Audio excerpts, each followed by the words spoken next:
Sounds like Slight audio's production broken. issue. So, All right, all right, we're back. we are good. I guess Hello, hello again, roll it everyone. back, roll it back, roll it back. I got it. All right, welcome everybody. Hopefully you can hear us now. Welcome to another week here at the TCG Online Weekly. My name is NEETfull, and of course, joining me is baniRien, brought to you by Serene Balance Productions. Bonnie, how are you this week?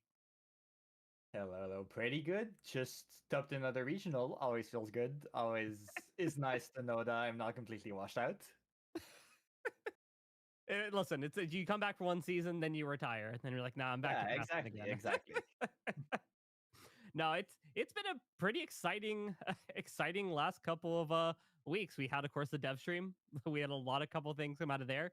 Uh, Pretty massive announcements coming out for RDO, as well as we had multiple regionals, multiple store championships. We're kind of seeing where the meta is falling, and on top Mhm. of no bans, no changes to the ban announcement. So a lot of people are going to be locking in their list that they're going to bring into LA. So I'm really excited to kind of see what we're going to start the decks that people are going to start falling on and what they're going to be practicing here coming in LA in what less than a month or about a month, I believe. uh, Pretty much exactly a month, I think.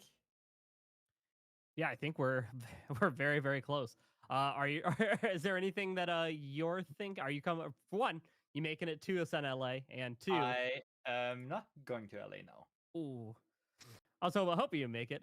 If you were gonna play in LA though, what would you be bringing? Sticking to the tried and true you've already been topping on, because I know you've been doing very well on Luxem. Luxem has been Or doing very good, so yeah, I'd probably just stay on Luxem.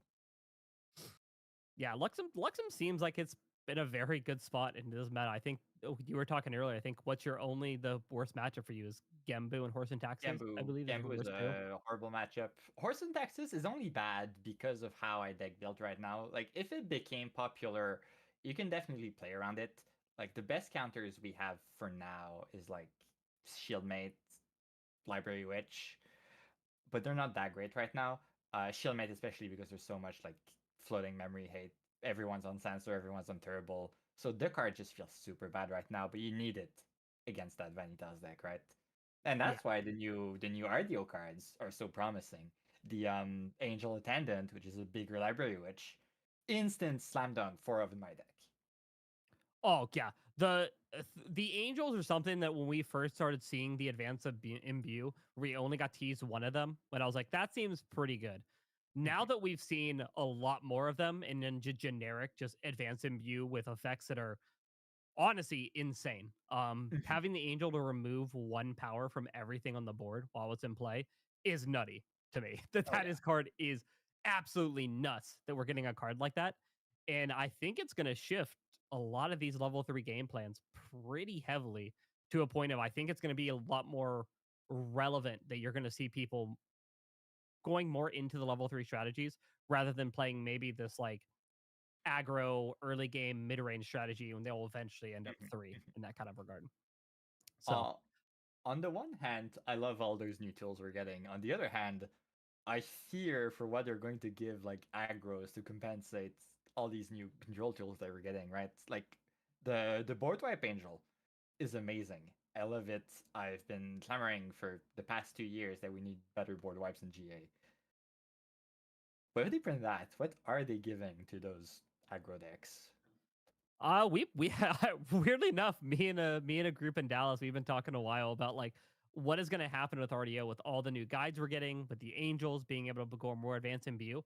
And I wouldn't be shocked if we're going to see aggro, even some aggro decks push Mhm, into level 3. Kind of looking at maybe Vanitas as the gold standard for that mhm, kind of deck, where you're going to see decks that are going to push to level 3. They're going to essentially take more damage by maybe using the new I can't remember its name, but the new fire guide. Flagrant. Yeah. Yeah, where they can take damage to go to 3, that there's a chance they could play a guide like that to say, Mhm, I'm already at a low life anyways, playing this aggro deck. Why don't I just go to 3 and get access to some cards that are absolutely insane for me to apply more pressure in some of these different these different elements. So I could see that maybe aggro decks even go a game plan of going level 2, level 3 decks as mhm. part of their aggro game plan as well. Maybe that's possible. And that way, I don't think it'd be bad for the game, right? Like level 3 decks tend to be more representative of what the game is trying to be, I think. One thing I'm expecting, I we had so many ways of leveling up your champion, and we're getting so many more in our DO. I I'm not sure if I'm hoping or fearing the time where they will decide to bring a card that says D-level your opponent. Yeah, I feel like if we got a card like that, it could be pretty bonkers just because you're essentially turning off a champion's ability. They would have to come with some sort of major kickback for I think us to have something like that. Because the only D level we've seen to this point has been you gaining some major benefit by doing it to yourself, whether that's going to be stealth and spell shred as we've seen in the past, or as we've seen even when we had fire erupting as a deck, where we would essentially use it to kind of clear the board as a way and kind of redirect. We have decided our first matchup. One of the players is Arcalo, who actually won the Canadian Regional this weekend on a very interesting deck. This is Water, Crux, Lorraine, Potions. I'm sorry. You said I thought I heard you say potions. That is exactly what I said. There is eight main, at least if the list hasn't changed, and I'm looking at the deck list right now. There's eight main deck potion to 4 Serum of Wisdom and 4 Aquavitae to enable those potion infusions that are actually pretty good value. You have Potion Infusion Seal, which is Frostbind with Floating Memory, but you need to sacrifice a potion to. And you have Potion Infusion Frostbite, which adds 4 damage to your next water source. Interesting. So okay, I'm picking up what they're doing. I'm picking up what they're putting down. I like it. I like it. Kind of doing a somewhat of a Val style strategy with Water Lorraine. Just instead of going fire for Val, we're just doing a little bit more of a tricky things with potions and applying those stacks on them. I like Yeah, it. exactly. We also have the very spicy Majestic Spirit's Crest in the material deck that we haven't seen in a while.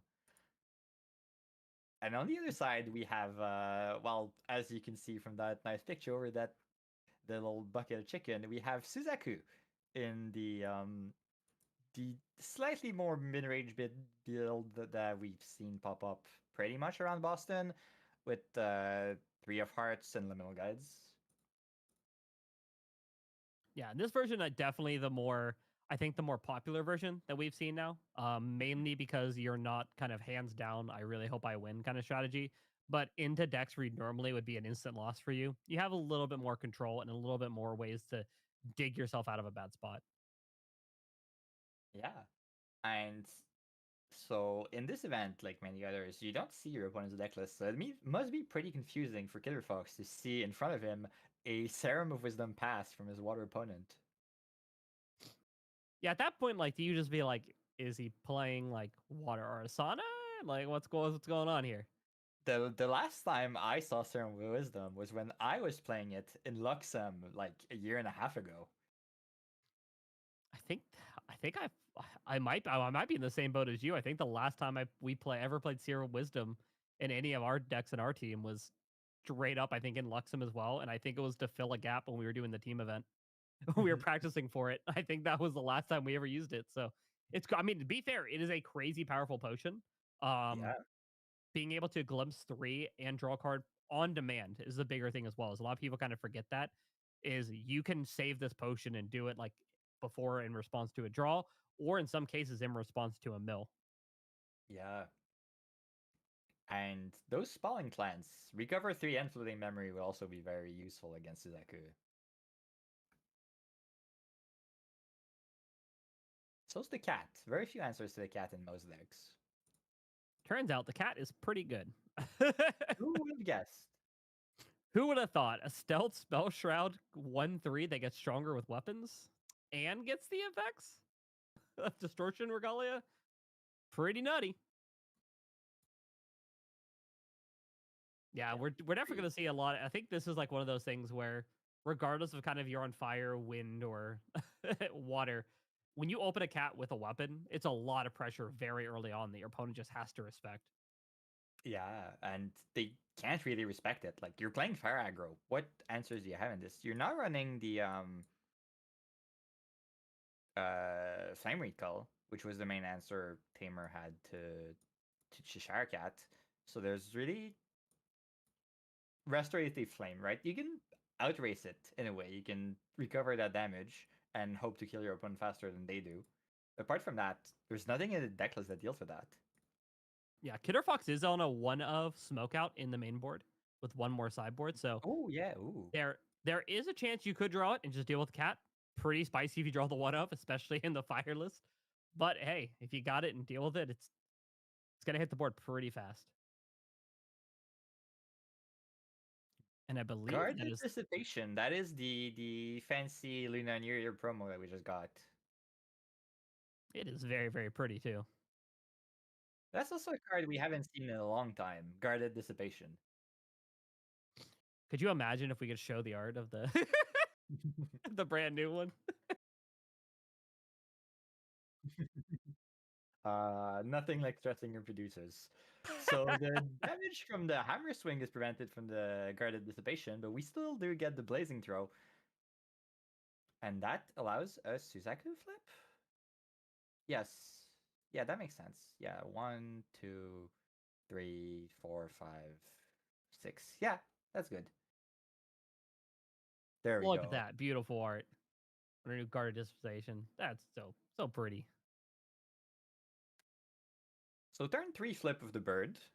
Still pretty fast. A lot of pressure for Lorraine, who as of yet has not shown any hint that it's actually a level 3 deck. That being said, with it, a chicken already flipped. Pretty scary. Which I think we may only have 2 fire cards though in the graveyard. No, I think we have a third one. I do see the little it's card sideways, but it looks like we might have exactly 3 fire cards. So dealing with it right now is still a little tricky. Clara is pretty good usually. It's much better if you can get it out before Suzaku actually comes out. That is Potion Infusion Frostbite, so we're looking at that for extra damage. The very scary thing for Akello here is that while there is Clara, we don't actually have Terrafring, so that Suzaku Swing, Peppered Chef, Suzaku Swing again line is completely open for Killer Fox.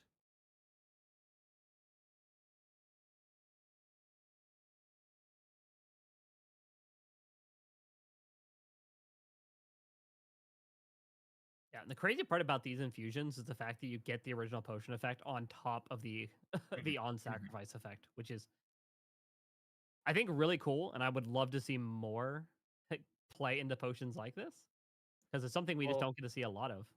we're getting a couple new ones in RDO, and they look to be pretty spicy, right? There's one that turns your potion into an ally with stats equal to its cost, which might not be good, but will be very, very funny, especially since, well, there's a couple of 7-cost potions, which are always great.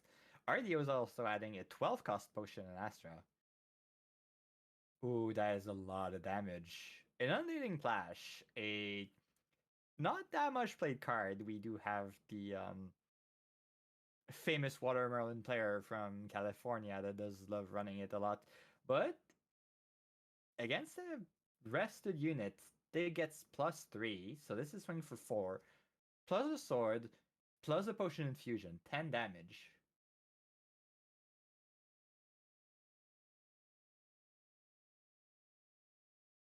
And so some lost value on that restorative flame. You actually, why are we doing it now instead of waiting after the damage, right? I guess we don't want shenanigans, but at the same time, you're losing a potential 3 healing. Oh no, it's only right. It's recover 2 per card, so we Yeah. are recovering the full 6. Yeah, now we'll remove all 3 fire cards from the graveyard. So this could, if we have another ally in hand, this could mean we could clear that Suzaku as well and put us in a much safer spot here.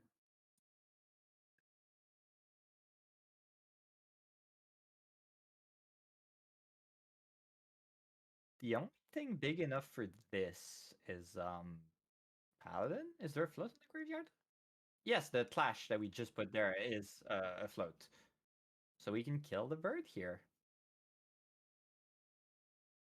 Which means we're in a pretty good spot. With Suzaku dead, there's a much smaller ally pressure, and we do have the full 3 stacks of Clara to prevent spell damage. So we feel pretty good here. Yeah. As Now, our kill. with it being a fire Suzaku list, though, there is a chance this deck can just get 6 damage out of nowhere, though. So it is something to be we do have to be a little scared of. But with a 2-card hand, I wonder if that is another way to maybe prevent damage from coming in. I don't think there's anything for 2 card. We are not on Deflecting Edge. So I don't think there's anything for 1. There is no Tidal Lock either. So what's the best line for Killer Fox here? Small ally into Pepper Chef? Oh, it looks like it's like, hey, here's here's Oh, 3 three level level guy is guys. not what we would have needed. Yeah, that is rough. Yeah. It looks like it's just showing her opponent the hand, being like, hey, here, look at all these random fire cards, and can't really close it out. So Well, let's look at the sideboard. We do have some useful things here and there. There's some very spicy things in our Kalos list. We have Nascent Blasts, even though there's no sources of Empower. I mean, if Freezing Hell and Snow White, always a good package together. Not that useful here. Song of Frost, and some extra spelling cleanses, and Tidal Sweep, a card that also does not get that much play. no, unfortunately, title sweep, I think across the board is probably the worst cleave in the By game, far. unfortunately. But if you're unfortunately, if you're in water, you don't have a lot of other options for cleaving the board. So sometimes you have to run it and just be like, I really hope that I have the influence to do this. In this matchup, though, the Nascent Blast is not necessarily the worst pickup. It is a card that we saw a lot of lists that were not on, for especially either on Norm, um, and going into like Win Wake Up, where we would need to deal with the ally pretty early on. So Nascent Blast could be in for a very similar situation where the only other option for water to do this requires a rested ally. And if you're playing into Wake Up, they could utilize the Wake Up mechanic to essentially dodge the damage as well. So I think Nascent Blast is in there strictly to deal with early game allies like that, which That does make a against a lot. Suzaku, that's a free kill.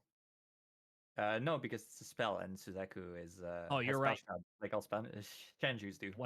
What a terrible, terrible mechanic. Get Oh rid yeah. of these Shinjus.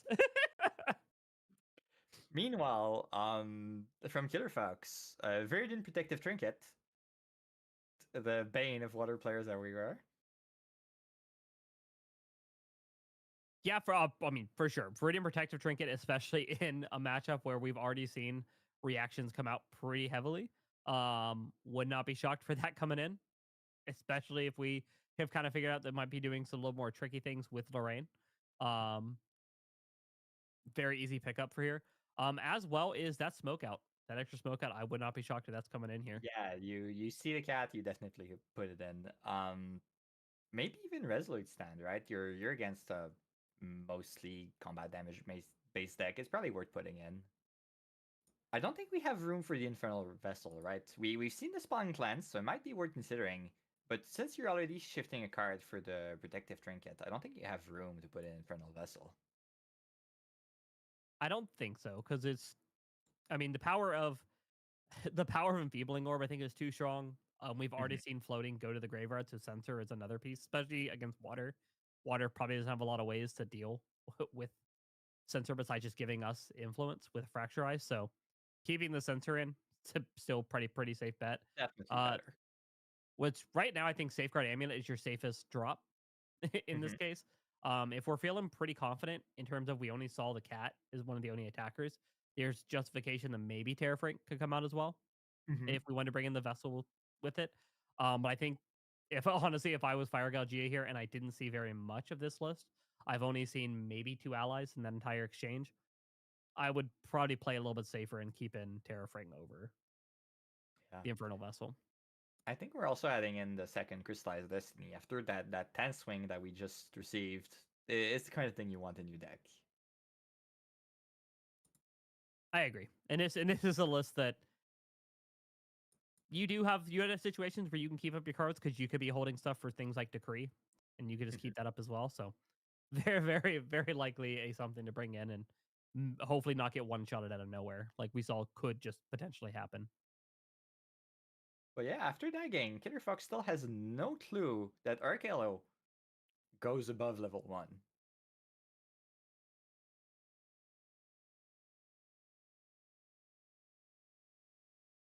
And we're seeing Fox open up with the Three of Hearts. Again, kind of pulling in a little bit more of that mid-range package that we're seeing with the Fire God Gia go. Always a great start. Even better if we do have a Liminal Guide in hand. They kind of betrayed us last game. Hopefully they'll be a little kinder here.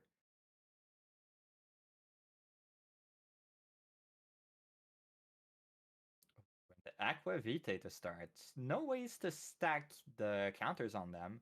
So the choice here, like the Serum of Wisdom, is purely we want influence neutral potions. So playing them for the infusion package is not too big of a tax on our resources. Yeah, but sometimes just going neutrals is kind of the best thing you can do. Mm-hmm.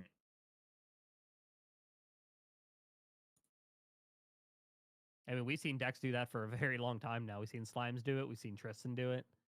Sometimes it's just being able to gain influence primarily as you draw every turn can work out very well in your favor. We lose a Sparkalite to level up. And we don't actually have a Three of Hearts in response to level up, so no Liminal Guide in hand. We didn't put in that Verdant Protective Trinket, though.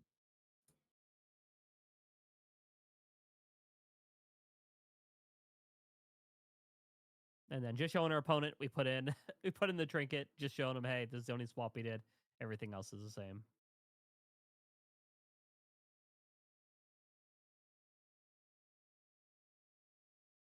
Not the most aggressive start from Goja here. We'll probably flip Suzaku a bit slower than last game, too. Heated Vengeance, though, is a lot of damage.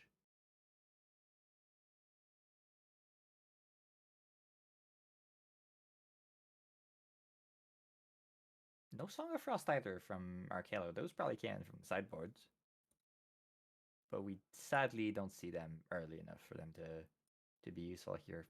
Heated Vengeance definitely one of the things you will instantly Song of Frost if you have it. 7 damage is way too much.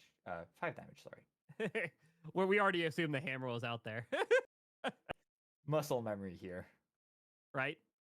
Yeah, and it's one thing as well, it's all I always forget every time it happens to me as Galgia swings at me with a Heat of Vengeance without a hammer. And they're like, do you take 5? I'm like, excuse me, it's only 2. You don't get the +3. And they're like, I'm Galgia. I hurt both of us at the beginning turn. I'm like, yeah, you're right. So Arcalo again winning at deck building. The best accolade you can have as a player is forcing your opponent to ask, "What card is that?" And here is the Sheet of Faceted Lapis that we banished to level up, which gives +2 attack to a weapon on level 2 plus last bonus, and has on enter draw card. Very relevant in this deck because Guarded Dissipation that we saw last game only counts the total power of the weapon, not base power like Cheshire Cat does. So that 4 power inert sword would translate to a prevent the next 4 damage from Guarded Dissipation.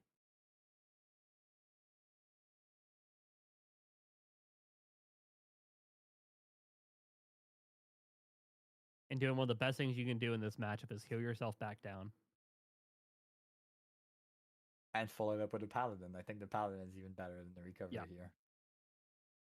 Yeah, there's one thing about this matchup that's also very tricky is, and most of the time it's kind of been muscle memory for a lot of players against aggro, is if you can play allies and challenge your opponent's board of allies, it's a very, very good play. The biggest issue is with Galgia. Galgia actually gains potential value on not only doing damage to face with non-combat sources, but also doing damage to units as well. So Galgia gets to play a very control-heavy, remove allies from the board strategy and still progress their game plan, which most other decks that we see in the aggro category don't get to do, which is actually something that's really unique and really cool with the Fire Galgia list.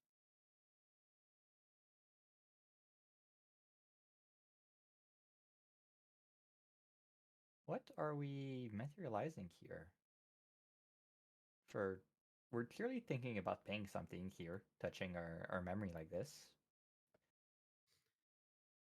This is what I like to call the hammer thought, where you think about the turn and goes, can I kill with hammer? From 5, and mostly from 1 quest counter, I don't think we can, right? If we were closer to Suzaku... Well, We do get the hammer, but we might get the hammer just to get that extra counter, right? The self damage is actually a plus in Gojira. Yeah.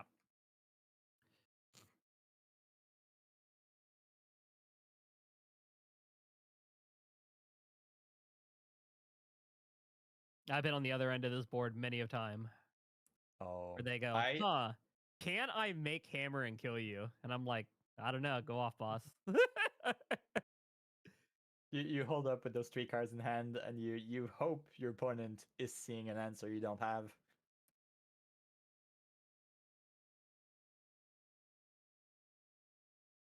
So 14 damage, 2 from hammer. So we need to find another 12. What's the best way of doing 12 damage? Just pass. So the hammer was just early.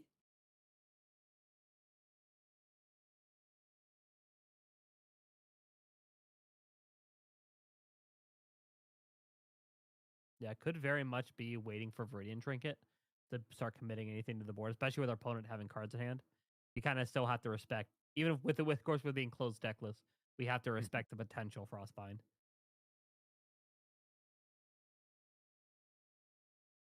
The choice of swinging with Paladin here is very interesting because at the same time that you want to possibly pull it up because you want to be able to intercept Heated Vengeance or even just Suzaku, there's a very real possibility that you're actually racing the Suzaku player here, right? They do so much self damage that it's very easy to actually just kill them before they're able to kill you.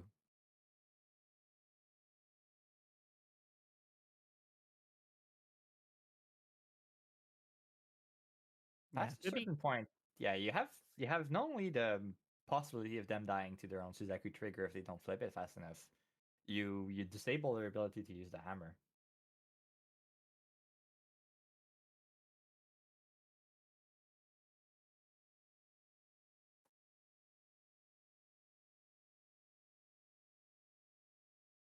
Are we fully passing the turn here?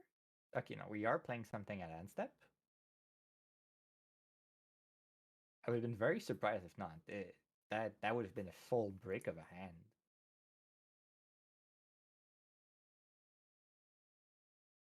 Are we? Nope. Looks like we're No, we're just going over. that Nothing. is Nothing really so worked. bad for Suzaku. I'm wondering what they have in hand right now, because how do you... Okay, we're just playing it and we collect after Enfeebling Orb. That makes sense. We make sure to be safe. There's still a possibility of an answer, right? We can always crack that Aqua Vitae for just 1 card draw. So we can still answer something here and probably surprise the opponent if they forgot about it.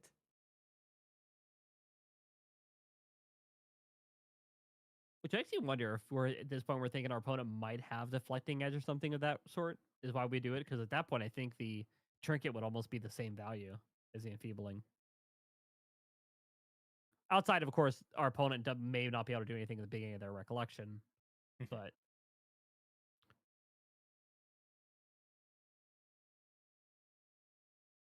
So we can definitely flip Suzaku this turn.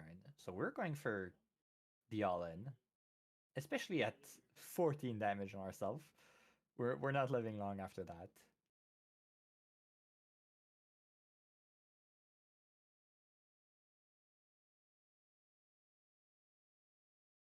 Blazing Throw, 4 damage. This is if you have a Frostbind in hand. No, it's a bit early for that because there's still a lot of cards in hand. And you sadly can't stop that to get the prevent the last counter. in Aqua Vitae, is the draw to memory or hand? Aqua Vitae is draw to hand. So potential of being able to stop there could have Song of Frost. Could be something A we're Song sitting of on. Frost would be not enough if we have something like a Pepper Chef still in hand.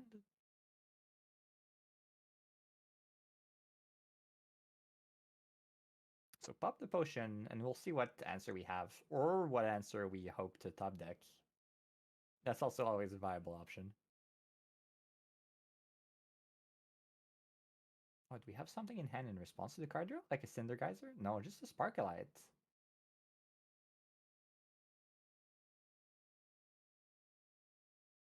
Oh, and then that is perfect. Yep, and that does it. And it does make the Enfeebling Orb a much better choice than the Virgin Protective Trinket.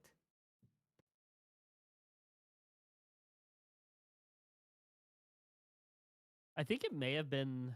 I think it might have been the same value because we've been a five card hand still off the draw.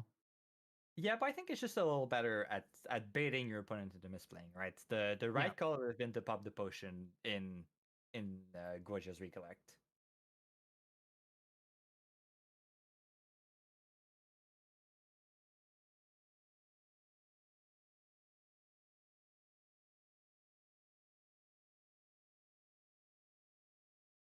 Well, no change to sideboard. Yeah. Likely trying to respect maybe the Crystalline Destiny as a possibility as well.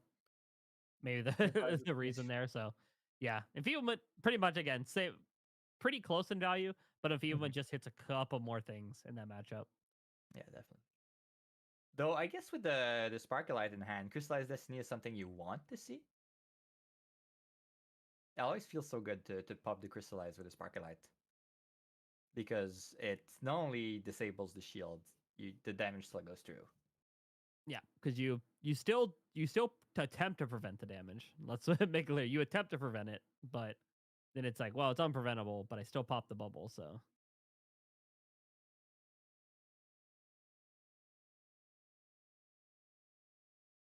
The same reason why a lot of people are very annoyed at CL level 3 and his Omen triggers.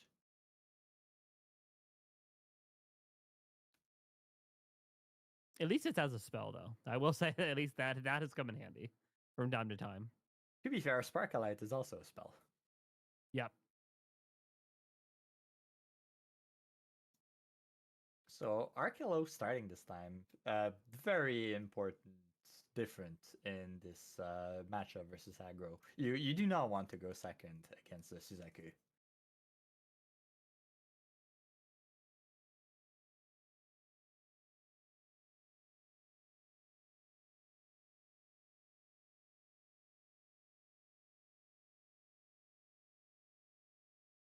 Three of Hearts again. Now the question is, are we finding the Liminal Guide this time?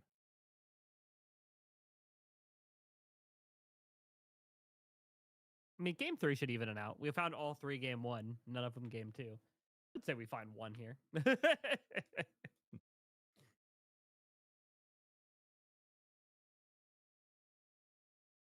Oh, we're instantly popping the.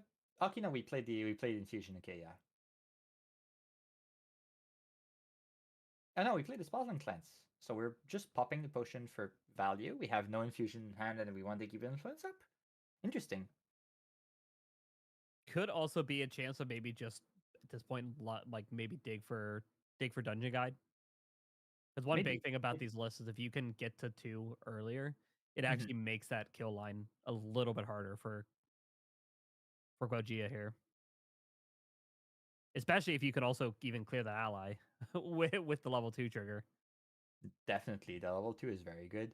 The other interesting thing is there's a very real possibility. I don't know how RKO plays the deck, but it's possible that putting those answers in for Suzaku, what he decided to side out was the Ghost of Pendragons.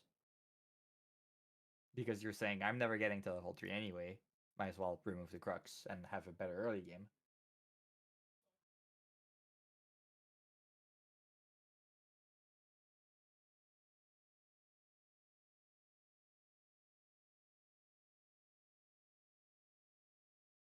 Yeah, part of it could also just be going for the inert over the Sword of Shadows like we saw earlier.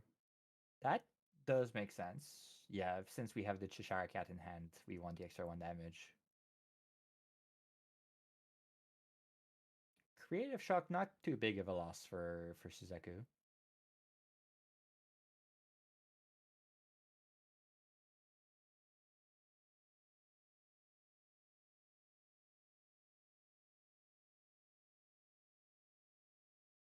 Looks like Demolition hitting the board.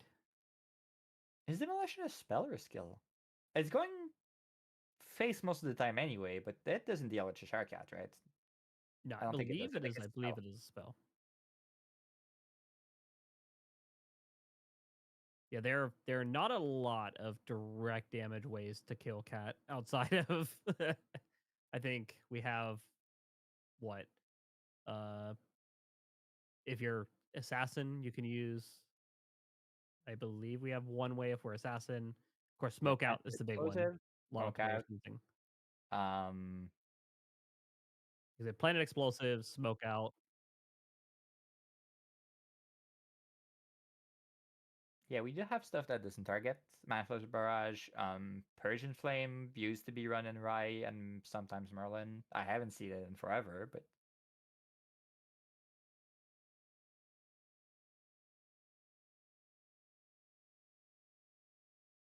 Guarded Dissipation here does not actually prevent any. No, it does prevent because that is target. So we do still get the quest counter from the additional effect of the um what is the card? Searing Truth that Goja just played, Yep. but not a counter from the damage. Yeah, and playing it safe here, going for Clarent, which I think is actually there's a lot of interactions with Clarent that we can use here, and this is actually one of those weird matchups where Clarent can be used in I'm gonna call it an offensive type of way, using the Mhm. counters, where we could technically use Clarent on our opponent to prevent damage. So with Impact Hammer swinging, we can actually prevent that damage from happening for the turn to turn off Heat of Vengeance or turn off the beginning of the turn where Suzaku's I doing the damage to them. It's I weird have to do, definitely but it done that can before. save you. Yeah, sometimes you just want that one extra turn from Goja before the bird flip. One extra turn in these water aggro kind of list is often enough to be able to kill them. Yeah. Not gonna lie, I've done it to Fire Xander before. Fire Xander was like hammer heated vengeance, and I'm like, in response to the trigger. And they're like, what? I'm like, I'm gonna prevent 4 to you. And they're like, Yeah, a lot of people don't how realize that does you that can do work? I'm like, well, I'm gonna take 4. that.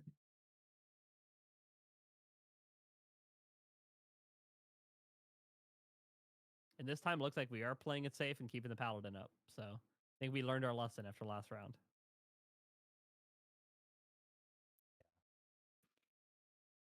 Sadly, this Lorraine list is not one that uses Clara offensively. Most of the time in this matchup in particular, you use it purely for damage prevention anyway. But with what's he called? The the warrior ally that buffs weapons. Sunsa is having a 2/3 sword is actually a lot of value, right? Swinging for 6 over 3 turn is a lot of damage.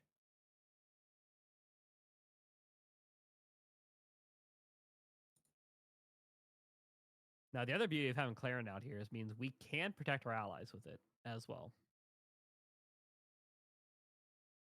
Yeah, sometimes wiping all 3 stacks of Tlahan to prevent the 3 damage to face and the 2 damage to ally from Vermilion Decree is exactly what you need.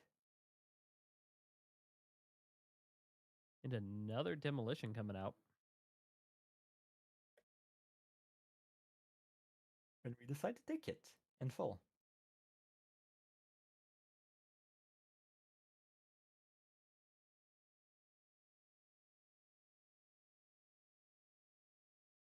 Which makes sense. We'd have to use 2 of the counters to be able to prevent all of it. So we're getting the counter anyways. So I think we were probably saving it to very likely try to negate a bigger turn than just an end of turn 4.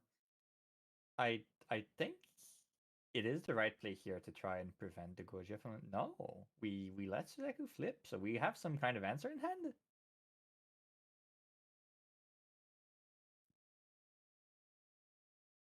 Part of it also may be because we have the Paladin up. We're pretty confident we can use the Paladin to stop at least one of the attacks here. The important thing to remember is in this matchup is while you intercept Suzaku with Paladin, do not retaliate because then they can just resurrect the bird and attack again.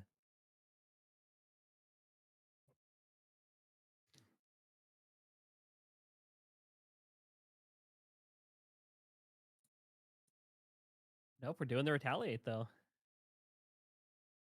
Thing. So we just want to exhaust the fire count in the graveyard.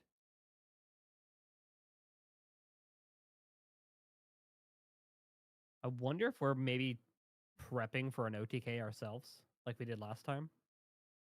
Possible. We don't have a potion for infusion frostbite though. But we do have if we have the spirit, the weapon link, it could be 4 off of our sword. And then of True. course and then 3 off the cat. So that's a 7 there. So at that point we're not too far off So from we're only having missing NEETfull two another way. damage. Yeah, that's pretty close. And if we have well, I guess we're Guaji is Guaji is not sideways yet, so we can't really rely on the slash either, like we did in game 1. So we had to pick up 3 to 4 damage somewhere for that OTK to We also work out in banished our favor. the Sword of Shadows, so we can't buff Cheshire Cat any further. Oh, we're going for level 2 for the extra 2 damage.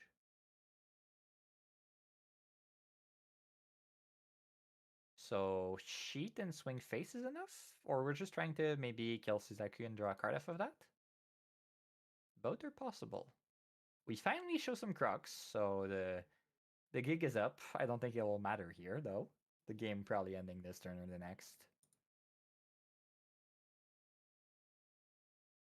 Good chance we could just have DG in here as well, because we could use the cat, because we could swing here with. Well, I don't think I would want to. I'd rather lose cat than take 4 more damage. Because like we could go cat first, let them bring back, and then kill with Lorraine. But I think I'd rather lose cat in that exchange, especially if we're dealing with the Shinju. The problem with killing Suzaku here is that with the full hand from the opponent, they can always just play another fire spell in response. Yeah, And but we have 2 ways to kill. That's the big thing. yeah, true. So we could very likely deal with Suzaku here. Smoke out would actually be a huge blowout here.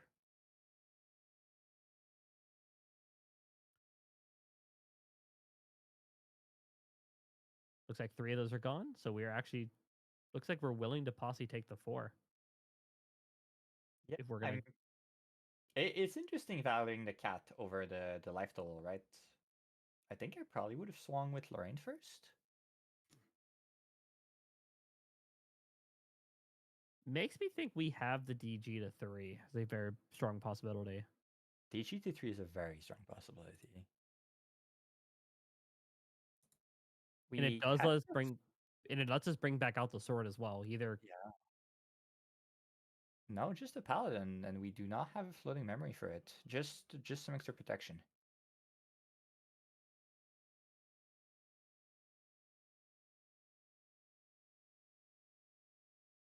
Imbuing Vermilion Decree. We're imbuing it, so are we going face? I don't think there's any use in doing ally damage here, right? So we're going for the extra card and trying to find the OTK here? Yep. Yeah. Both players are drawn, so yep, we are definitely going for the draw here. And with 17, we need to pick up what is that? We need to pick up I think it's gonna be 7 damage for lethal. 7 damage, yeah. And there's still the full 3 stacks of Tlaha, so we need to find it with allies, ideally.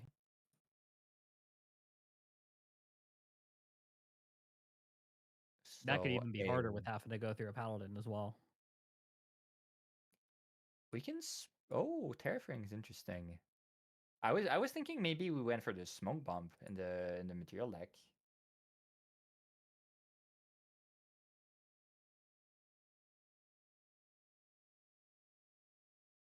Demolition always also going face, so we're taking 1 damage because we're using Clown. And that will for the rest of this turn pretty much turn off most non-combat damage that we're going to be able to present. At least for our opponent's turn.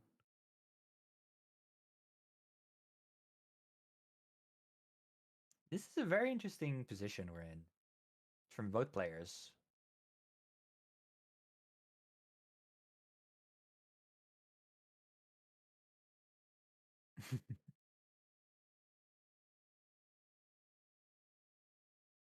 Oh, some end of turn action. Ooh, Fracturize on the Terrafring. That probably spells game.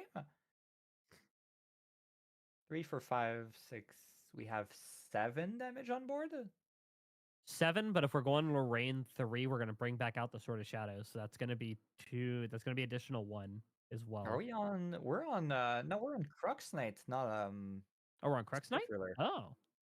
So we're So then actually yeah, then I think getting that extra that would damage from there. then I think that's even more dead. Yeah. So that's an extra 2 damage. So have 3, 4, 5, 9 damage, which is we're missing 1. No, we can always just pop the whole Flahan for the extra 1 damage.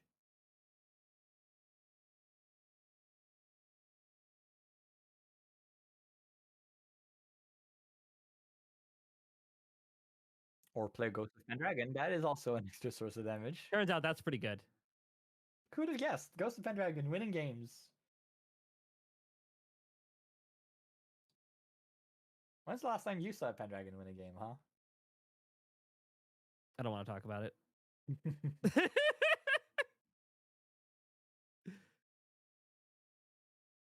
You know what I'm shocked by? That we saw the Pendragon and we didn't see another Pendragon come out right after it. Because that's the classic. That's fair. That's fair. We're extending the game here, cycling with the 3 parts, trying to find something that does not actually exist in this deck. I think it could be the sideboard Resolute stand. Maybe we're digging for that. It's probably the dig for the Resolute stand. I'm not gonna lie. Oh, Resto. That's not bad. We had enough cards, but we severely Ooh, understood ooh. and showing the Frostbind for There's extra the thumbs extra up. damage. They were like, yeah, yep, you got it. Yeah, wow. What a crazy how like down to the wire this came down to, and also on top of just like the recovery of the Water Lorraine list allowed you to essentially outpace the fire Gojia here. That was absolutely crazy, and not a version of Water Lorraine that I was expecting to see, but very much as I thought with like kind of how they're playing the potions, using a lot of these potions and fusions and a lot of these different cards to essentially, I would say, build your own Vow kind of situation is what they're going Mhm. for. And it worked out very well because you, unlike with Valorant, where you're kind of an all-in strategy saying, I'm gonna have to do this right here, right now, you're Yeah. essentially preemptively laying everything out and then protecting it with the use of negate effects to make sure you get there. And it's absolutely crazy way to play the list, and I think a very very cool way to be able to kind of do the same thing that Crux Valorant does, but not have to be as aggro focused or as like a all in lose to fracturize type of deck. Yeah. Uh, there's a couple of pieces of the deck that I'm sad we didn't actually get to see in action. First, the other potion fusion, the Seal, which is just Frostbind with floating memory tacked in, which, to be fair, I think Frostbind base should have floating memory. I think all water players everywhere will agree with me. I'm gonna go a hard no on that, buddy. And even Tight Spear was also in the material deck, and we didn't see that come out. The very fun weapon that you can just activate for free if your opponent has 2 or more rested units. Yeah, and weirdly enough, it's usually we'll see in that list we'll see 2 allies at play, but I Mhm. think with Arkello opening up Cat in both of those games where it wasn't an OTK type turn, I think also just kind of kept that strategy away from himself. But I don't think he cared at that point. I think he wanted more value of clearing the board with Cat than he would ever wanting to just maybe get a spear for free. Yeah, you definitely can't keep that free 2 damage on board for Goja every turn. You're just dying after that. Yep, and I did see the deck had Spear's Blessing as well. So kind of Yep. taking a page out of the book that Chess Club did. I believe it would have been I don't even know how long ago they would have busted out that list, but the same way of being able to Um, use the bring out the spear and then use Spirit's Blessing to be able to get some free value with Ghost of Dragon as well to mhm. loop. It's really cool tech as well, and it kind of seeing taking what has already existed there and then applying this potion strategy. Really cool, really cool. Yeah, it's a very fun build, and I think that was Utrecht, if I'm remembering correctly. I think that was the one after Santa Clara. I believe so. Yes, yeah, because I don't remember it at Santa Clara, and I think it was after that because I think that was when Noel showed up with the list Mhm. for Chess Club and kind of really popped off with the list there. I think it would have been that one. At that point, I think they all bleed together now for us. No, that was that was I this is one thing I love about these weeklies is we get to see lists like this where it's a take on a list we've seen before, a very similar strategy we've seen before, but kind of putting your own spin on it and taking cards that most people wouldn't think about and utilizing those in some different ways. And and especially when you have a closed deck list like this, it's a very, very cool way of being like, hey, I only have to win 3, 4 rounds in Mhm. these events to really do well. So if I can just maybe trick my opponent and just say, I'm going to open up with a potion, my opponent goes, what? Okay. What does the potion do? And then all of a sudden you're like, yeah, you take 10. And you're like, oh, okay, cool. I guess it does that. Yeah, there's a lot of value engines that are kind of underexplored in many ways, and we'll see more of them in the next set, of course, with RDO with between the Angel package. Or I'm seeing a lot of other different decks trying to think about what the new water suited are maybe thinking of doing. The whole calming chat is thinking of what they can do with a zero cost spell that does damage.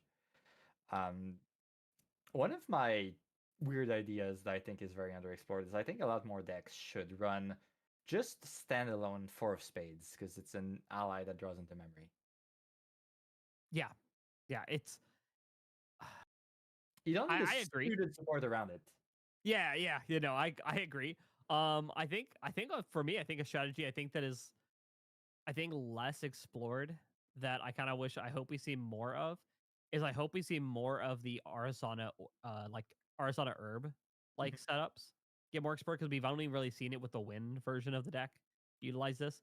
And I'm hoping in RDO we see a little bit more of that exploration of the herbs aren't just there to enable Polaris, but maybe as a way to utilize some different approaches and maybe it'll like kind of select your hand by using the 5 and 6 cost or 5 and 6 roll herbs to be able to kind of set up your hand to the cards you want. And then as well as be able to utilize some of these other herb generation cards to be able to protect yourself and then go for a kill. Like we've seen it with the slash and burn list. So I think is really cool. And I'm hoping in RDO we see a little bit more of that. It's maybe some other lists as well. Are you excited about bringing back what's the card? The wind ally that gets a buff counter whenever you brew potion. The Imperial something Oh, I don't know why I blanked on out his of name. ALC, I'm pretty sure. Yeah. Imperial Alchemist. Yeah, um, I think it's gonna be a card that's gonna be especially especially in Pantheon. I think that card's gonna be a menace because I think it's a little bit easier to overlook in something like Pantheon, where you kind of just don't really pay attention to what your opponent's doing, and then you look over and goes, "Hey, what's that guy right over there?" And it's like, "Oh yeah, he's an 8/8," and you're like, "Ooh, maybe you should have paid attention to that guy." In Pantheon, he's easier to overlook for a bit, but just in normal play in 60 card deck, well, in 4 of decks, you can just go Imperial Alchemist, brew 3 distilled water, True, and you true. not have a 4/5 on board. I think the hardest thing with him though is going to be keeping him alive to get there. I think is going to be some of the hardest part. But hey, with things being in more protection pieces, could very likely be the case. Now, I will say there is one thing. I think we talked a little. We of course before we went to game one, we talked a Mhm. little bit about RDO. We talked about the spoilers a little bit. Out of the 4 archangels that we saw for the different, we're going to call them the specific advanced imbues. Yep. Which was your favorite of the 4? Do you want my favorites, or do you want the one I think is the best? I want your favorites. I think unanimously most people have what they think is the best, unfortunately. But what is your favorite design wise? I think design-wise, the most interesting is the Neostexia one. The destroy something, your opponent makes a Spirit Shard token. I think that's the most interesting one. It feels an interesting niche for those decks. What's your favorite? Weirdly enough, that was actually most people are probably thinking, "Oh, it's got to be the Terra Crux one, right?" But I'm in the boat as you. I actually really, really like the Neos Exia one, um, primarily because we have a couple of Exia. I'm just gonna call them Exia tryhards that Mhm. really like this this card. And one thing they pointed out to me, is it does not target your opponent's stuff that can actually target your own things as well. And it's something Yeah, that I didn't think about when they were talking that with me makes about sense. this, because then you can use it as a way to like play something, get value off of it, and then follow it up with this to then get rid of your own object, to then give yourself a spirit shard token on top of being able to pressure without like giving your opponent any value. So they're doing some they're going really heavy in the tank, but I think this is one that's like being able to have a more unconditional removal that it can kind of work with both you and your opponent stuff is I think the one that I think is the coolest design wise. But if we had to go back and talk about what I think is the most powerful, I think it's Raziel. I think it's the Arcane Astra. I think that Yeah, one's insane. the ability to banish to arcane for basically free and ride just is going to kickstart that deck up so much. I'm as for the Spectre one, the Luxem Umbra one, as the big Luxem player, I'm gonna say I think that card might be very good in um Umbra deck. I don't like it for Luxem. Yeah, I feel like you have to play a little bit more aggressive in Luxem, which I could see this card maybe being more geared to something like Mordred is maybe the idea. But also that In being said, I don't see Mordred playing a lot of Luxem yeah, in the no. first place with how that deck looks like it's going to want to operate.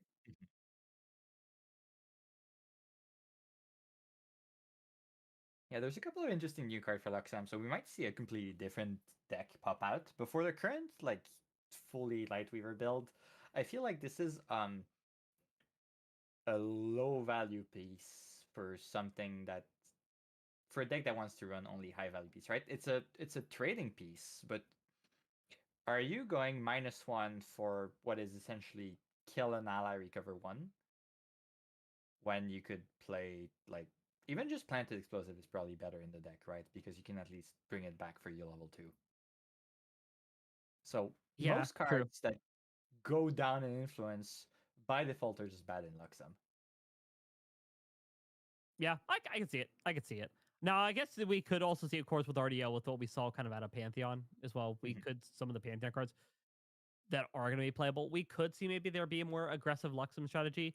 Maybe Luxem taking a page out of kind of Win Tristan's book of like getting some early game aggression kills. So we could see maybe something like that out of it, maybe make the card a little bit stronger. Um, I think it would be pretty cool to see. For the other card that I'm also, I think the last of the angels we haven't talked about, the Terra Crux one, Mhm. as we talked about, like that's one that's in there.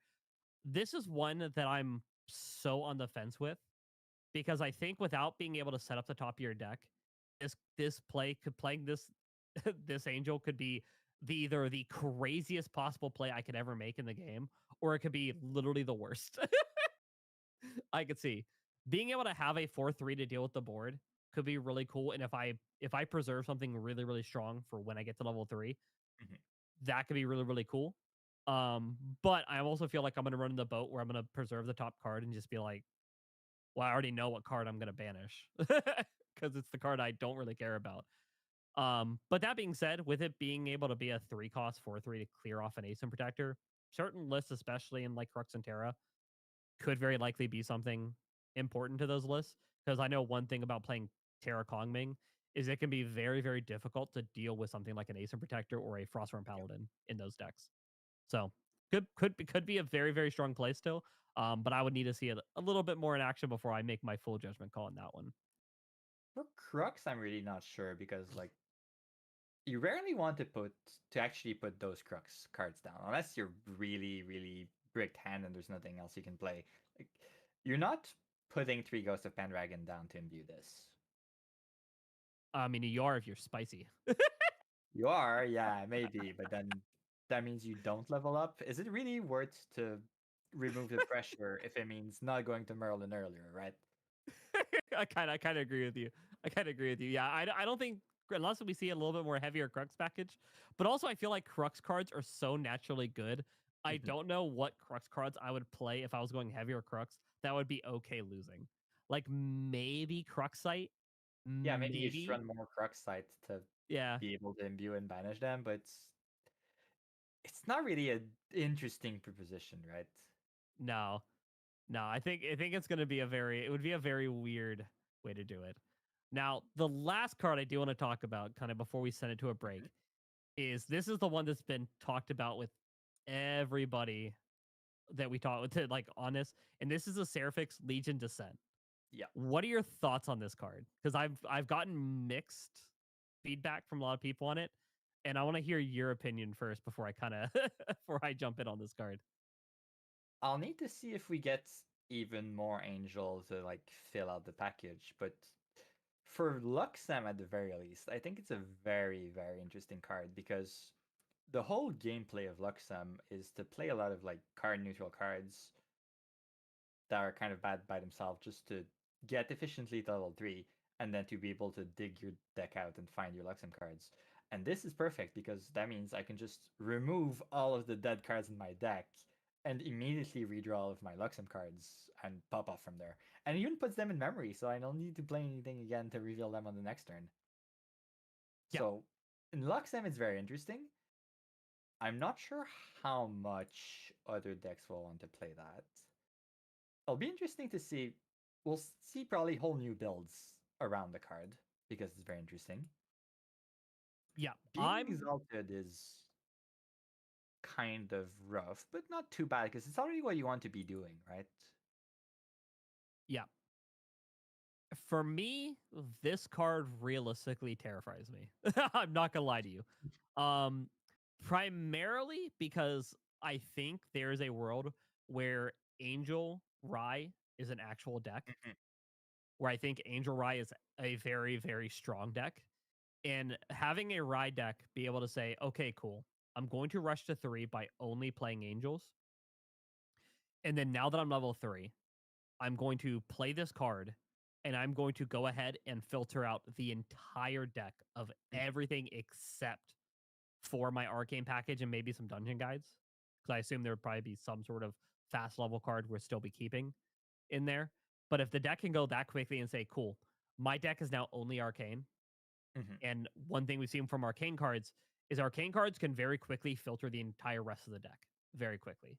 Um, and if that point where we're going to see these decks of be like, I'm level 3, quickly at level 3, I'm going to play this card. And even if you're hands down at level 3 playing this to filter the entire deck, you're now in a situation where it's like, cool, I'm the rest of this game is going to be me essentially forcing aggression onto you, and every card I play is good. Yeah. Is what I want to be doing. And I think, and as you said, I think there's a lot of other decks are going to utilize this as well to be able to do strategies like this, which even Terra Kongming could also be terrifying with this. Being able to only have things like Terrasites or Bagwas, be able to filter out your deck, be able to have the preserve cards that I realistically think that this is going to be a card that we're going to have to watch. And depending on what angels we end up seeing, the more powerful the angels we get, the more powerful this card I think could become. And I think this is one to possibly look out for because I think this card could be very, very good in a lot of builds. The problem I have with this in Terra Kongming is that you're already pretty close to dicking yourself out in a good Terra Kongming game. So with this, you're definitely going to the end of the deck. Listen, as long as they die before you deck yourself, you're good. You're good. You're safe. Well, from here, we're gonna go ahead and we're gonna go and throw it to a quick break. Yeah, Just so I you think kind the of round a is, little bit of time. if Just not to pass done, things over. very, very soon to very soon to be done. We're probably in overtime by now. So very, very short break, and we'll be right back with more games. Sounds good. We'll be right back.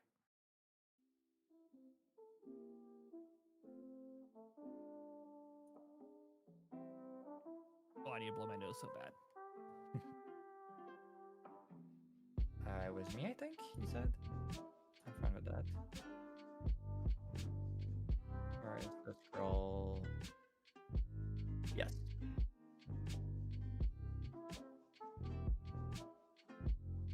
Yeah, exactly. No, I'm fine.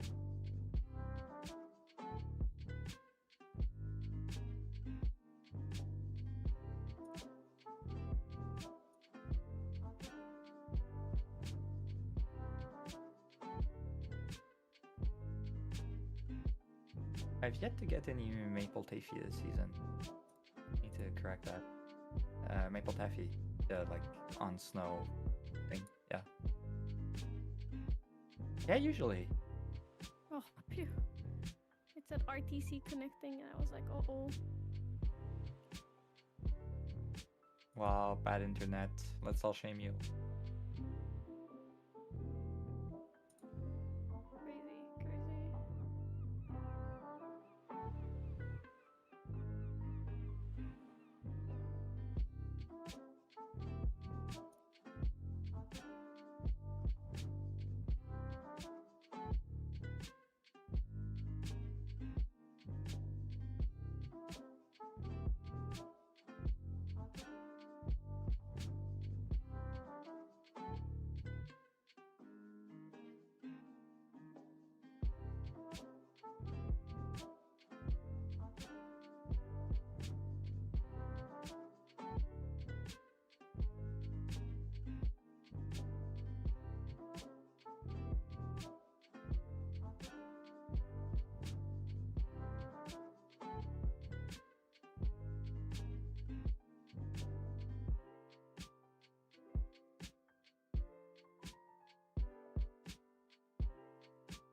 welcome back to the broadcast.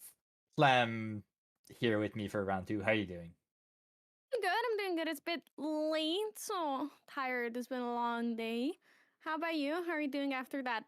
Arguably really fun first round. Oh, it was an amazing first round. Great decision making, super close game. Always fun to watch, always fun to cast. Yep.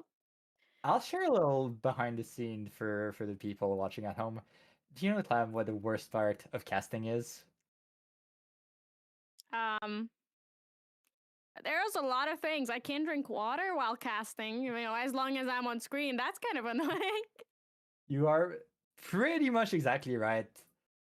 I can't eat. I am a serial snacker at home. Even actually playing on these weekly locals, I always have something to eat with me. Some people have seen me eating a full slice of cake while playing, and I can't do What? that while casting.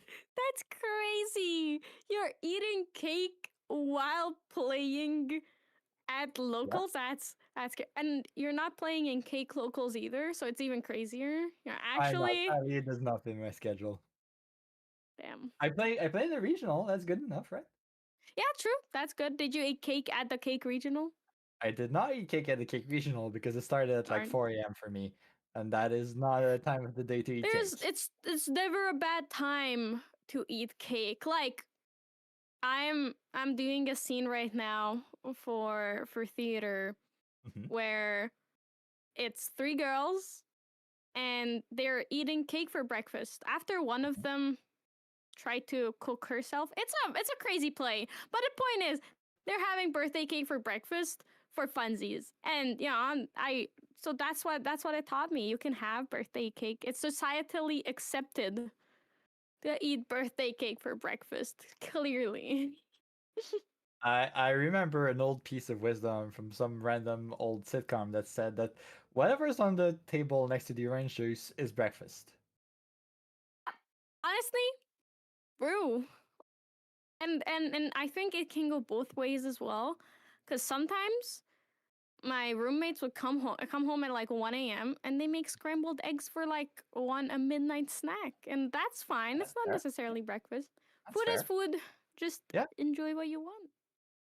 Honestly, just a bowl of cereal for dinner sometimes just really hits the spot. So true. So true. And to double down on the cake take, slimes and animals and beasts in Grand Archive love eating cake the That they do. moment they wake up and the moment they arrive. So breakfast, cake, it works in Grand Archive as well. All Sadly, I I'm don't think that's saying. what we're getting for the next round. I don't think we're seeing any Flores cake. We're still looking at the possible matchups. We have some ideas. We always work very hard to find the best matchup for all you viewers at home. Unless it's an Alice mirror. I think that was one of the least fun things I've seen on stream ever. The 0-0 Alice mirror. Hey, it's fun to see once. You probably don't want to see it again, but just to witness that once is good, right? It helps enlighten people. It helps them learn about the matchup so they're prepared whenever they see that at local. Yeah, and they're prepared to never play that deck just in case they run into another Alice. They are making sure that no one has to go through it again. And myself at regional this weekend, my round one was against Alex. Hey, it happens, but look, I think we manifested no forest cakes in this next matchup. This is looking pretty fun in terms of. I don't think we've seen this matchup before. Both of these are very aggressive decks, very different kind of very aggressive decks, but I don't think we've had them show down on stream, at least on SBP before. Correct me if I'm wrong. Not that I remember. One of them is a deck that we've probably, well, one of the deck is a meta deck. The other one is a very different build that we probably have showcased before because it's so unique. So we love to showcase unique decks.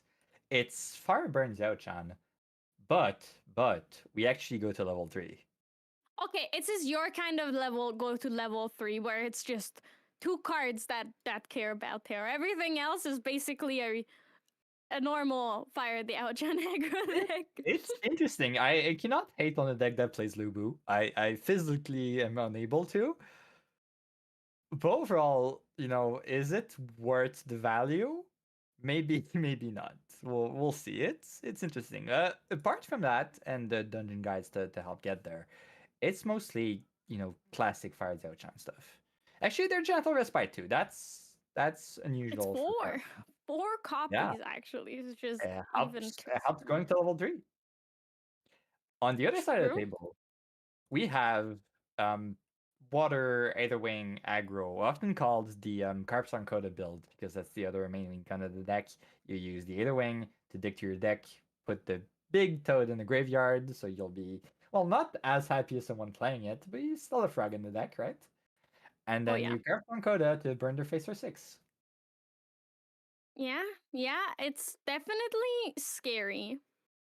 But since we have a bit of time, do you think that that Carps on Coda decks will kind of disappear when we get raccoons? Because raccoons seem like such targeted hate. And like, oh, you have that toad troll in your graveyard? Let me just specifically get rid of that and nothing else. Or, oh, you put 2 floating in the graveyard? I have 2 raccoons on the field. I'll just rest both of them and eat those 2 out of your grave. It's interesting. I'm not sure how good the full raccoon package will be. We'll have to see that. Mm-hmm. I But mean, I'm curious. yeah, I hope it's gonna be good. I know it you might not be as happy about it though. it's always interesting because like that much specific hate is kind of a roller coaster, right? There's a lot of graveyard decks, so you play them. So because you play them, people stop running graveyard decks, so you stop playing them, and you just like go back and forth like that. I believe that raccoons will be good enough even without a lot of graveyard decks that people will keep on playing them. I will. It looks really fun, honestly. And it seems like kind of a troll deck. Are raccoons better than frogs? No, but I can't play a frog tribal deck. But I can play a raccoon tribal deck, you know? I You have you don't to know. Maybe they'll give you settle. more frogs in RDO. Maybe. If we do, I'll be really happy. But Frostbind, the Fractal of Insight, is a very aggressive yeah, unit to that's negate here. That's what I was going to say. What did we just see? Either Tolkien knows Joel's deck really well, or they're like, yeah, I just need to do things. I need to show the people how good water is in this new rule set where I have all the cards in my hand and I can there's another creative shock from Joel as well, but I can just negate anything you play turn 1. Gentle respite? What? That's a lot. But yeah, Joel has been on that deck. Do we see another another Frostbind? Ah, so sad. I resolved. Oh, that was. Joel just played the same thing 2 turns in a row. Just went Creative Shock, Fractal of Insight, Creative Shock, Fractal of Insight. Tolkien didn't have the second Frostbind, but did have the reposition. So that's going to be a comfortable level up here. We do have Joel has been on that deck for a long time, so it's very possible that Tolkien does know what he's up against if he's played him before. I also want to mention, just like RKLO last round, who actually won the Canadian Regional, Tolkien also top aided. Though I think he was on Merlin.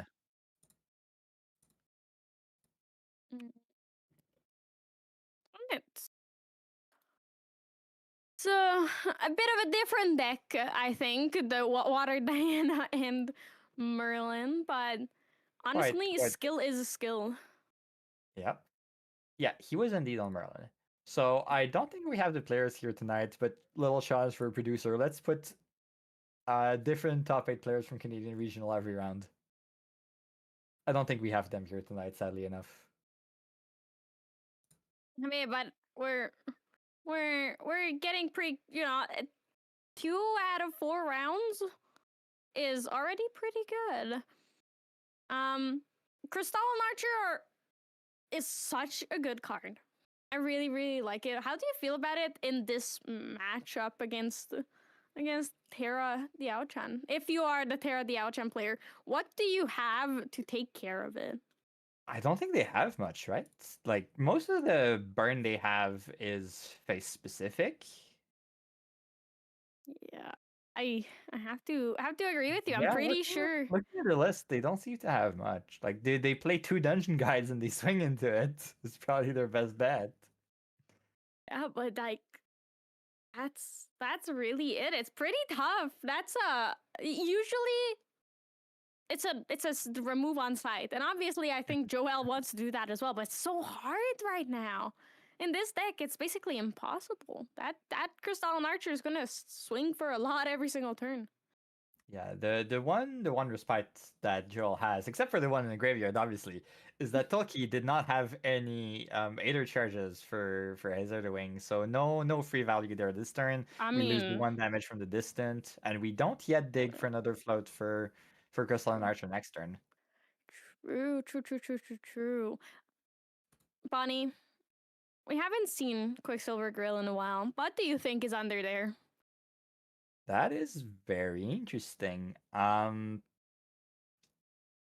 a more aggressive version of the deck, I might have said Everflame Staff just to protect it a little bit. Might just be Tariff Ring so it doesn't get hit by a Fracturized before their recollection. Might be Safeguard Amulet because we were expecting Carp Sankoda soon. Ooh, Weaving, Mana Stream. So we get the value train on. Yeah, that's about to start generating a crazy amount of value immediately. And a power sword. Ooh, No, yeah. 2 floats. Yeah, that's pretty good. Oh, that's a great use of that Weaving Mana Stream. I think this is a new addition to the deck, isn't it? Or at least The it's like power it's sword? recently been coming into the deck because it wasn't around for a long time. Yeah, it's just one of the best use of your one of the best use of your floats, right? You're having a good graveyard answer and also just a source of extra damage. It means the deck can run well, I think the deck was on Inner Sword before, and so Power Sword is just in most cases better in the deck to make Cheshire Cat a bit bigger. It's it's also just a really good hate card, especially in a mirror when you get rid of their toad troll. Not frog, same toad frog. They're close enough. Every toad is a frog. So when you get rid of their frog as well. And also it was a Scepter of Fascination under the Quicksilver Grill, which is pretty darn interesting. What do you think is the thought behind that? I like playing it right now. Well, playing it right now, obviously, is just getting value out of that float in the graveyard, right? It's getting banished by the Palvor Sword anyway, so might as well use it now before losing it. The question is how much value we're getting out of the Scepter, except for that card draw. Do we have reactions to play from memory with Xiao Chan to make it worth anytime soon? Yeah, because it's a big risk. Though it could very well just be bait. Because you're right, if there's nothing in the memory to use it with, it's really bad.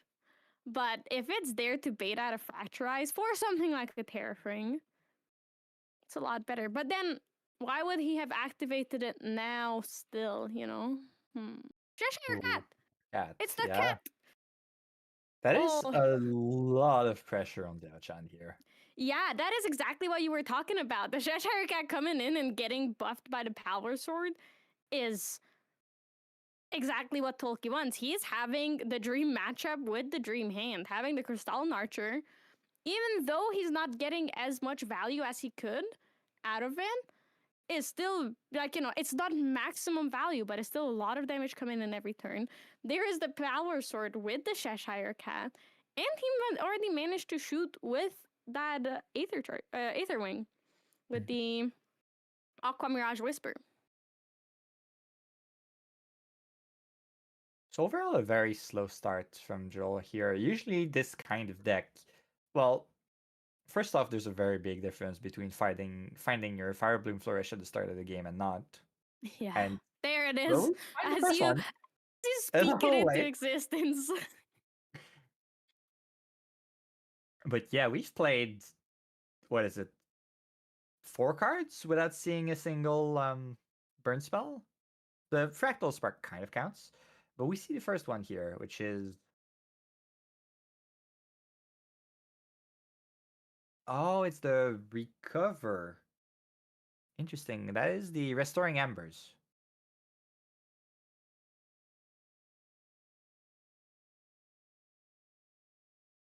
So still no. Oh, a second Weaving Mana Stream. We found the Fire Bloom Flourish late, but Tolkien is in full value engine mode.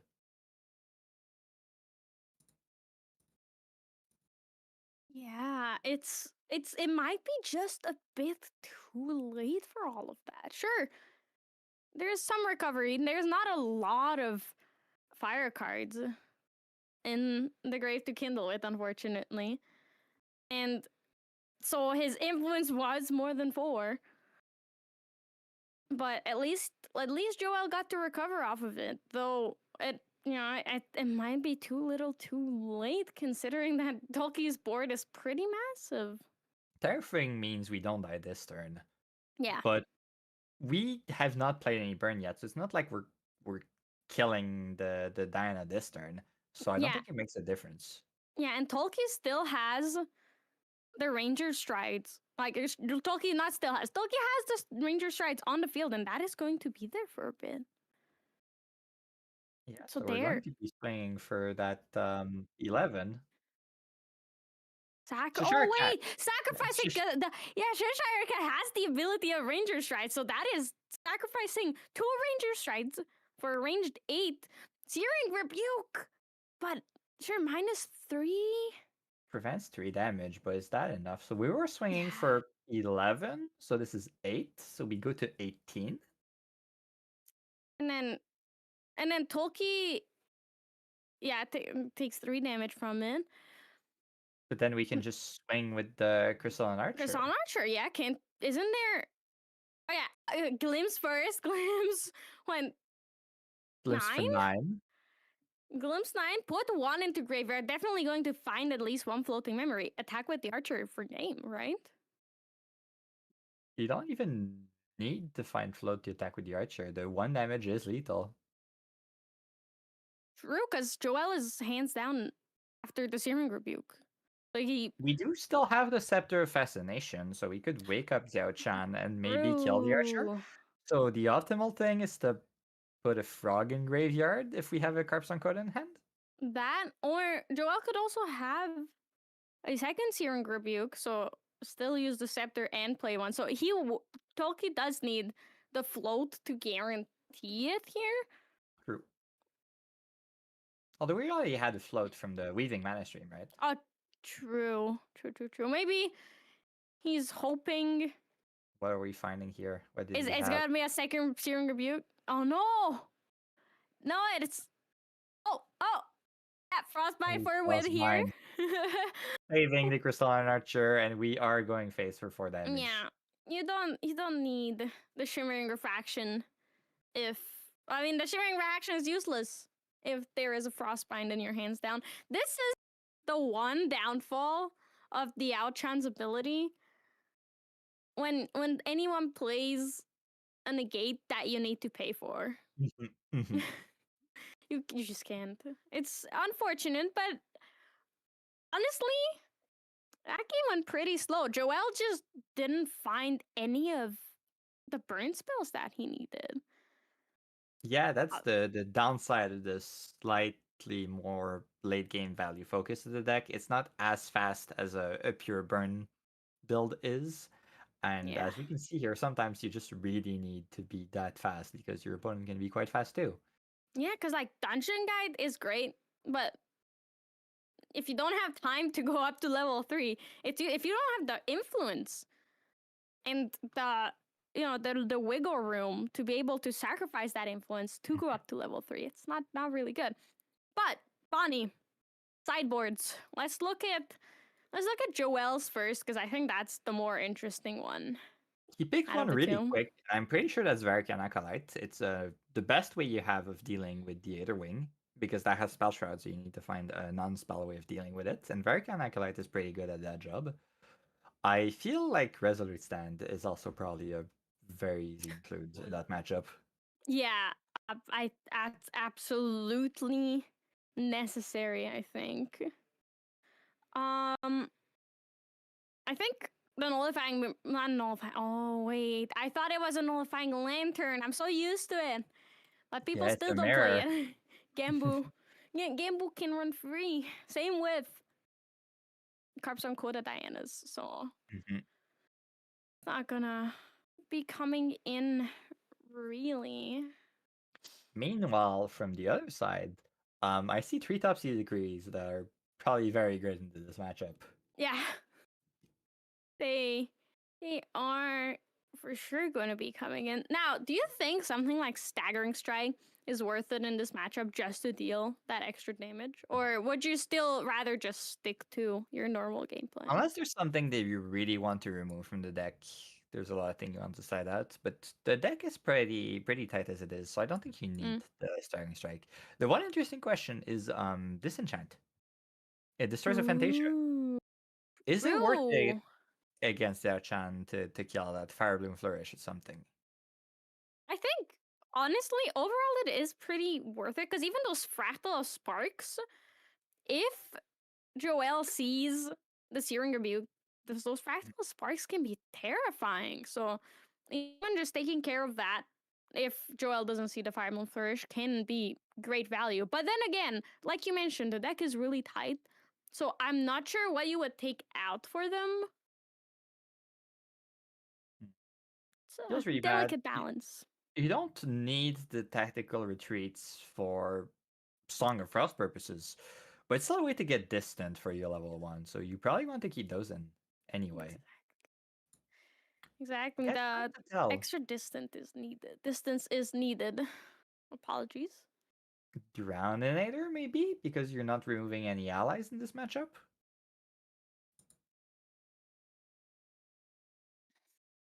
It's those sideboarding is a very delicate skill to practice and learn.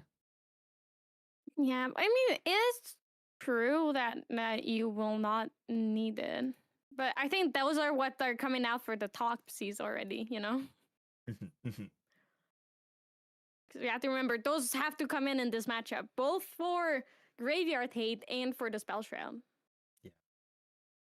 Very important to remember that even Searing Rebuke targets, so you can spell shot the whole damage. Exactly. Anything. So that's why Topsy Decree is just basically a must play card in every single deck because there are so many things that say target, and that is the universal way to combat things that target and will just one shot you. Or And that's why hurt you. I'm on Lightweaver's Assault, because it goes through Topsy. Yeah, it's a skill. Just play Assassin, apparently. That is the solution to everything. Always has been, always will be. Oh, So we start with we're going the other way around this time. We play the Fractal Insight first. exactly, gotta guarantee that your first Fractal of Insight resolves. We saw that, last game. It was pretty detrimental that Joel couldn't glimpse another two. There was two less cards that he got to put to the bottom, but this time he hit both on top. So that is good news for Joel, bad news for Tolkien, I feel like. Yeah, hopefully a Firebloom Flourish.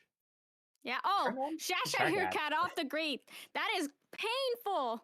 This is even better of a start for Tolkien than before, I think. Because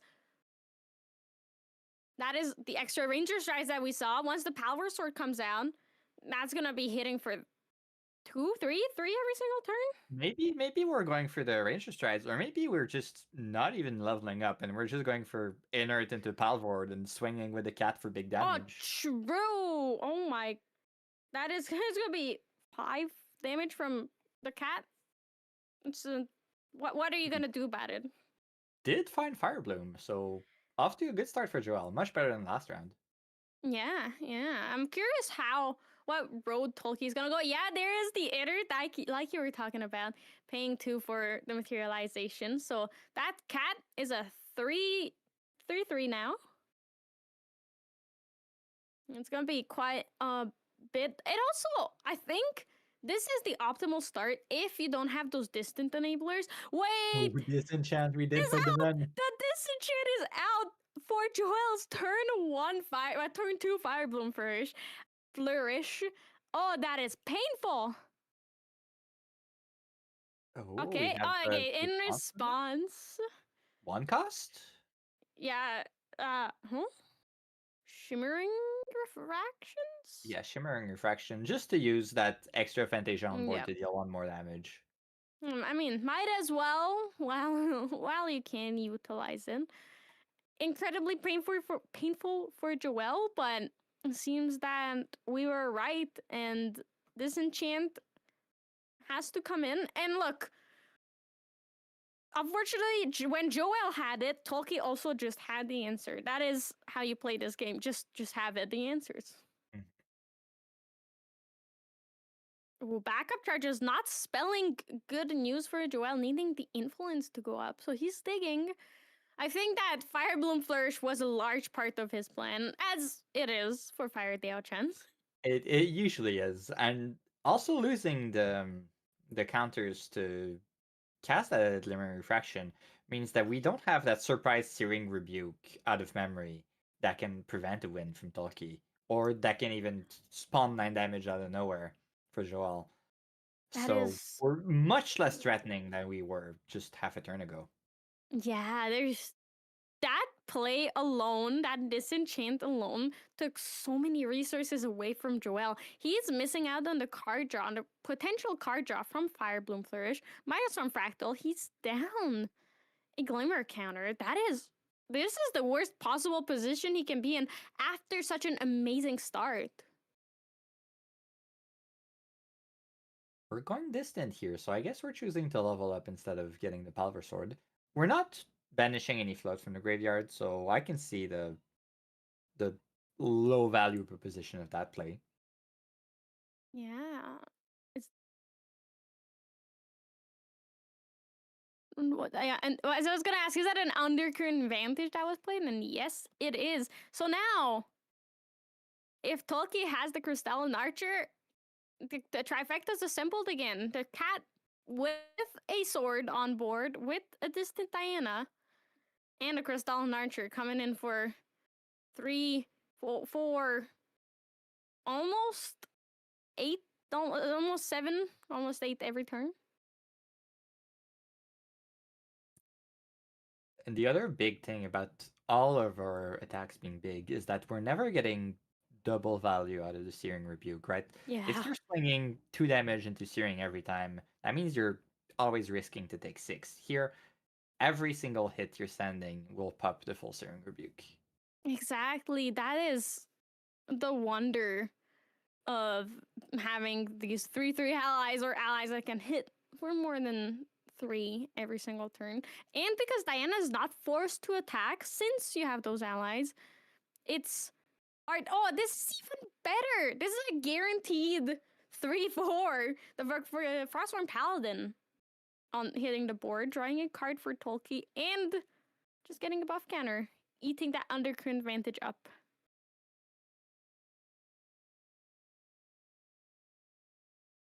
And just going Yeah. straight face, we know we're not scared of any ally in this deck list. Yeah, Except this for is. Lubu, but she's very far away. Yeah, unfortunately, I don't think Joel has the cards to spare right now. Well, actually, he might be in a position where he wants to level up, right? Because he has so many cards in hand, and it looks like they're mostly useless at this moment. Because he's not playing any of them. I wonder what he has in hand. It's a very good question. We'll see. We're probably seeing some kind of burn and then phase into a level up, or maybe restoring embers. Oh, that could be. However, it still doesn't draw a card, so it feels like so much value lost. Because Joel's influence is way more than 4 right now. Here would be perfect. We have few enough cards that we get the recover from Fasker. Fasker into Restoring Embers, and then we get the recover from both in the draw. Yeah, that could There's a couple interesting be. lines. Tolkien has, both of them have 6 influence. So I was a bit over exaggerating on how much influence they had. If Joel has another card to play, he could go fast gear into something else, into Restoring Embers, as long as the second card he plays is a fire card. Because then he can just kindle 2 and pay 2. And then draw a card because his influence will be less than 4. And recover. That would be the ideal world where he has 3 things to play. Oh, but something is cost 3, so that will not be Cost fast 4. gear. We are resting the Oh, fractal cost 4, Wind you're Touch. right. Oh, I wonder what we're We could be seeing. Cinder Geyser? True, that might just be it. Seems like he's thinking about what to do on his turn, but it still feels because he didn't wake up the Fractal of Insight. Okay, so now we are actually coming into his turn. All right. Playing nothing, just going straight into materialization. Quicksilver Grail again. Going for that over something like Cinder Geyser on the end step is interesting. Probably. Okay, do you think now we'll see the Quicksilver actually hide the Tariff Ring, or is it gonna be Scepter again? Might be Safeguard Amulet just to do something different. It could be. Yeah, Cinder Geyser. You see it, okay. I really wonder why he didn't play this earlier. It definitely has something to do with getting the Quicksilver Grill. I'm surprised more at it going face instead of the Paladin earlier in the turn to prevent that extra 3 damage, right?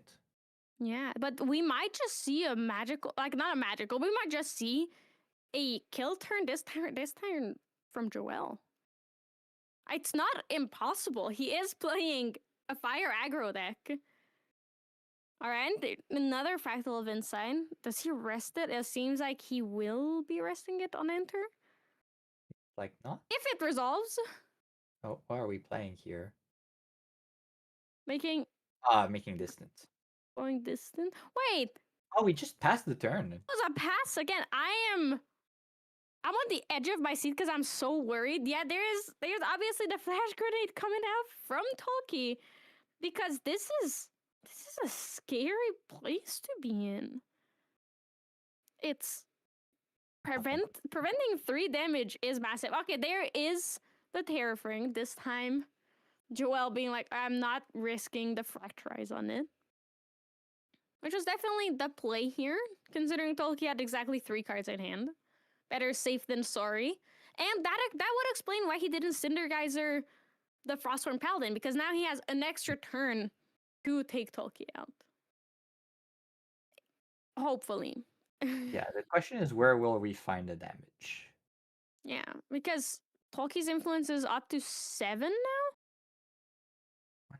Because he cycled 1 with Flash Grenade. Yeah, should be at 7. Yeah. Unless he had Floating Memory in his graveyard, which is 8, which would be 8, but I it's believe it is. Just It an just open pass passed. to Tolkien. Not wanting to pay for the Tariff Ring. I once again wonder what he has in hand. Definitely a lot of negates and protection.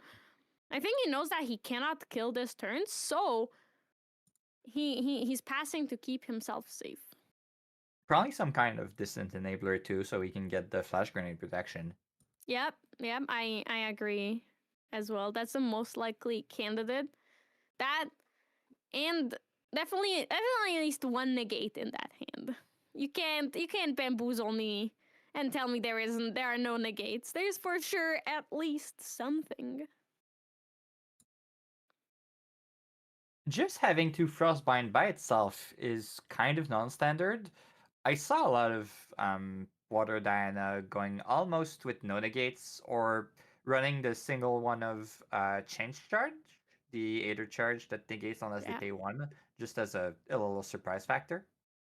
That is definitely the more common way to play this deck. But I think in the Carpstone Coda deck, or like the Carpstone Coda variant of this deck, you kind of need the Frostbinds to back your Carpstone Coda up and not have it just be negated and gone.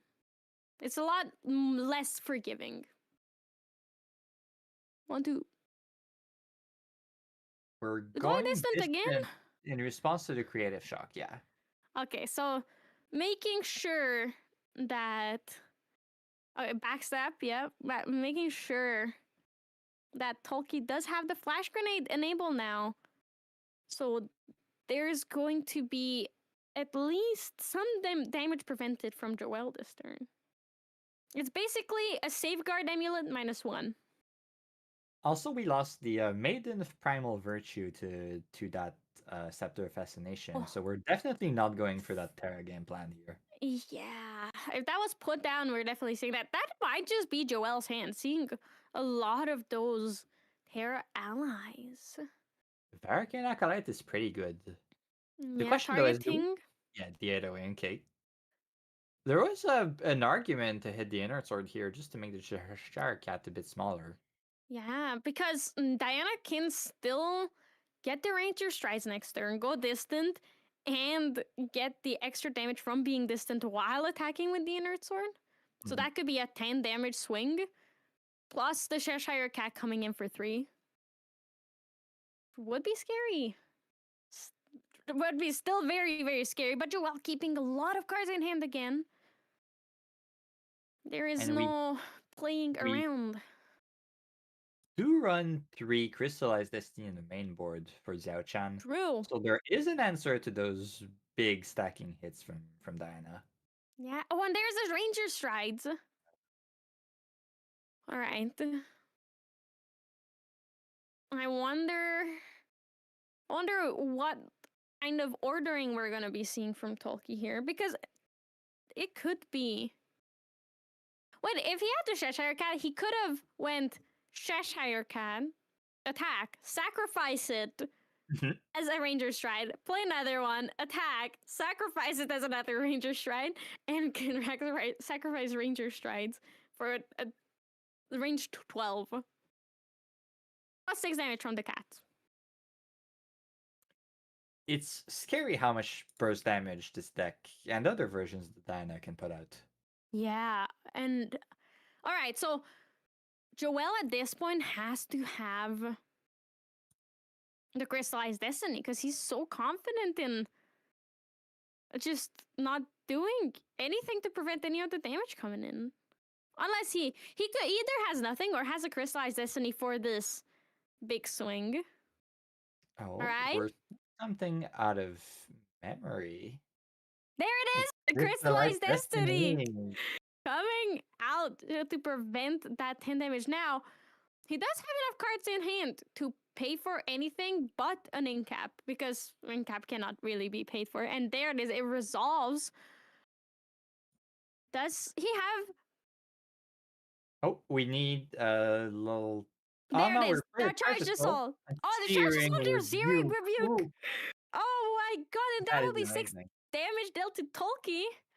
Yeah, Joel has the answers. Now, Tolkien needs 2 more Charge Assaults. 2. Yeah, this is like the one thing he wasn't prepared for, it seems. Yep. 18, taking 3, going to 10, and then taking another 3, going to 13. Now, that's with the amount of cards in Tolkien's hands, as long as he has something. Yeah, there's a Crystalline Archer, paying extra for it, because it does cost 2 because of the Crystallized Destiny. Swinging for the 1. Is it enough? Swing for the 4. We can banish the Swing for Charge the Assault, 4? right? Oh, true. But I believe he did not banish the Charge Assault for the attack. Oh, Restoring Embers, finally getting that value. Yeah, I believe attack trigger on the stack. Kindle 4, yeah, restoring Ambers. Going to live on 1.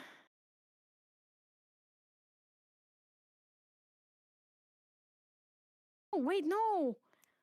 Joel decided to use the Crystallized Destiny for Yeah, to take the full. for the Diana to tax it. So that Serum Rebuke, I believe, is still there. Yes. So that means Joel's only taking 2 damage. Down to 16. Still 13 damage. Yep. In response to the Searing Rebuke's 3 damage, Tolkien's like, all right, well, I now I should banish this flash grenade. Oh, So this is tight. All This is like protection is down. Can we find a win here for Joel? What Yeah. do we have left? We have 4, so 5 influence with the draw for turn, plus the fractals. if Can he we levels find a up, win here?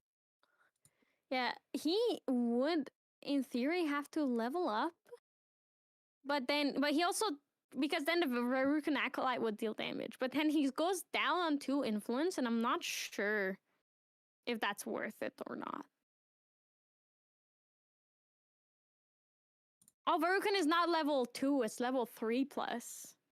Yeah. So we are not getting the Varukan. Also, Yeah. the inner sword should be dead, right? Everflame Staff is a good source of damage if we can get. Can we find 3 procs of damage. Tolkien did go attacking with the Winter Sword. Everflame Staff, sorry? We do need to find 3 different spell sources of damage to fully stack the Everflame Staff to get that extra 4. Yeah, and the allies that say as a spell do not count towards the Varukan Acolyte or towards the Everflame Staff, so that needs to be 3 spell cards from Joel's hand. Let's see. Can we find it in 5 cards? So drawing 1. Fractal of Sparks is 1. No. Wait, is Fractal a spell? You know what? Yes. I will. Most fractals are. No, it's not. No, it's not. It can still be a Fantasia spell well, yeah, Is it a Fantasia with spell fractal? fractal. I don't think it is.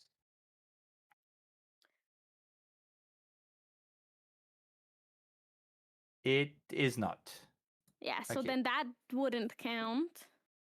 What's the best options we have? I'm not sure in 5 cards we're able to fully trigger the Everflame Staff.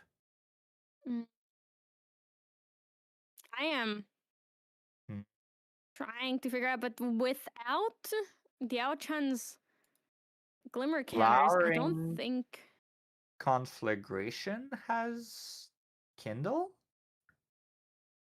Yeah, but there's one in Graveyard, I believe, because after the Restoring Embers is just the Restoring Embers.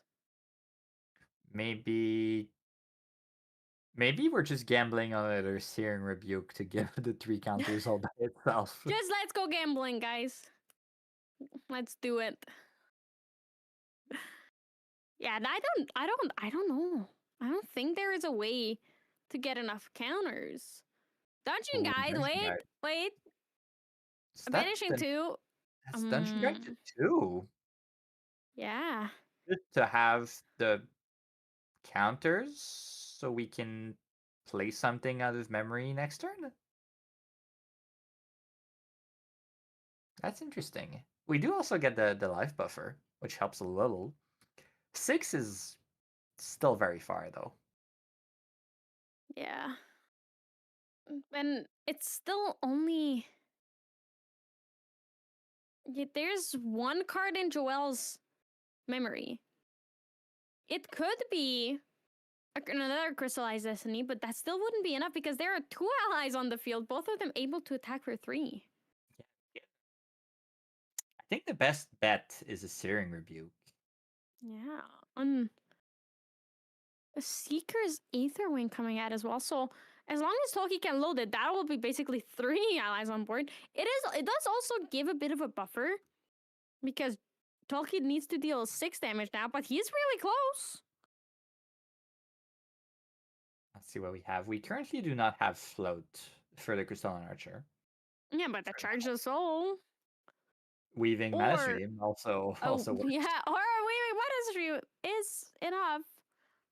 Boom, attack, load it, or not load it. Eat it up. Obviously, it's less value, but you could still deal enough damage. Yeah, obviously, if you win the game, it doesn't matter if it's banished forever or not. Searing Rebuke. That's gonna be. Yeah, Frostbite on the Searing fine. Rebuke. Yeah. Yeah, that's it. That is it. That is game. Yeah, that game was a lot longer. That game 2 was a lot longer than the game 1. Both I of want the games. I want to point out Joel lost with an influence of 0. Yeah. He is showing like, hey guys, I have no cards in hand. No, actually, no influence at all. It's crazy what the deck can do. But also really sad what the deck can't do when there are no burn spells in hand. It's really, really painful watching the Outchan kind of just flop around like a fish. Because nothing's happening. As people like saying, Joel just drew the wrong half of the deck. It's all the support pieces that don't do anything by themselves, and that disenchant on turn 2, which is game winning for Tolkien. Yeah, it absolutely made the game for him, I think, because that meant that Joel could not like refill his influence. He couldn't deal damage every single turn. If he got the Everflame Staff out earlier, like if he had the Fire Bloom Flourish, he would have gotten the Everflame Staff out earlier, and he would have been able to actually build the counters up and utilize it. But like this, there definitely would have been a lethal line with the Fire Bloom Flourish. Yeah, it was really tough. Obviously, I think some people are really happy to see Fire the Outchan lose in such like kind of an anticlimactic way, because there were still cards played. Joel went down to an influence of 0. It just he didn't have any way to win the game. But it's still sad, or at least to me, it feels kind of sad when the game is so unfair. Like feels unbalanced. Yeah, and sometimes you have bad matchups too. I feel it's probably not the best matchup for Fire Zero Chan. It's a deck with very little interaction, right? It's a single-minded deck that just wants to burn you down without interacting with you in any way. So against a deck that presents such potent threats as Water Etherwing Diana, you need to have an answers for those cats that Etherwing, and Fire Zero Chan is not the deck to present those answers. Yeah, it's just, what are you gonna do? You're gonna be like, oh, cat. And both games, it was Tolkien himself that took care of the cats by using them as Ranger Strides. Just like, oh, Ranger Strides attack you for a billion. At one point, it was 12. Now, some people might say that Ranger Strides is the problem. I am one of those people. I think you're wrong. I rest my case. You know what? I refuse to elaborate. You're wrong. It's a fine card. It's a lot of value. A lot of people play it for very different reason. Well, no, for a single reason, and that's swinging for a ton of damage at a time. Okay, in Diana decks, it's fine. In a Spirit deck, now then I can agree with you that there are problems. If you're not playing Ranger, but you're playing Ranger Strides, I see the trouble there. Well, both decks play essentially the same, right? It's just presenting a lot of value. Not just all at once, but also very consistently, right? And Wind Wake Up has shown a lot of results in the past season and a bit. Force people to change their deck building. You need to have an answer from that, be it Song of Frost, be it some fast damage to be able to deal with those allies. You need to find a way to maybe deal with Cheshire Cat in advance. Some people have been pulling the Yuan Shaos out of their binders to put in their sideboard, like I did. I've won a game because of Yuan Shao. It's so funny to, because the Wind Wake Up decks are so greedy, right? I love them. Like the last time I played against one, in the whole 75 cards, there were a total of 3 non-unique allies. Not like 3 different ones, but like 3 total cards, 3 slots in the 75 that are not disabled by Yuan Shao. And that is Oh. so greedy to me. It is greedy, but also it's not like it's the same thing of what you said about raccoons earlier, where people just stop playing Graveyard Hate. People don't play Unique Ally Hate because who plays Unique Allies? And I mean, obviously, when you think about Wind Wake Up, you don't think about Unique Allies, is rather my point. and it's similar to how Gambu, how Superior got away with just playing an insanely greedy Gambu deck in London and just winning undefeated. Because nobody played Nullifying Lantern. That literally was the problem of the whole event for everyone. No Nullifying Lantern means free wins for Gambu. Yeah, exactly. So, A lot of people don't respect the deck. And in fact, even still now, we've seen 2 water decks in a row, and neither of them were on Nullifying Lantern. In a water deck, that can just Lantern Fracturize and disable half of the decks out there. Yeah, It's not just for them. It's also for all the fire decks that try to kindle a lot of stuff out of the graveyard. Yeah, but I think the reason Tolkien played Disenchant is for Nullifying Lantern Fracturize and not for Fire Diachan, or it could be both. Actually, because Fire Diachan is really popular, it really could be both decks and not just one. Also, Tolkien is Canadian. Maybe he still has Razorgale trauma. Real. Oh my gosh. Bonnie, I can't believe both Canadian Ascents were won by Razorgale. If I know, I mean, I don't know, but based on evidence, I am predicting that we will be getting another Canadian Ascent, hopefully a West Coast one this time. I know you don't want that, but look, give the West Coast with Western Canada some love, yeah. Just like how give East Coast US some love, you know. I'm a fair girl. I really hope it won't be won by Razorgale, but also based on our previous data, it would be very just be. It's not a pattern until 3, but it would be very, very funny. Though, for now, RDO has not shown any new tools for Razorgale, so maybe but look, we know that at least until the next set comes out, we will not have a Canadian Ascent. So it's gonna be the set that comes out in June that will have Razorgale support. And the producer said it would be even funnier if it was won by a different champion, because it was Vanitas.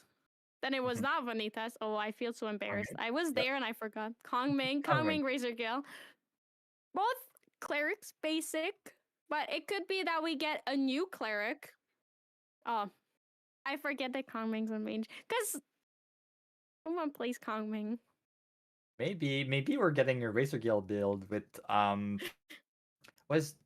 god, I'm forgetting the name of the card because I have not actually seen it play anywhere. We got the new card in PTM, the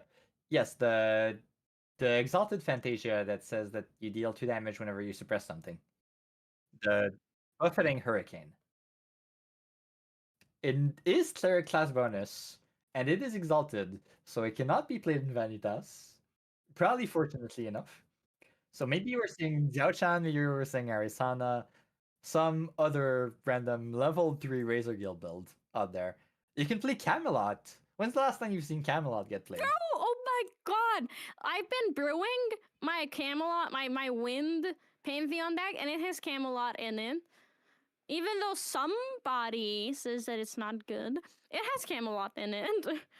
and it would be awesome. I hope we get a non-evil male cleric. That's like actually just like a cool monk like cleric. That would be really cool. I want a monk that's a cleric and that to win the next Canadian Descent. Thank you. So it can be male, female, male. Razor Gill, Razor Gill, Razor Gill. It's perfectly balanced. On the Like other hand, clerics. if it's Arisana, that means that we can play not only Buffeting Hurricane and Camelot, but also Astarte. Because Astarte Camelot is such a funny combo that never panned out. That's really mean. I Yeah, think that's the kind of thing no. I like to play. Respectfully, no. It should not be that. It should be just Camelot, Byakko, and some cleric that can cheat Byakko into play. Wait, no, it should be Guoja that's a cleric with Byakko. Because everyone wants more Guoja. We do not yet have a lineage break cleric, but maybe at some point we'll get a lineage break cleric and go Guojia into level 2, level 3 cleric. What do you mean? We have Cam. Cam is lineage break cleric. What are you talking about? That's a fair point. I don't think you can level up into Cam though. Make Cam into a champion. I get my wish and it's a guy. You get your wish that it's a lineage break champion. Cam gets his wish that it's a cleric. Everybody wins. Just tell Cam to win worlds and maybe that'll count, right? True. If Cam were able to play and he were to win worlds, we would see level 4 Ari.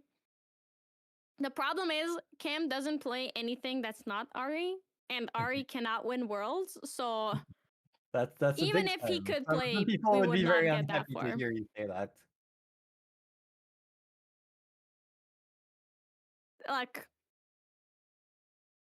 I hope I will be proven wrong in Singapore. Tickets going up tomorrow, by the way.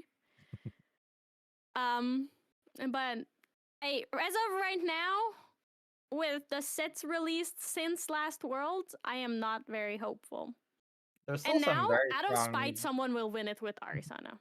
There's still some very strong Arisana supporters out there. Some of them aren't. I think Aqua very recently shifted out of Arisana into some other... I think he's on actually Carpstone Coda Diana, I think, if I heard correctly. Let me go check. Everyone shifting away, huh? That's crazy.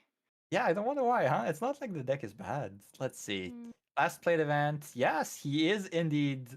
He was on the Water Ring Diana for his last Tour Champ. Last Tour Champ. That doesn't mean he's given up.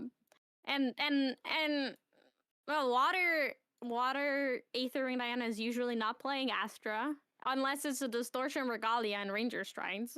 But I would not count that. Halver Sword is Astra. Yeah, it's also Distortion. I don't think that counts. I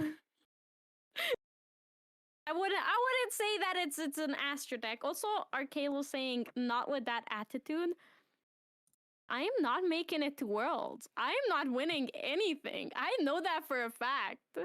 I'm just hoping maybe I'll spite someone that's an actually good player to win Worlds with Arisana, okay? I'm not gonna prove anyone right or wrong. I'm not gonna prove myself wrong because I can't get there. I've never day 2'd an event. Aqua on Arisana actually knocked me out of praising at Akiba a couple months ago. See? But still not at Worlds. You know, that's all I'm saying. Make it to Worlds, guys. Something, chop, chop. National season is coming up. National season We saw that pre-registration is a cool thermos. Yeah. Some people, it's very, I think it's a very controversial pick. Do you like it or do you hate it? I've seen some people be so upset. I like it. I agree. It's not as cool as the bag, but that's just because the bag is such a high bar to clear, right? The bag is amazing. It's the thing is, you cannot give a backpack every year because then people just won't use the backpack. The thermos, exactly. They already have one. Exactly. They need to change it up, and thermos is great. I'm a soup enjoyer. I need the thermos. I will use that thermos wherever I go because, guys, it keeps your soup warm. And what better thing can what? Tell me one I- better thing to do than going up to an ascent, pulling up in the morning, round one, taking your little thermos, opening it up, having the little cup there, and pouring some tomato soup into it and sipping it while your opponent is sweating there, hungry, tired, being like, man, this sucks. And you're just like, tomato soup. I feel like a lot of This- people would answer coffee to that. Not me. I don't Okay. drink coffee, but I don't drink coffee either. We're card game players. I genuinely feel like this is one of the few communities where coffee is a rare thing because everyone drinks energy drinks and yeah, exactly. We have a Unhealthy. very big energy drink addiction problem here. Yep. Shout out Shinja and his rain, Cam and his Not- white monster, Tyler and both. Not me though. I'm putting hot cocoa in the thermos. Sorry. Tyler and water, but also energy drink. But yeah, I'm putting hot cocoa in that energy drink and being very happy about it. Hot cocoa white monster mix? No, no, please You not. you said hot chocolate in the energy drink. So, White Monster hot chocolate is baniRien's key to success. Thank you for sharing it with us. We still have a fair bit of time in the round. We have about 10 minutes left, I think, plus overtime. So we'll take a quick break. Everyone get your water drink, stretch out. Very important. You can't just sit here and watch the games. We want you healthy and able to not fall asleep and follow those games closely. And we will be right back with some other very interesting matchups.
back to round 3 of the TCG online locals. I'm Clem and I'm back with NEETfull. How are you doing?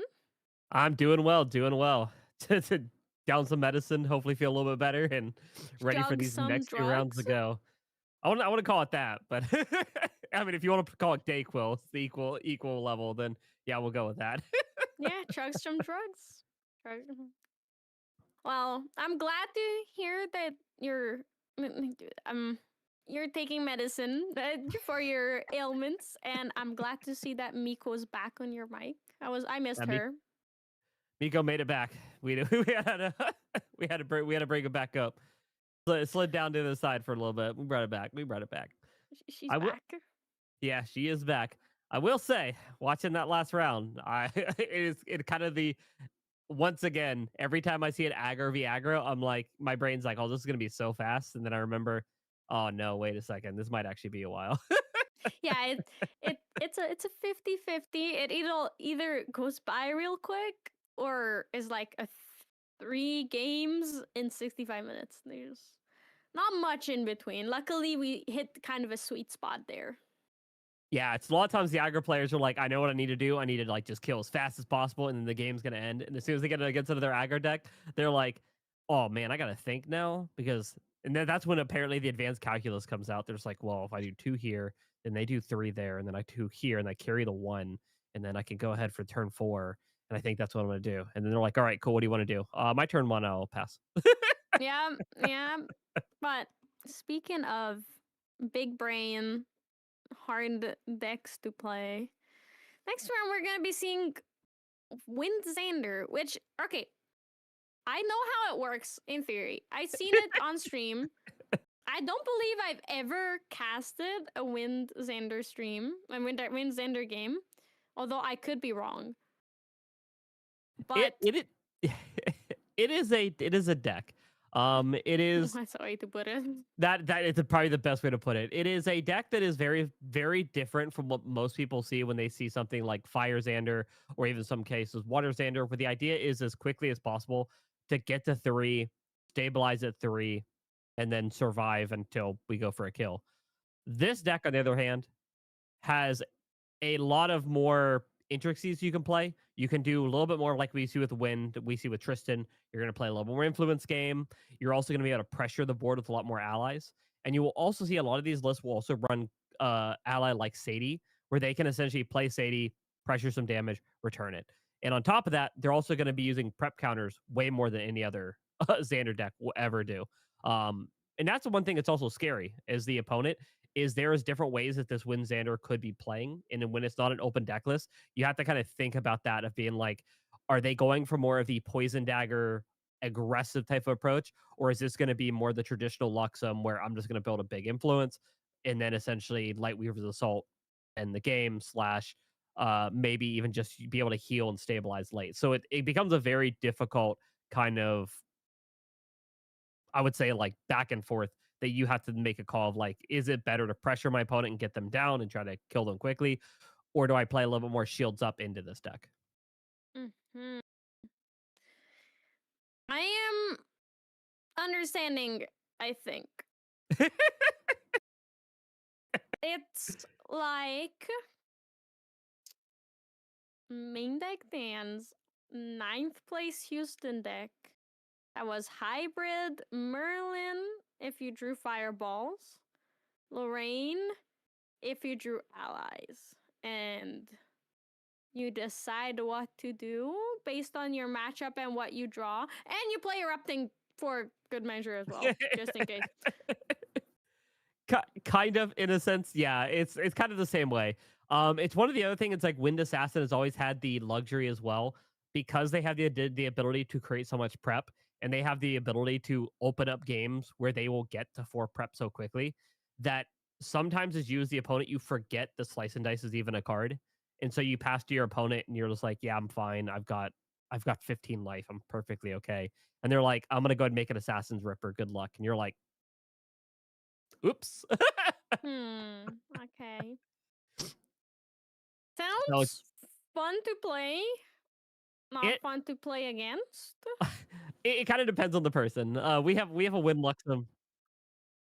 we have Winlux in Dallas, so it's something that it's something it's something that we're used to.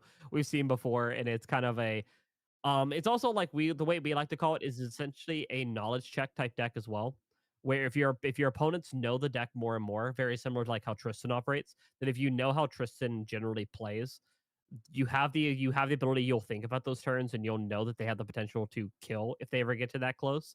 But into people who don't know, you can very quickly trick them to be like, "Hey, you put shields down. I'm gonna kill you." And you're like, "Well, made that mistake once, but once is the only time I need to make that mistake in a in an event like this." So, but it does look like we're not going to see the win Luxem. It looks like with all our talk, they were like, "No, we're not going to put it on.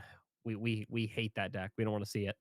Okay, So, that is a lie. That is the biggest lie in the world because Tyler is the biggest fan of Windluxem. He's I one don't think of. so. That's crazy. That is crazy. Th- that would be. Oh, all right. Well, I guess I will just shut up respectfully. You know, I trust me. I know him so well. I know everything he loves, and Oh, you know me. You know him better than I do for sure. That's what I'm getting from this. no. But instead, it looks like we're going to see Water Aether Diana. Very something that we've of course seen before. Very aggressive. Very kind of the go to water aggro deck at the moment. A moment going into Win Umbra Tristan, which this is the full Tristan lineage, Reaver and Dancer. So lot of options in terms of what you can do. And of course, that being said, what we talked about, the ability to dice out of nowhere and kill and being able to have those turbo turns, still relevant here. Win Tristan still holds Yeah. that title, just maybe not as crazy as the Win Luxem tends to like to do. NEETfull. I have a question for you. Yeah, Are what's you up? tired of Tristan? Weirdly enough, it's actually the deck that I like to see the most in an event. Weird enough to say. It is mainly Okay, when you're playing or when you're casting?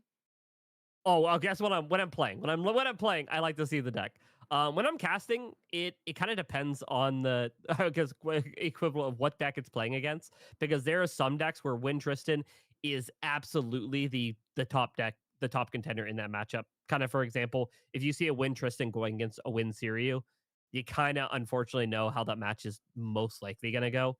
Just because unless the Win Tristan really makes a big mistake, or doesn't see their removal to deal with the board, a lot of times the dragon will never hit play because they're just going to hold in steering fumes, or the dragon is going to essentially require to say, I hope he hasn't drawn it yet, and I'm going to send it, and I hope there's not in steering fumes. And as soon as it pops up, it's unfortunately probably over at that point. So for casting, it's a little bit tricky to say if I hate seeing it or if I love seeing it, because in certain matchups like this one, I actually really like these type of matchups because it does give the aggro decks a little bit run for their money, where it does get to essentially have to play a little bit more strategically on how it's going to play its routes. But of course, things like Dragon, it's like, well, I think we know what's going to happen here. Yeah. But when you're playing, then one, you know your matchup immediately. Two, you know the whole 60 cards, every single card in the deck. So say you like it when you're playing is very understandable because Yeah. at this point, if someone doesn't have the deck list in their mind, they're two locals away from having the exact deck list in their mind. Yeah, it is very much a deck, and it's what we talked about with kind of knowledge checking your opponent. Once you know what Tristan is capable of, and you know what play patterns they like to follow, and you know they like to obtain that influence very early on, when you can pressure a win Tristan early on and force them to play cards when they don't want to, you can really kind of put yourself in a better spot. And you're gonna generally see that in these type of games as well, where you're going to see the aggro deck take a little bit more risky plays and just try to pressure the Tristan, because if the cards are out of their hand, if influence is going lower, that makes that level 3 turn a little bit less scary. Yeah, and that's probably what we're gonna be seeing here, Ryab on the water Aether Ring Diana, which we didn't get to talk about as much, but it's basically what we saw last game, I believe. It's the Carp Song variant, so there is 3 languid toad trolls, the 4 Carp Song codas, the Cheshire cats, and everything from last game. Yeah, very much. There's very few changes you see with this deck. A lot of the changes you'll see with water water aethering aggro is more of changes to the material deck. A lot of that comes in terms of if Palvor Sword is going to be in the deck, or if you're going to see maybe Lantern get played in terms of the Gembu meta, which is a little more rare for the deck, but a lot of the time it's there. But most of the time, Water Aetherwing, pretty standard what it wants to do. It wants to get Coda in the graveyard, or it wants to get Toad in the graveyard. It wants to Coda down your opponent and then hit really big with that bow. Yeah, the main difference between the two deck is take aim over Drown in Aether and no prudent knocks. So It looks like we have four. No, we have four Prudent Knocks in here. oh yeah, I just missed it. So yeah, it's really just the take aim over the Drown in Aether. So same as last time. What Yep. are your predictions for this matchup though? Because we've seen a pretty standard turn one from both of these players. If it was based on what we see in Dallas a lot, I would probably say this is very much in the favor of the Water Aetherwing. Just because we see a lot of this deck here in Dallas. I think we have three very well-versed players on this list that play, so we see it a lot.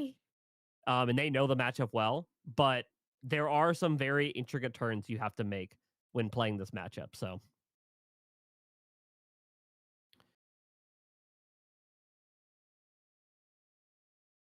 and it looks like that might be we're seeing the take aim get played here.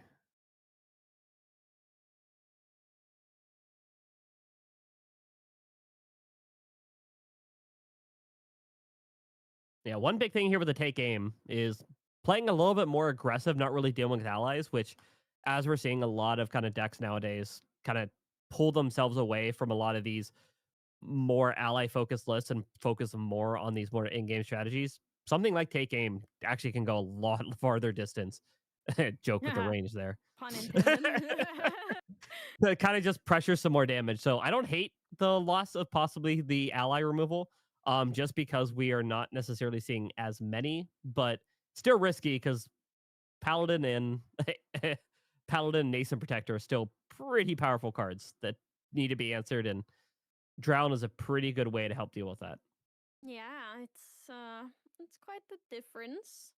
There's a Crystalline Archer into the right after the Fracturized Mill, so that's gonna be hitting for 4 here, which is putting Zalianitis immediately at 11 damage on turn 2. Yeah, and this is exactly what we said. It's really about pressuring Tristan down. A lot of times as well, unless an Ace and Protector hits play, you're not going to be doing a lot of trading in this deck. A lot of it is going to be putting pressure into face, because if you can use your allies early game, get a lot of damage on them very early, then that means later on in the game, you could end the game with something like Toad in the graveyard and playing Coda if you would need to. So that's very much the right call here. Push face, use those allies to do pressure, and if your opponent is swinging in their allies into yours to clear them, then that's a little less pressure you're dealing with on your side. Yeah.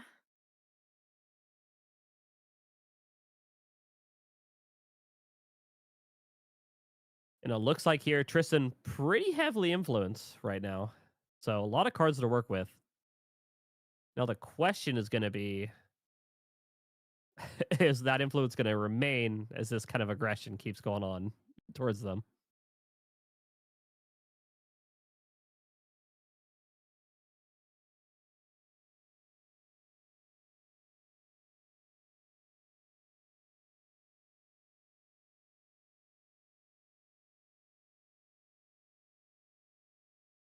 Pretty good knowledge here to gain as well. Showing the innervate agility is already in hand is actually pretty big to the opponent, because that is something you're going to have to consider for quite a while now. Yeah, but at the same time, you know that it is in memory right now. So Rai could just take advantage of knowing that it's down.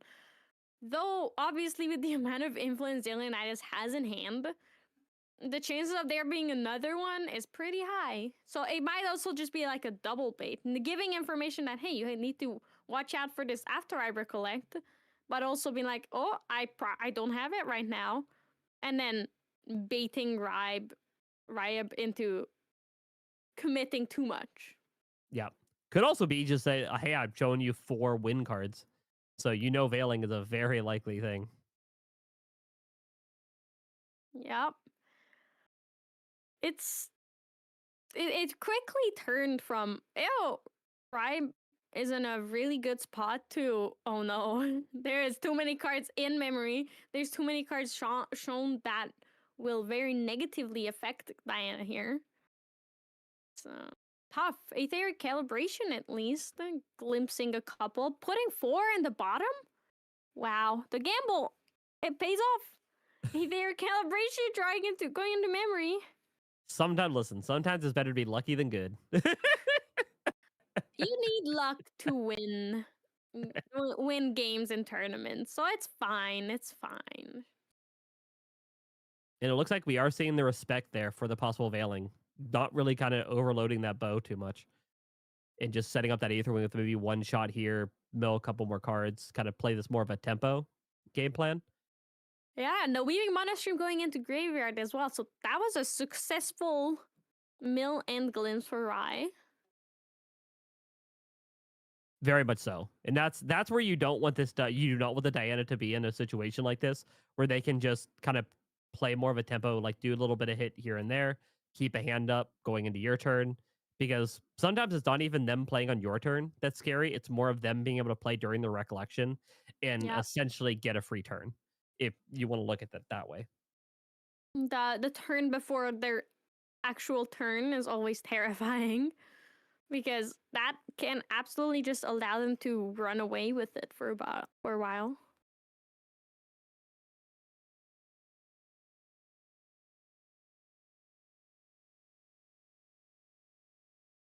Curious to see. Oh, yep.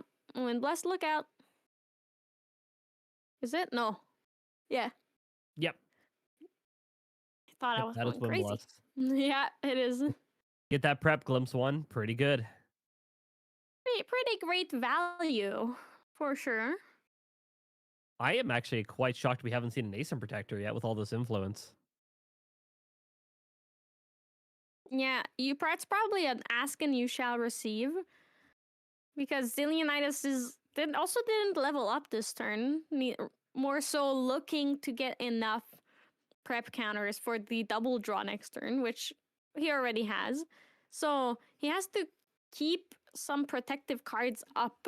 I believe that is what his hand is going to be for here. Inners are coming out, so I think we're going to be seeing a Cheshire Cat. Yep, there it is. It's always heralded by at least one Distortion Sword. Now we get into the very scary territory for Tristan here, because now we have the situation of, if we go boots next turn, then that cat essentially spells an easy +8 on our champion on top of Wing with the Sword bonus for 3. So a lot of value there. Yeah, then there is hitting with the sword for 2. Spooky. Oh, Zillionitis. All right. Yeah, that is Calming Breeze to prevent up both of that damage. All 2. Making Zillionitis slightly more comfortable here, but he has to level up into Dungeon Guide if he wants to deal damage. Or maybe we might see the Slice and Dice turn with the Assassin's Ripper coming out. It would be exact. Yeah, we have it. The 3/1/1s on board. We were talking about this for Windsander. That, all of these 1/1s put in a lot of work, and that might be what we see. Zillionitis has so many hands that the Enfeebling Orb is not too detrimental here. Now, the biggest question is going to be, do we have the Tactical Retreat? Slice. Let's see. That is what it's hanging on, but if Zillionitis has an incap, that Tactical Retreat is kind of irrelevant as well. True. So this could just be, hey, yeah, you did some damage, but guess what? So can I. Yeah, that is exactly lethal on prep counters, exactly lethal on damage. Unless Rai has more answers than Leonidas has in caps. Really, that's the game right now. How many in caps? How many answers? How many in caps?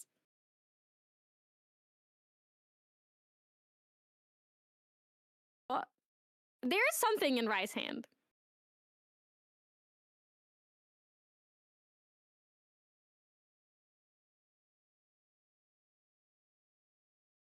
The thing is, all right, tactical retreat. Knight is probably going for an in-cap. Yep, there it is. Yep. So the thing here is that if you wait until before damage, you can still react to the Assassin's Ripper removing the preparation counters.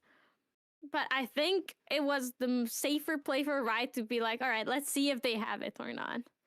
Yeah, and that was what we talked about. That was the what Win can just do. That's not always about the level 3 game plan. And I was about to say, I was like, I'm surprised we're not going level 3 here against the aggro deck. And even though I didn't catch up on it, that who needs reason it? we didn't go quickly is we had slice of dice. There was no reason to pressure the level 3 yet. Yeah, as long as you just have the one slice and dice, you're good. You're chilling. It's all you need sometimes. That's it. Turns out in cap, pretty good card. Who would have thought? Unconditional gate is pretty good. Yeah, Rai had a couple of ways to get out of the damage from the Ripper. Is either just straight up fracturize it in response to the slice and dice, or once the preparation counter is removed to get +3, then play the tactical retreat. But the thing is, Leonidas had 2 in caps. He showed both in caps, so there was no playing around that. Now, let's look at sideboards. Anything in particular catch your eye? I mean, the big one's going to be looking at the looking for primarily at the Water Diana, because I think that's where a lot of these kind of pieces need to come in. Because usually Tristan is a little bit more geared in his main board to deal with aggro. But in terms of this, we're definitely going to see the Reveal the Hidden and the Seeker's Aetherwing come in, just because we did see the reveal of multiple ways to gain stealth. That at that point, bringing those in is going to be really important. Staggering Strike is also another phenomenal card that is probably going to come in here. Very hard to slice and dice if you don't have any prep counters. So, and is also another great way to kind of bait out cards out of Tristan's hand, to be able to say, hey, Staggering Strike for 5. See how many cards they use to try to stop that happening. Actually, and sorry, one thing to add to Staggering Strike is in this last game, one Staggering Strike, even if it only removed one prep counter, it would have been enough to save Rai from dying, because that one prep counter was literally make or break that game. Yeah, a lot of that's one thing that people underestimate is the power of Staggering Strike. A lot of times when you just removing 1 or 2 prep counters can be very detrimental to a Tristan player, because we always see the Tristan at the end game who has like 15 prep counters. And you're like, well, why is removing 3 matter? A lot of people don't realize a lot of that came from doubling their counters to Mastermind Scheme. So if you can really get that initial value down, it makes it much harder to try to get that prep count back up without having to take multiple turns off with boots. Yeah. Oof. Leonidas' sideboard, though, on the other side, looks a lot longer. There's a lot more one-off cards. Yeah, very much. What's happening there? What are we going to see there from these? Very much, I think for Win Tristan, I'm pretty sure we either brought in the Sensor or the Viridian Protector Trinket, if not both, in this matchup.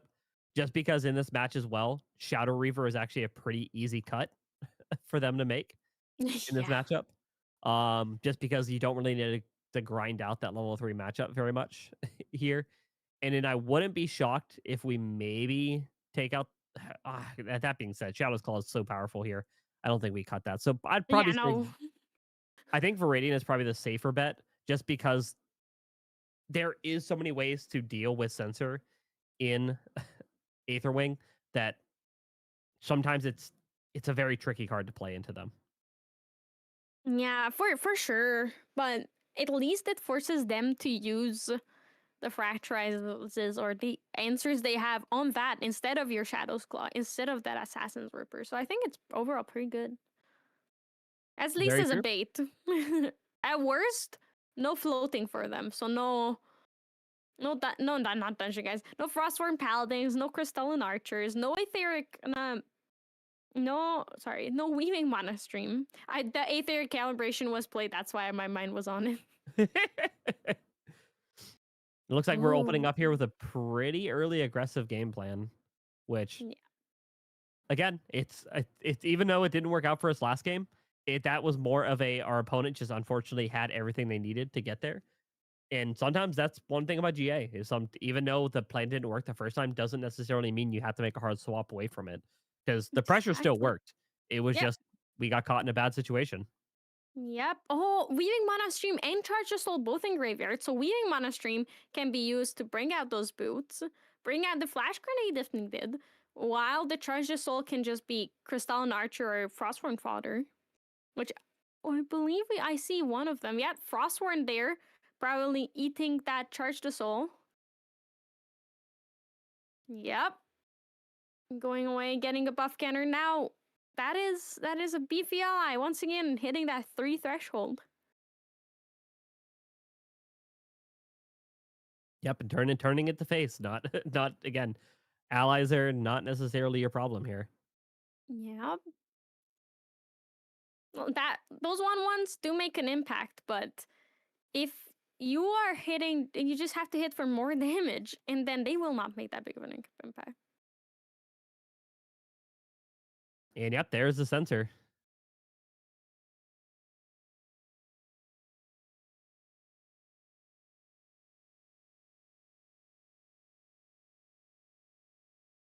One at the Paladin. Makes me think we do have the ace in this time. Yep, there it is. Yep. That's a yeah. That if Rai had another Charge the Soul, that Asen could have been gone. Brave Well, I think it was place. I think it was Lookout. So I think it was the rehealth. Correct me if I'm wrong. So I think the Charges one unfortunately would have. You're Yeah. oh darn it. If it was Windmill though, that'd have been spicy. Have fun paying 4 to return your ace and back to your hand. 4 to do nothing? I'll take that. Oh, Sensor on the board. See? It did come in and it's doing some work. Cheshire Cat attacking for 3. We're back to just attacking for 3. Yep, taking care of the Asen. Wait, no? Hitting 2 into the Asen with Inert? Okay, no. Cat and Inert in both Basin. went into. Yep. I was like, One of the few allies you do have to respect in that deck. You cannot let Asen stand back up with Intercept because that's going to turn off your entire game plan and probably mean you're going to lose an ally into it. more than one. We already lost an ally from the Asen Protector, so it's pretty beefy, and it can easily just soak up the Diana swings as well. So this that's really not an ally you can let live. You're right. This basically the only ally that you're really worried about, even if you have the pressure. Windblast coming back. Glimpse, prep canner, all the goodies. Didn't like the card. Like, I don't like it. Put it bottom. It wasn't the slice and dice kill for next turn, so get rid of it. Yep. Oh, Fracturize on the sensor.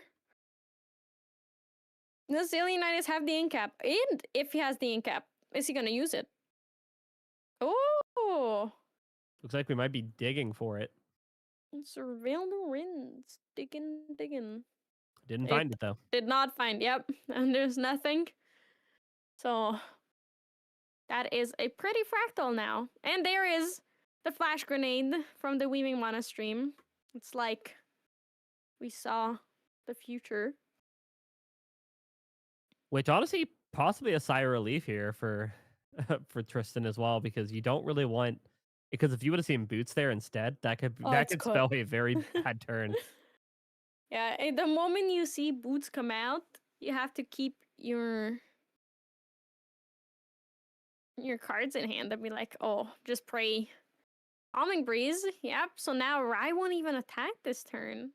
Most likely. There's another Fracturize. Yep. That being said, Ripe could go tall with this attack. Here, we could, because we already have the weaving. We already have one on the weaving. True. And at least that means that the Windbust Lookout is gone. Because Calming Breeze is a really good card, but it only applies to your champion. And on top of that, it only cares if it's 3 or less, meaning Yeah. if you go over that 3, you get all of the damage. So just by simply making the Aether Wing 4 could mean you could pressure more. But we are not seeing, which actually very smart play here, because we knew we had to fracturize that. We didn't want to waste the distant trigger on our turn to do this. Very likely what we're going to see here is, yeah, like we're seeing now, get distant, be able to use the bomb to protect our board, or the flash grenade to protect our board. And then because we carry distant over to our turn, means we can go boots with double boots trigger for a top heavy lethal line. So yeah. pretty good play if we have it. And also gives us a chance to force Tristan to use some cards on their turn and let us have a free turn on ours. Yeah, but it also depends on what Zalianitis has. Obviously, it doesn't have the Slice and Dice this turn. Like he had it this game, like he had it last game. Otherwise, we would have seen the Assassin's Ripper. There's a dungeon guide going up to Shadow Dancer. With bringing in her best friends, herself and herself. And that lethal gets a little bit harder to get to now. Yeah, it makes a significant dent in Ryab's confidence and ability to win the game because he needs a lot more board presence now. Yeah, because at this point you're gonna need at least, because you have to get through 3 attacks that can be redirected on top of 25 is a lot to have to get to, especially when you're starting from 8. Yeah. And I don't being think, in a position. have we seen a toad get milled yet? Nope. No frogs in Ooh. grave. And a fairy to top it off? Don't do this. Not like this. Yeah, it's basically game over for Ride. There's nothing Ride can do. What are even the outs here other than praying? Six prep counters on Zalianitis. He has 2 shadows. Not a lot of cards in hand, however, so there's still a chance. But Rai has to go through 6 prep counters and 2 shadows. It's a long shot. The Coda route could, if we can get multiple Codas and we just need to sneak a couple of damage here and there, could be our kill route. But the other issue we're having now is we are on a minimum. If we block the whole turn with Smoke Bomb this game, we're still taking a minimum 5 damage a turn with the Shadows and the Tristan, a Shadow's Claw. So at that point, it gets a little bit harder to have to deal with that because we're exactly on a 3-turn clock. Yeah, I mean, they get to glimpse at least from the undercurrent vantage and maybe find some protection or answers, but that's like you said, it's tough. Yeah. Now we could sink a lot into the bow. If we can get the bow up to 7, we could answer one of these shadows if it is redirected. But that being said, we still have on the rest of the board to deal with. Yeah, and that is 7 damage sunk into a shadow. It's a lot for a deck that it doesn't that really wants to win quick and early. And Femling Orb, sure, that's -1 in cap, but Zalianitis has 1 card in hand right now. So that's not going to do much. It will help with Zalianitis not being able to do much on their turn, on his turn. But then on Rai's turn, there's still a lot that Zillionitis can do. So it's definitely the best possible play that he can make right now to last longer that they can make right now. But Rai is in a tough spot. What else would you materialize? Like, if Rai survives one more turn, what's their next materialization? At this point, I think the going for the human orb is one to set up for later turn. I think their next materialization going to there is. Honestly, I would not be shocked if it's setting up the double bow. If we brought in the Seeker's Aether Wing, put out the Seeker's Aether Wing alongside the other bow, give us two options to deal with this, True. and then go for it. And then the following turn, go for the boots, because we did buy ourselves at least one turn. Yeah, especially at the reveal the hidden. That's gonna be that was amazing to take care of that Dream Fairy because it loses stealth.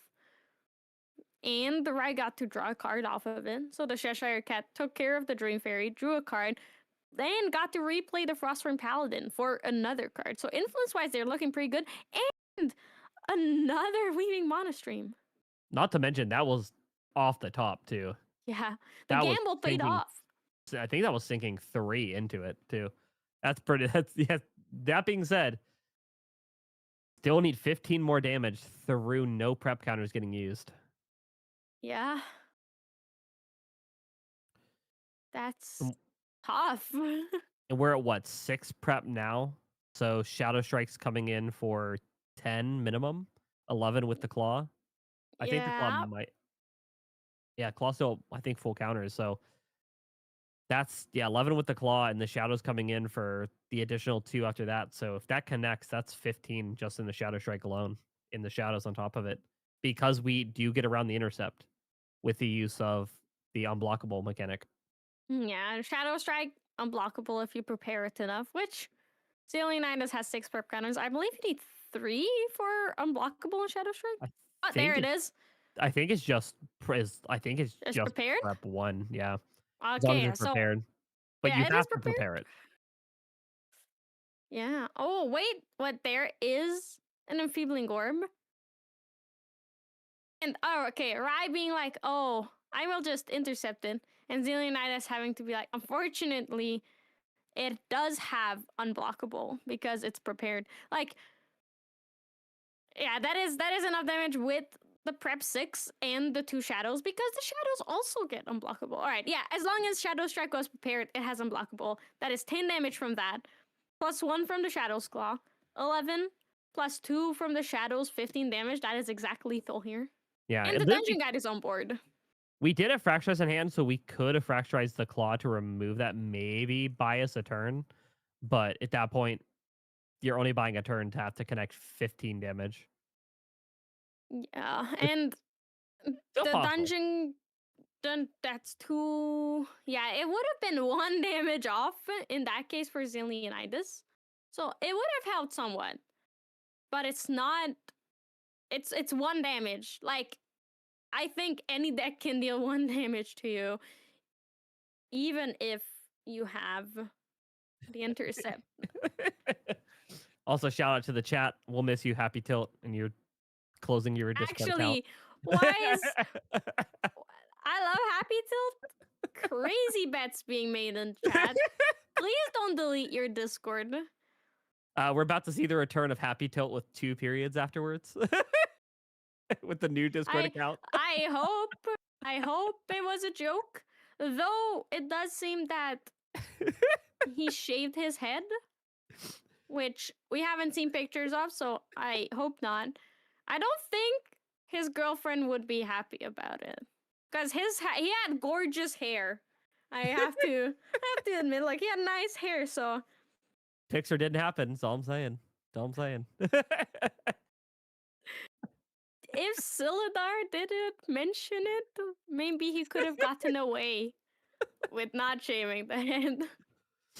But no, it's once Silidar wills it into existence, you gotta follow through. Sorry, that's just how it goes. Unfortunate. Unfortunate. And unfortunate as well for that. Well, we saw unfortunately that with Tristan with the Shadow Strike Yeah. Tristan. If that for a segue there, but but yeah, that was we saw what Shadow Strike Tristan could do in two separate fronts in that matchup. So if you want to know how to play that matchup, I think you had a very cookie cutter way of how you play into that matchup. Now, I will say, not having the being able to mill the toad into the coda does change that logic a lot. Not being able to pressure 6 to 12 damage off of the use of codas at the end of your opponent's turn is pretty massive in that matchup. But that being said, it's something you have to be aware if you're going to be playing Water, Aether, Diana, is that deck you could just take 15 against Tristan and just be like, oh yeah, I guess that is a play you could do. And then on top of, they could just rush to level 3, and then you're like, I don't know how to get through these shadows. You don't. That's how you don't just Yeah, don't get through the shadows. yeah, good It's luck. tough because it was always just like a couple cards off of winning the game, both games. So it was so close. It's so sad to see. Yeah, and I think makes you me think jinxed it though. I think you might were have. the problem. I was the problem. Every time I said this was something they could do, it happened. It's on me. Yeah. They were listening to me. They had the inside scoop. They're like, "Oh, that's what I should do. Maybe I should And do that." okay, you also said that. Oh yeah, Water Aether Diana has such a good matchup into the Tristan deck because that's how it is in Dallas. And then bam, nothing drawn. Everything. Well, there was cards drawn. There were cards drawn, but everything got removed. So what even is the point? Yeah. I think a lot of that game plan, I think you just have to play a little bit more greedy into that matchup. I think you have to, and the biggest thing is when Tristan Shadow Strike got shown and we saw those shadows, I unfortunately think you had to start throwing everything at them to start making them use the prep. Because if two things happen, if Tristan uses the prep, they cannot Shadow Strike for as much as they did there at the end for the exact lethal. So making them use it is one. Two, if you keep pressuring their board, that means they're going to have to either play cards from hand, so they're going to lose influence to stay alive, or they're going to have to essentially then move their game plan forward and take a riskier play into you as well. So sometimes taking the defensive sometimes doesn't work. I don't know if the paladin changes at all. Playing the paladin and swinging and going into face, if they would have changed that much, just where we're at, especially with Toad not being milled at that point. But that's hearsay. Can't really put the mentality Yeah, of the players. you could also always just gamble on it. Now, it got Rye is a pretty experienced Water Diana player, so it could have just been that they didn't want to gamble. That there was something that they couldn't do with the Frostworn. Yeah. Could also be maybe they were missing the distant trigger. Maybe that was also their big piece of it, and the grenade was the draw into distant. That might have been why we didn't see the boots get played the turn that we saw the grenade. Because I thought we were going to go boots. I thought we were going to go for lethal, but we didn't, which could very much be we just didn't have the distant option. And sometimes with the deck, it happens. You just don't It's draw tough. a way to get distant. Yeah, it's hard because even when your deck is so purposefully balanced and well built, like there is a reason both of these decks have basically the exact same ratios. The one we saw this round from Brian, the one previously. Because if you mess around with the ratios, you're unlikely to find that turn one distant that you desperately need. Like math is a massive part of this. And the success mulligan calculator, that is an incredibly useful tool that I think decks like this need. Yeah. And yeah, right, even confirmed it didn't have the distant trigger. So the grenade is actually what drew us into the distant Sad. enabler, which it's something we see with a lot of these decks, especially with stuff like Crux. We see it with Shadow Strike. We see it with we see it with the Diana list, and sometimes it is just straight up you draw the wrong half of the deck. It happens. Yeah. Like, it happens to all of us. Sometimes we're just like, cool, that was the exact card I didn't need to see in this situation, and then you'll be sometimes later in the game and be like, cool, that's the exact card I needed to see on turn one. Yep. If only I were still a spirit looking to level up. That would have Maybe been great. maybe that would have been a lot better.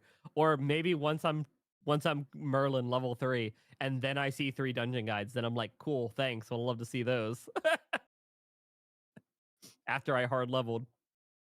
That's why you play Rye, so that when you Rye or Sylvie, actually you're a Sylvie player. What if you see a dungeon guide on level 3? Your first thought should be, oh, more slimes for my storm slime. If you're a Rye player, oh, more cards banished for my levels. Like, come on, guys, get creative. Get No, I want to thinking. go that far. Going -2 into nothing seems pretty rough. No, it's -2, but for 2 levels. It's 2 damage. For +2 on my storm more. slime, which I didn't also have. Yeah, you play your storm slime, then it dies. You cycle 2 cards, draw into king slime, play king slime. Play your storm slime. Play Verdant Scepter, sacrificing the king slime, getting the storm slime back, playing it, and that's 4 damage from 1 dungeon guide. And the damage dealt from the dungeon guide itself. So because you would need 2 turns for this at least, that is 6 damage from 1 dungeon guide. I'll remember You're this the next welcome. time that exact scenario falls, And falls into you'll play be for like, me. Clem told me how to play this. Clem told me I knew exactly what to do here. My opponent, You I'm never gonna thought of fireball this you in before. response, and it'll be like, yeah, okay, thanks. Say no. Say I do not consent, and they cannot do that. I'll try that next time and see how it goes over. It works very well until you're playing a ranked Omnidex event. Let me try it into LA the next time or when a set comes up. If Be like, if I were to play LA, if I wasn't a retired Grand Archive competitive player, I would let you do it. Just so you know. But unfortunately for you, I'm too into scorekeeping and casting. If you know, we'll see. But I'm too into scorekeeping to want to play Grand Archive competitively. Pantheon, though, I will for sure let you do that in Pantheon. Like, if you find your one-off King Slime, if you find your one-off Storm Slime, and you use your dungeon guide on level 3 for that, I will let you resolve everything. I promise, okay? I will print you a one-time double Storm Slime 6 damage from Dungeon Guide card, okay? As long as the exact sequence of events is Dungeon Guide, Storm Slime, King Slime, Storm Slime. That's as much as you get. Kind of what Pantheon, the harder way to pull it off. 'Cause I only get 1 storm, 1 king, and 1 dungeon guide. But you get the lesser boon that lets you scavenge 10 for slimes, and you hard. have Gaia Songbird. Is that a boon that got revealed yet? I think. Hold on. It was Oh, for sure okay. at the summit. So someone should have posted a picture, or maybe there's a video coming up with it. So you will 100% see that. But that is a boon we've seen at the summit, and if no one posted it, then Sylvie is just hated. Slimes is hated. I haven't seen it yet, so I'm about to be like, yo, did I just get an inside scoop at one of the boons that I'm playing? You're playing that boon. You're probably playing that boon, and I don't know. I saw the domain one that scavenged 10. I didn't see that one. So if that's the case, I'm happy. I posted the domain one over the Sylvie one because I love Tony more than I love Sylvie. And I'm already being bullied for playing slimes during MRC, even though that was the only deck I owned, and I had no choice but to play that. To this day, it's like, Clem is a slimes player. Although, slimes player. Tyler shouting it in from the distance. It's crazy. I'm not a slimes player. You'd be a dirty slime player. Oh, damn. I'm being bullied. Yes. No, wait. Wait, no. Oh, I didn't play it in Toronto, and that's partially why I didn't day 2. So yeah. That being said, I did play it in Toronto, and I didn't day 2. Tony or slimes? Slimes. Yeah. I had my winning into a mirror, but my mirror played Tony, and I didn't play Tony. But I'm looking up Fractal of Insight to double check what I played at Toronto. That being said, I think there was bigger problems at Toronto than there was not playing slimes. Maybe. Wait.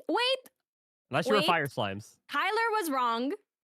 Ascent Santa Clara. And on the 7th, I dropped after 6 rounds.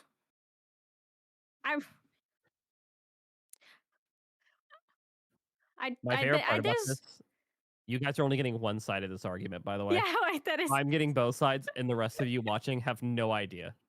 Like, I could just be making up things that Tyler's saying, and 100%. this is becoming a 3-way podcast. Okay, no, wait. That is not true. There was only one extra round that I was added for because I went 3-3-0, which means that there was at least one like that. There was no way I only played 3. At the minimum, I played 4 rounds. But if I went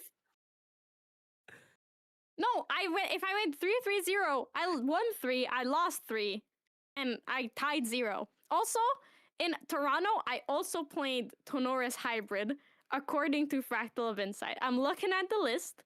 Frogs, Wind Unique Allies, Lorraine, Tonoris Hybrid, Ascent Toronto. Spirit of Wind, Lorraine, Tonoris. So I also misremembered. But there's 2 times I played more Tonoris at Ascents than Slimes. So I'm being slandered. I mean, I can't follow that, but I think at this point, I think like 90% of my history on Fractal of Insight is slime. Essentially, they released slimes post essentially right it because we got the decks at like what, the first Worlds, I believe. Yeah, it was the event of the first Worlds. I essentially got the deck there, played the first online weekly with that deck, and then at that point, I think I just didn't drop it except for random like one-off events. I'd be like, I'm gonna try this new deck, and then I got bodied. I'm like, I'm going back. Yeah, it's fair. But I mean, hey, Silky there's nothing slimes. wrong playing the deck you love. That's Exactly. I mean, that's 90% of Dallas. Exactly, but that's why I was like, this is slander that I don't like Tony and I never played it at an Ascent because it's just not true. I played more Tony at Ascents than Sylvie. No, we in Dallas. We at this point, it's Dallas is just the home of the I want to call it pet decks. But that being said, like half the people in this area are people who are like placing ridiculous results on their quote unquote pet decks. Is like 90% of Dallas. We have to deal with Hayuka, and Oh like my God.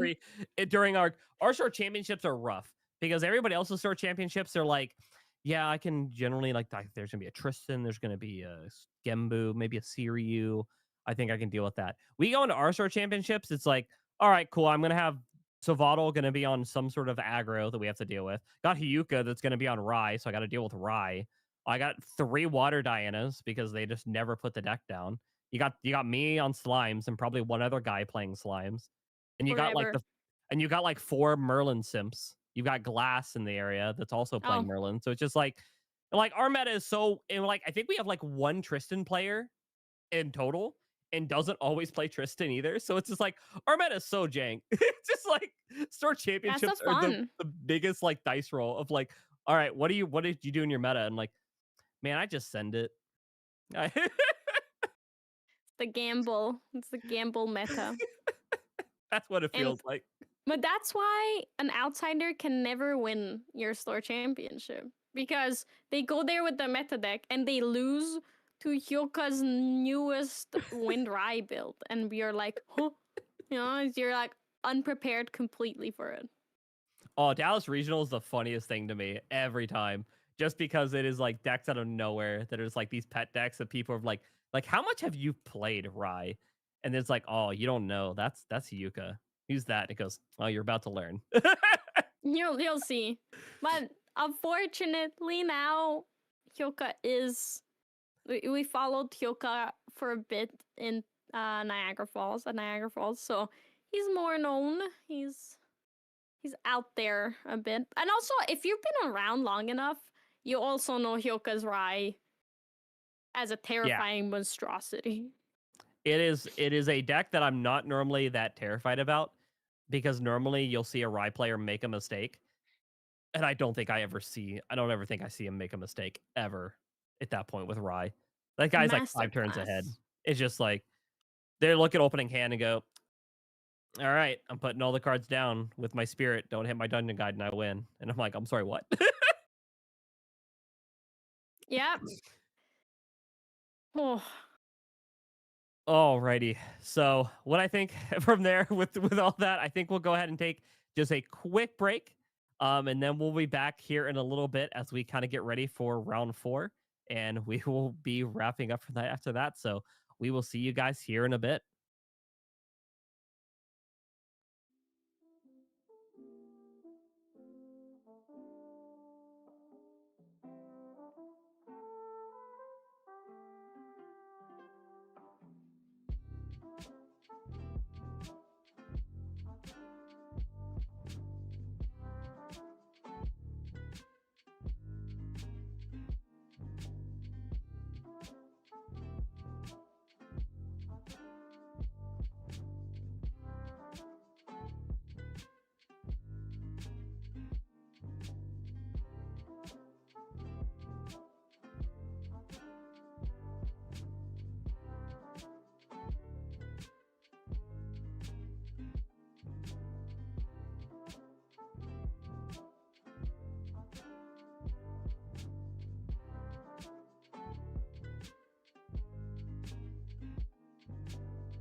Welcome back, everybody, as we get here ready for round 4. And of course, joining me again is Bonnie. Bonnie, are you ready for some round 4 Grand Archive?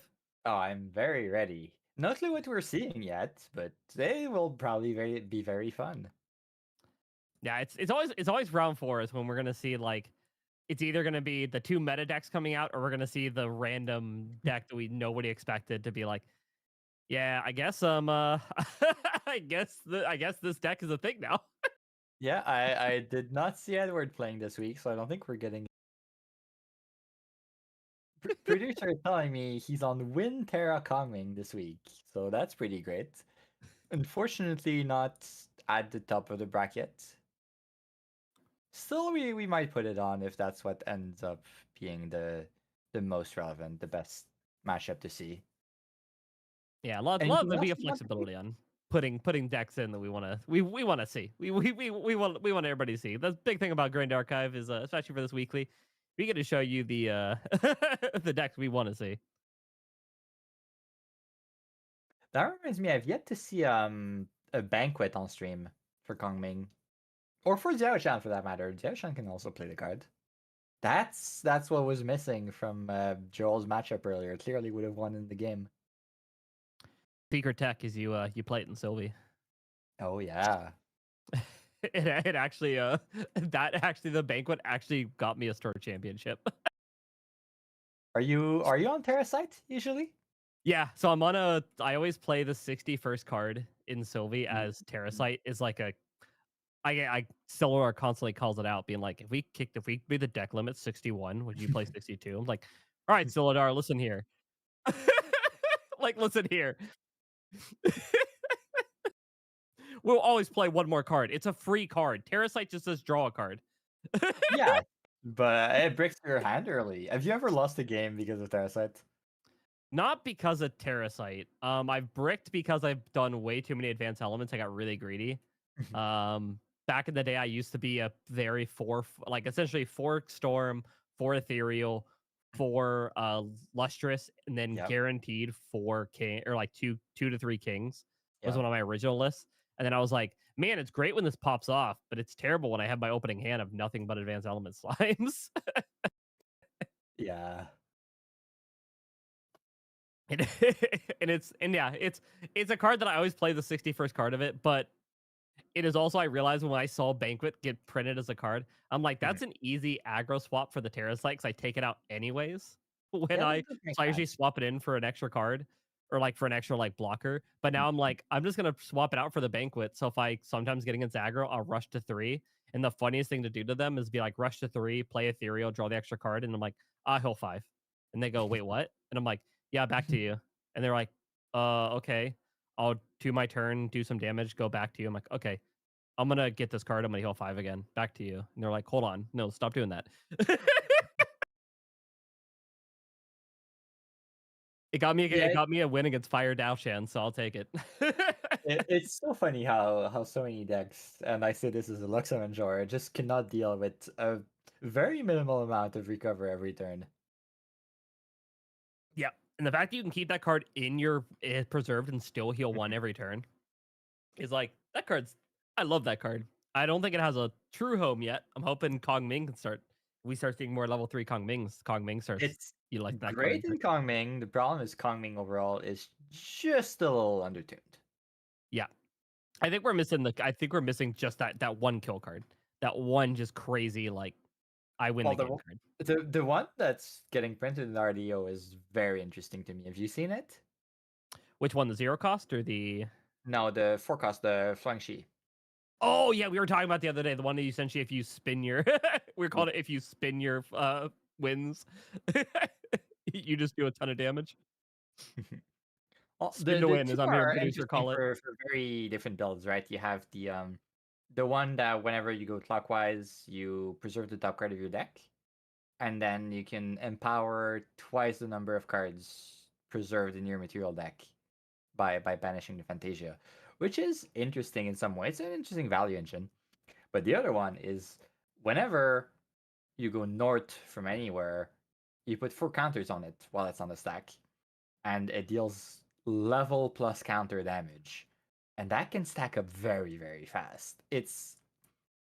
the good point of comparison, well, the two different points of comparison is like by itself, you can just play it, go north because you have your level 3 trigger, and that's 4 cost 7 damage. That's like a heavy swing. That's good. Not amazing because it's still an advanced element card, but it's good. The other option is if you're West and you have 2 Bagwas in your material deck, because it's coming, that's what you're doing anyway, right? 8 influence, and you do, what was it, 19 damage? That's Luxem numbers. Yeah, that's for a lot of decks. That's a kill. That point. I mean, Merlin will double fireball for that amount. So I mean, it's definitely definitely a good setup that you can do with it. And I'm also thinking that they already said we're getting like the 3 guides that we got previewed are not the only ones we're getting. Yeah.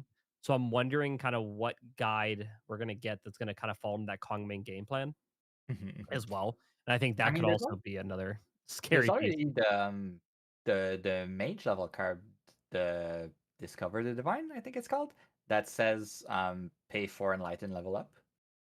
That's playable in Kongming. Yeah, you don't get the free Enlighten that right yet, but like I love playing Xiaoyu, the book guy, that gives you an Enlighten counter every turn. So maybe there's a way of fitting just a little more Enlighten in the deck, and maybe running that card instead. Yeah, that, or I mean, you could also just go for the. I mean, we've even seen it with the deck of maybe if being able to play a little bit heavier into the Terra with some of these angels as well. And we could even see maybe that Kongming level 3 that when we level, we heal off it, getting a little more utilized in that game plan. And as well as just being able to go to 3 and then use our, what's the name of the ally? The Preserve 3/3. The Sentinel Sage. Yeah, the Sage. Is the Sage, I've seen games where Sage essentially carries the entire game for a Kongming, where it's just play the Sage, swing, recover, kill an ally, and then rinse and repeat with preserving just that card over and over again. And you can use that as a way to also gain influence by just getting that card and drawing every turn, and you heal down and say, okay, cool, I got the influence I wanted, and let's go for the kill turn. Yeah, the only big problem about Kongming is either not being fast enough, because it's a very slow ramping up deck, or not having answers to like pure one-shot win cons, right? Recovering 3 every turn is very good. It doesn't help you if you get Shadow Strike for 30. Just don't let him Shadow Strike. Yeah, that also works. To be fair, of all those win cons, Shadow Strike is probably the easiest one to deal. Ceasing Edict is such a good card. Yeah, that's probably one of the best cards for the justification for playing water as well. To be able to just deal with that just outright. On top of like there's so many things that I feel like if Kongming, like we have a Kongming player in Dallas as well who loves the deck. And it's like I think it's the same boat. If like as long as we get more kill potential and a way to maybe go to 3 a little bit easier without losing as many cards, I think that deck could actually be a menace. But I think we also have to be careful. If we have too many guide effects that allow us to level without losing too many cards, there's some other decks that I think become even more terrifying. I just hope the water guide won't have something to do with floating memory again. I keep saying I want water's identity to be divorced more from just like self-mill. Please do something else. I love all the other aspects of water. Just not self-mill again, please. Yeah, it feels like that deck plays very graveyard heavy. Or like water in general plays very graveyard, especially in the current iterations. I know back when we were very heavily, when I was playing Water Merlin in the early stages of it, self mill was kind of something that sometimes would happen, but it was mainly off of what was that called? But it was Tide mainly Diviner? off of Tide Diviner was like really your only one we were doing. Mainly in that case, it was cool if it happens, but it kind of felt like in the last couple of years of Water, especially since a lot of the extra self mill Fantasias came out, that kind of became the idea of like you want to put floating, you want to utilize it, and that's essentially its goal. The goal line of Tide Diviner, 10 float in the graveyard, materialize Arendite, and swing for 20. Yeah. The go-to just, man, I really hope they don't deal with my graveyard somehow. And then it just got, and I think it gets even harder and harder as well for waters when you look at just so many decks are running Censor. There's so many ways to interact with graveyards. There's a chance that raccoons become a deck. Yeah. I'm not ready for raccoons to eat my entire graveyard and just be like, okay. Speaking of raccoons, I heard you mention it last round. I've seen the raccoon unique. I've never actually seen anyone show me the rule tech for scavenge. What does scavenge actually mean? Yeah. So yeah, I do. I got so scavenge is essentially the best way to put it is you will look at the top, or essentially you will mill, or not mill, but you will dig that many cards deep Mhm. until you hit that type of card you're scavenging for. So, for example, you're scavenging for raccoon, you will essentially go scavenge six. You'll scavenge 6 cards deep for a raccoon, and if you get it, add it to your hand. And the rest, Okay. believe, go to the bottom. I may have to double check the full rules text on it. Uh,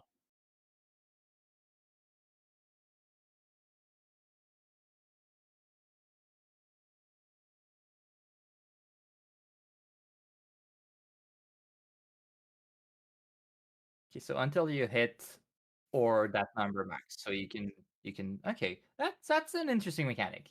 Yeah, we're getting clarification on it, but I believe when I was reading it, I think it was specifically you essentially dig until you hit the card, Mhm. or not in this case, up until that amount. So it's Yeah, a little bit confusing because we're used to cards in other games where it's just keep going until you hit, or in this case, Gaia Songbird is a good example yeah, of yeah. this kind of thing where you keep going to hit a beast.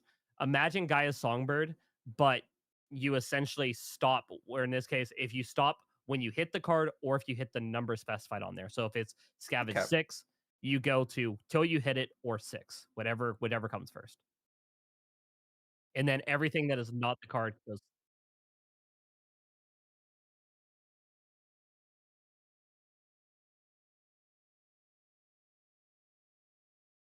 Okay. Yeah. So now that I know that, time to reread the raccoon.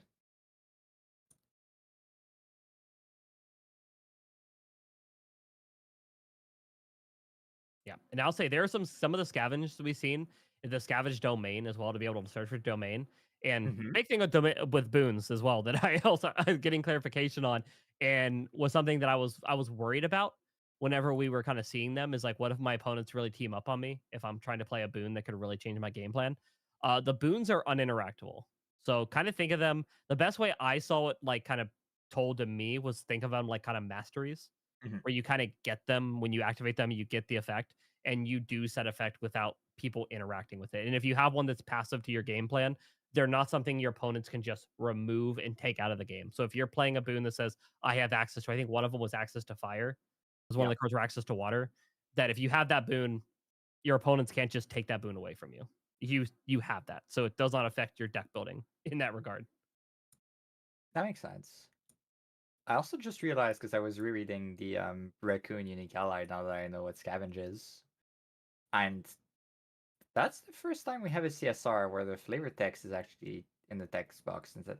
Most CSRs they move the flavor text up into the art, but that one's still in the text box. I That don't think that I just noticed that when I was looked looking at it. weird to me. I don't know. It might just be because there's so much text on that card. Maybe it's because the flavor text is bigger and decided to put it there. Yeah, I don't Yeah, know. it might be. I will say raccoons look like they're going to be a.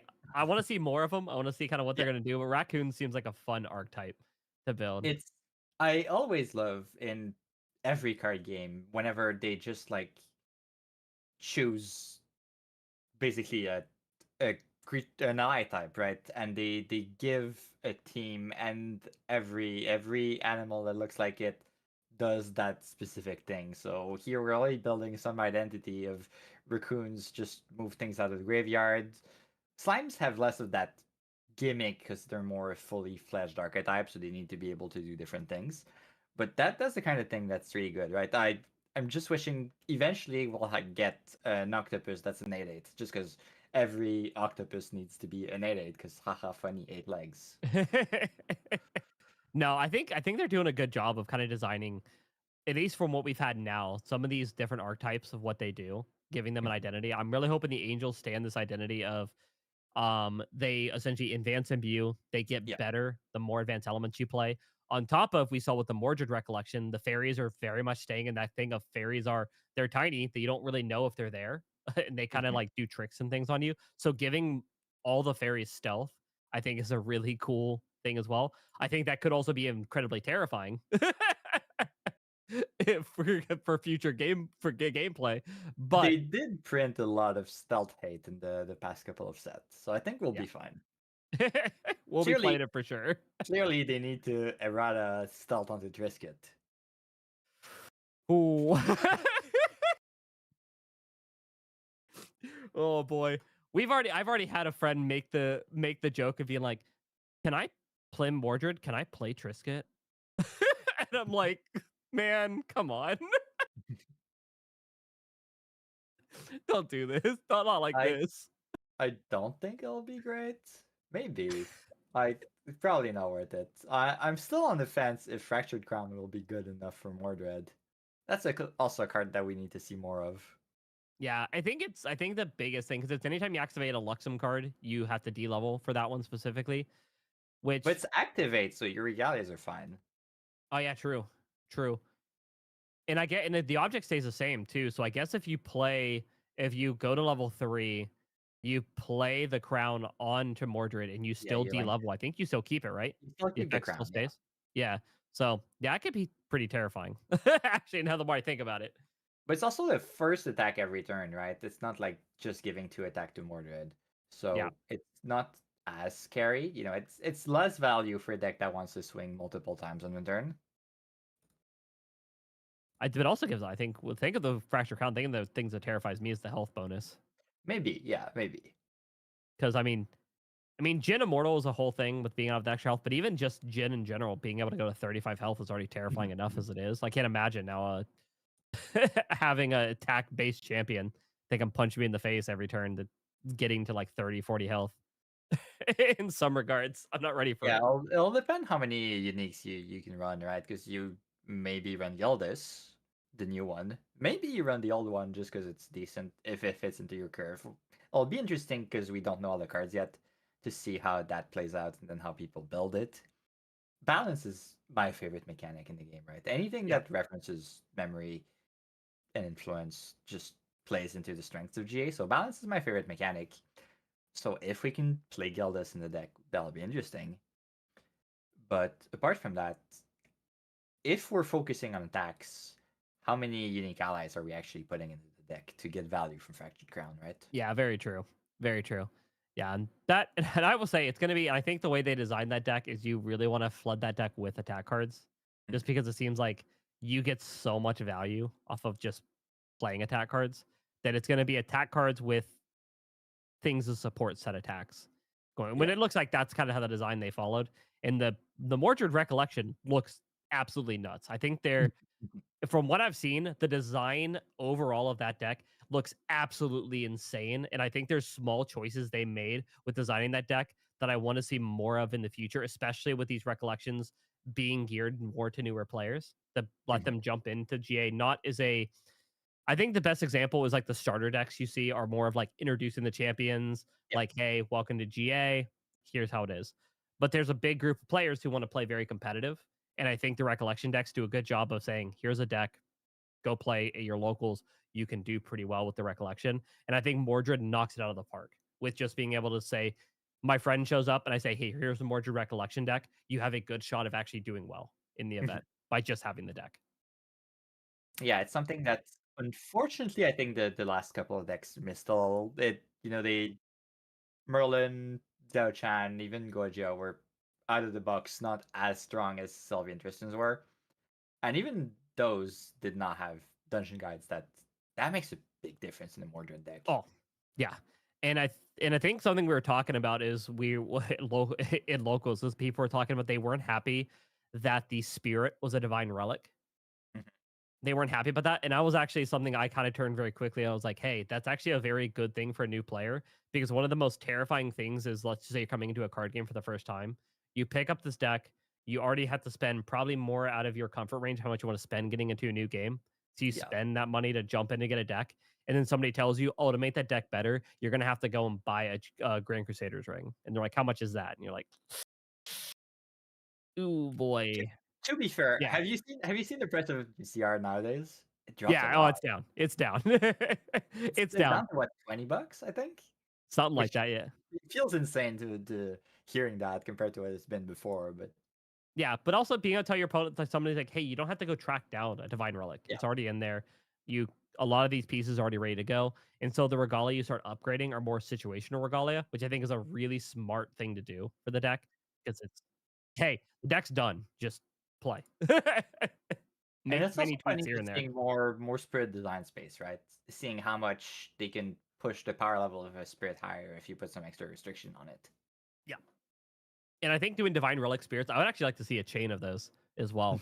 Like, give us something that's really dumb as spirit, but lock out our divine relic usage. Because Yeah. be fair, losing access to things like Looking Glass, losing access to Grail, losing access to GCR or Lost Providence, pretty backbreaking. And if you're doing that decision to play a spirit, that could be a really cool way to kind of balance maybe these early game aggressive decks to give them a little bit more of a fighting chance into some of these level 3 that we will likely be seeing coming to the next set. I've always wondered what kind of downside they need to put on it to have a spirit that says draw 8 instead of draw 7. It would need to be a pretty big restriction. I would think it would have to be, you would also have to lose some health too Yeah, on that definitely. regardless of But the even game. then, every aggro deck would play that, and then you just have aggro matchups being even faster because they have more cards and less health. Yeah. Well, it does look like we do have the last table for what is going to be R2 playing that out for this event. It looks like it is going to be Quest, pretty well-known player here, playing Water Aether Diana. So we're luckily, if you didn't see the deck once, you good news, you'll see it again. Going against another well-known player here, and then going Neoclox with Fire Merlin Kingslayer. And no, we have to specifically say Kingslayer now. Yeah. To be fair, I don't think we've seen much of the assassin one Yet. yet. Yet. I see the Alien Flax has mainboard Blanche. That's a thing I haven't seen in forever. It's a great sideboard card. Yeah, this deck has a lot of like ones and two ofs, it looks like, too, in this list. One of Stalwart Shieldmate is the weirder one for me. Like, I get tech pieces having a one of. You can find them, you draw a lot of cards in Merlin. Stalwart Shieldmate would not really be described as a tech piece, right? It's just like good value early, it blocks attacks, but one of is just like really not knowing what else to put in your deck, and you'll just add the extra floats. Yeah, I think part of it may also be it's like your quote unquote your fourth fluffy shopkeep without having to lose material deck cards. Meanwhile, quest list is very standard looking at it. There's nothing that really pops out to me as out of the ordinary. Yeah, I'm taking a quick look over as well. Nothing super Idling crazy. Diana is essentially it's a fire aggro deck. You might see a water spirit. It's a fire aggro deck. It plays exactly what you want. So you want like all four ofs, consistency, the best damage you can. There's no reason to play for variety, play for tech pieces. We lose a frog there though. So we're not going for that for any early Carp Coda line. Because you don't need in this deck to mill your frog with your Ada Wing. You also run the Bubble of Scarcity thanks to the Looking Glass, which means you can not only force your opponent to discard a card, but you have an easy way of putting that Toad into the graveyard yourself. Yeah, could also be we drew more than one, which is something very Could common be. that happens. Could be. Like you said, fire aggro. We're already putting the damage on the board very quickly. Yeah, if you don't have that many Ada charges in hand, it's worth considering if you want to kill that Three of Hearts just to relieve some pressure. But most of the time, you'll just go face. Yep. Now, this can be a very terrifying matchup for Diana just because normally when you're playing against Merlin, you're kind of the golden rule is just do not put floating memory in your graveyard. Don't give them that value. You don't want them to get free levels. But unfortunately, when you're Water Aether Diana, everything you play has floating, and you kind of want floating in there. So you're essentially telling the Diana, hey, don't do what you were trained to do. Definitely. I think it's one of the matchups where it's definitely worth it for the Merlin to consider, do I just Dungeon Guide to 2 and start eating float earlier? And you probably do. It is one thing I've taught a lot of a lot of my team that are on Merlin playing this matchup is just Dungeon Guide to 2. Don't hold it. You're not going to need to go to 3 very quickly. Eat their floating. You'll be surprised at how much value you're going to get off just taking away their floating memory. Is Neonitlax on? He is not on Varican Acolyte, not even a sideboard. So we do not have anything to actually deal with the Aether Wing. So we'll just have to tank it. And ooh, losing Fireball is super rough. Yep, can't forget the Elemental Guide. Luckily, this is a matchup where Fireball, oddly enough, actually holds a little bit less value here. Just because it's harder to get that clock going to get Fireball to hit tall enough. So if you already have a Fireball, you're willing to lose another one. Now, hopefully, we already have the extra Fireball, and it wasn't just unfortunate on being unlucky, but losing one of the 4 Fireballs is not the worst in this situation, especially because this deck is also on 2 Flare Iridescent as well. So, Flare Iridescent does help the matchup a lot, yes. yeah. Ooh, So losing Fireball have... doesn't mean you're out. It hurts a little bit, but it doesn't necessarily mean that this matchup is over. It's also interesting to see we're not swinging with a sword here. We're valuing keeping it back to deal with allies in the future because there will be allies to deal with. The sword just cleanly answers a Crystalline Archer, for example. And we're seeing a very early Ranger Strides, which very likely Quest, knowing this matchup pretty well, likely knows that they need to ship some damage pretty quick here and probably not hold for a late game. It might also just be making sure your float is not in a graveyard for when Merlin hits level 2. Very true as well. You also know your strides are safe. Merlin does not usually run any answer for a 1-cost Regalia. Sprint to Ash has not been played in years at this point, I think. Though Merlin used to favor Meltdown or Disintegrates depending on when in the meta you were. I don't think we played Spurn since would have been FTC. Probably so, yeah. Ooh, swing met with Resolute Stand. So popping the Ranger Strides just to actually get that mill. Super interesting.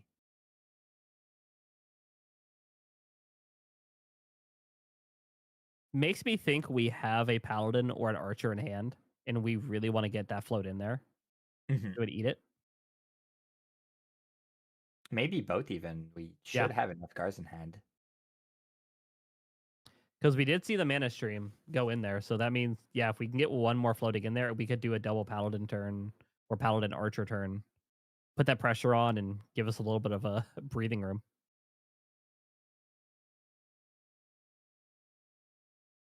Yeah, Archer's not that high value because the Resolute Stand is still there. So Paladins would be much better.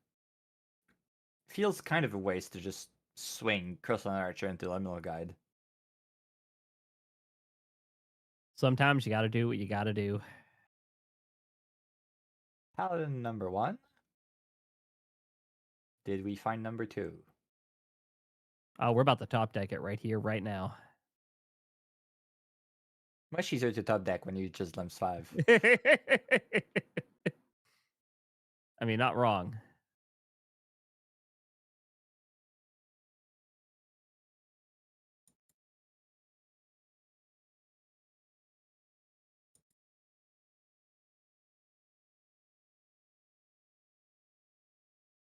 Swinging the Paladin at Liminal Guide? No, It looks like we may have forgotten that the Resolute. Oh, Unfortunately, it's getting late. It's getting late. Listen, it happens. It's after work. You've been playing Grand Archive all day. I've done it first round of an event before. It happens. Losing an Incarnate Majesty to that level up.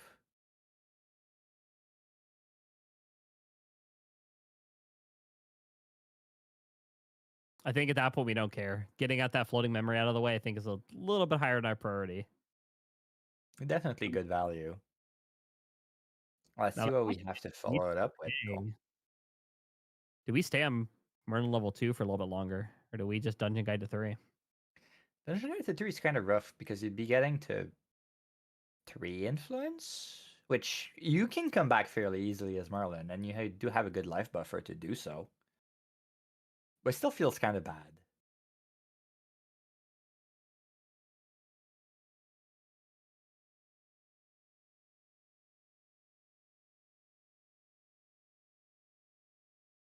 Did I miscount the cards in hand? Did you go down to 1 influence to Dungeon Guide? Not sure. I think so. I think it might have been 5 cards in hand. So I think we'd go down to 2. 1 remained off the guide, and then 1 left in hand after. Yeah, it looks like 5. So 6 next turn.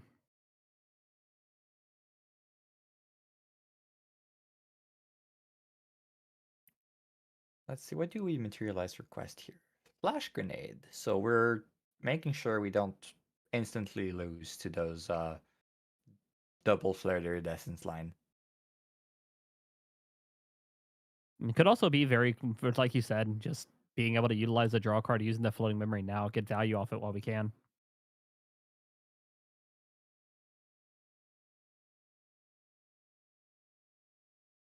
So going face, decided and that's probably right. Just trying to race. You're not fighting for board in any relevant capacity here. Crystal and Archer coming next. Did we still have another float left in graveyard?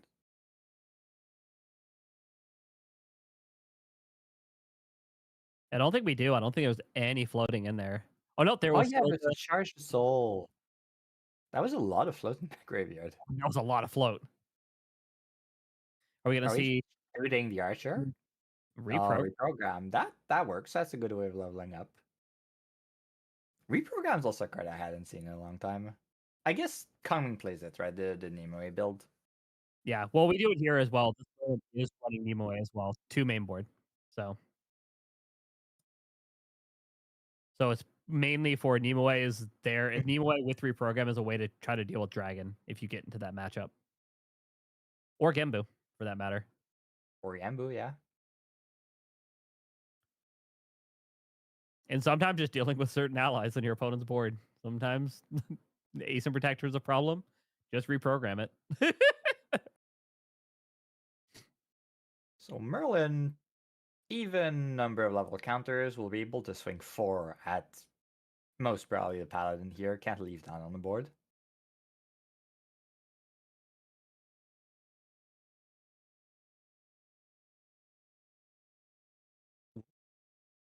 Main phase Blanche, so we're able to clear both allies here. No, it looks like Recollection Blanche. Recollection Blanche. Yep. Also makes sense.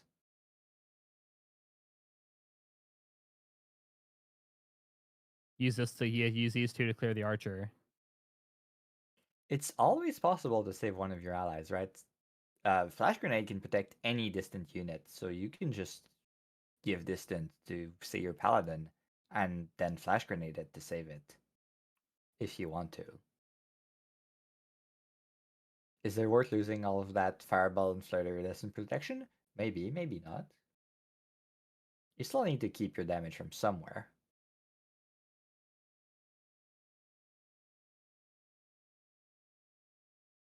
Yep, looks like we're not going to do that. We're going to get distant on it just to be able to save it from this 1 attack, which will prevent 3 to any distant unit that is taking damage this turn. So if we have another distant enabler, we could protect more than 1 with the use of this turn, but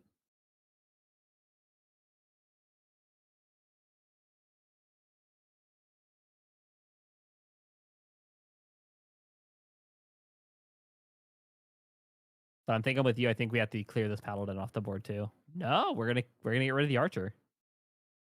Very interesting.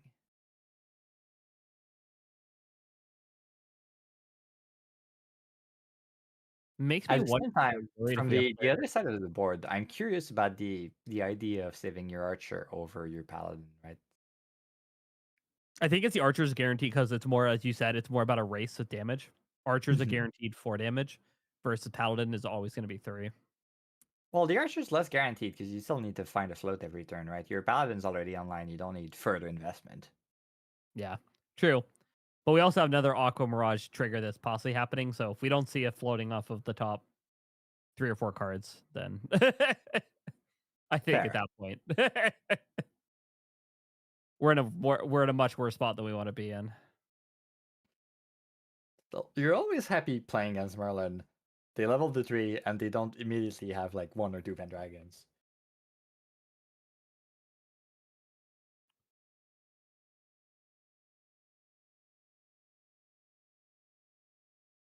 And the Blanche here is also pretty good, meaning we don't have to worry about necessarily a crazy coda setup here at the end. We'll still take some damage off it if it did happen. But also means that some of those little pings that we saw earlier with the Charge of Soul, not really a worry. As long as we get 1 card down in influence.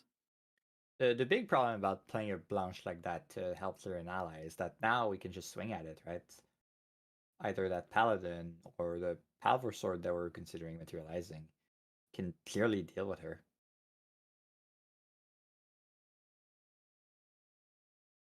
Inert is the favorite solution.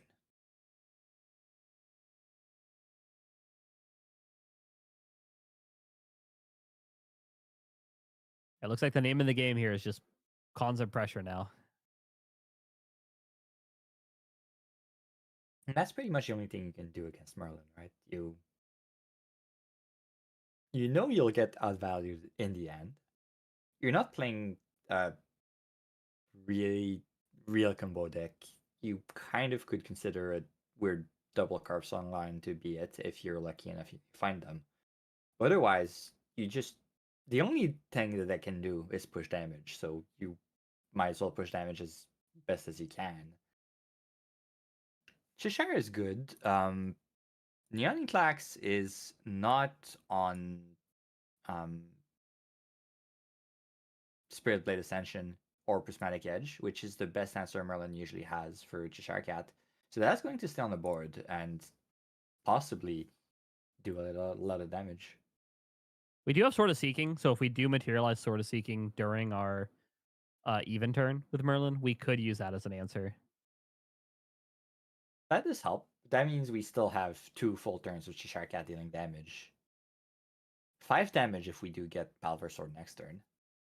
Yeah, or if we make Incarnate, Incarnate can deal with it pretty easily. Incarnate can deal with it. 6, no swords and banish. Well, we can swing with Palver Sword, so 7. You can. Yeah, you have enough to Incarnate. I don't think you have enough to Incarnate and pay for Frostbind, though.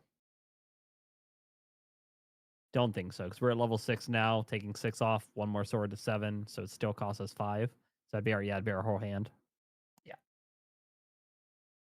So you can't risk it, not with that much life remaining. You're better we're off only 11 away. your... Or no, because I'm thinking 25. we are Merlin is still a warrior, still has 28 life. We are 14 away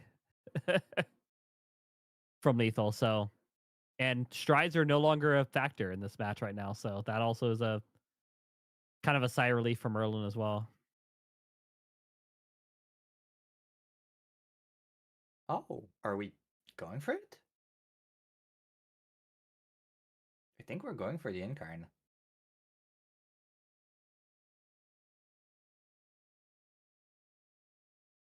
Yeah, swung into Paladin, it looks like. Taking 3 damage for it is very risky. Like, it wins you the game if it lands, but if it gets frostbinded, I think you just lose right then and there, right? Because there's... Well, let me tell you, Dallas saying, you got it, you got it. That is right.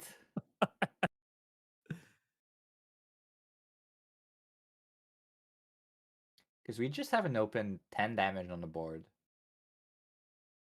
If we lose to that Majestic. 3 cards down. What is getting played for 3? Creative Shock. Creative Shock? What are we digging for? Yeah, I think we might be going for a discard a fire card and to finish off the Paladin. Alright. Yeah, that helps.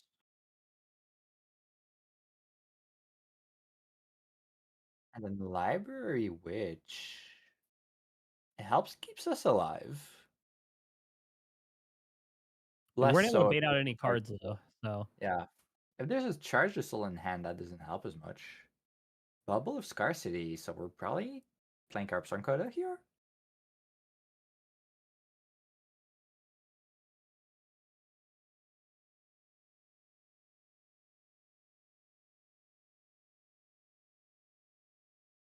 Probably debating a little bit just because he feels bad to discard a card and make your opponent not discard one because they're already fully hands down. But if it gives you the win, so probably just doing some math here, right? Best case scenario would be having it charge the soul to clear the Library Witch. We've seen one of those. yeah, what makes me also we could see a even if we don't use charge assault on it, we just clear it with an attack. We swing with the weapon, one of our weapons, to pressure a little more damage, and then at the end of our opponent's or during our opponent's recollection, we force a discard. Or after recollection, we force a discard, pitching our own toad. Maybe the coda at the end could be a route. We need 11.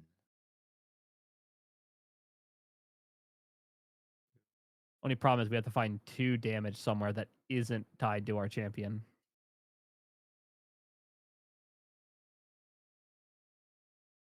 Yeah, because if we use the Inner Sword to clear the Library Witch, we lose those 2 damage on Cheshire Cat.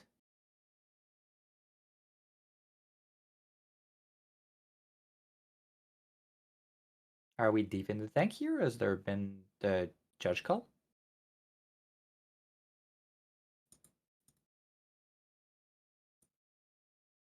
Alright, just deep in the tank, and we are discarding that and Carpsong Coating. Yep. 6 damage. Now we just need to find an answer to Library Witch, or just a second Carpsong Coda, which we Gotta do do have it. right there. There you go. 12 damage out of nowhere. It does help win against most decks. It's not a combo deck unless they double coda. Then it's a combo deck. You might say it's like a combo, but it's not a combo. But in this instance, because we have double coda, it's a combo. You know what I mean? Is throwing burn at your face really combo?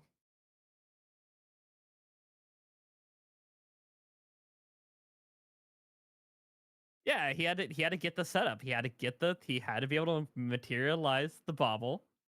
And then he had to be able to make you discard. He had to have the toad to discard it. So that's part 1 of the combo. And you have to have double coda. So it's essentially a combo. And because it's like a combo, it's not a combo. We need to clarify. It's not a combo, but it is a combo because of how we comboed. You know, I think Carpsong Coda is too limiting on the design of the game. We're never getting a bigger animal than the toad, just because it would make Carpsong Coda too good.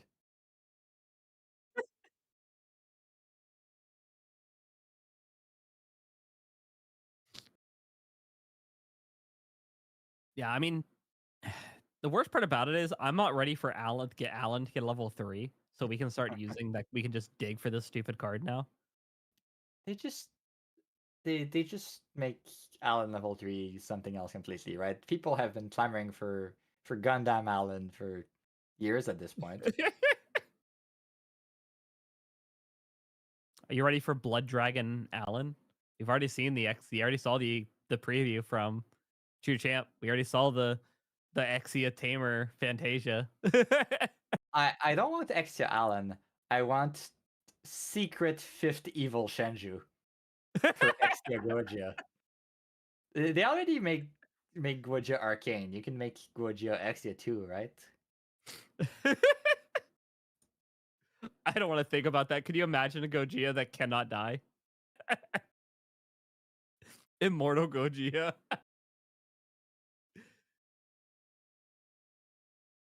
When Let's you not will would this new when you existence, would please. die, instead reveal 5th Shenju from your material deck and put it on the board. It's a level 5 champion. The God Dragon. Oh no, we've given And ideas. on Gentle, the new best play in the game.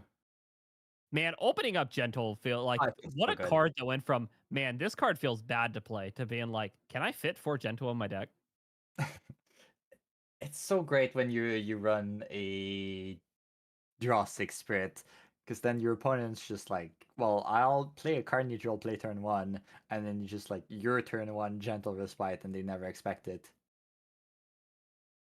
And you're like, cool. They just look at their hands trying to see, well, can I do something to do that? And every card in their hand says draw a card, and they cry just a little bit inside. Oh, I've had it played against me, and I've looked at my hand being like, do I play something to stop this draw? And I'm like, why would I do that? Like, they're gonna go back to their turn, and I'm not gonna do anything when it comes to me. Why would I do this?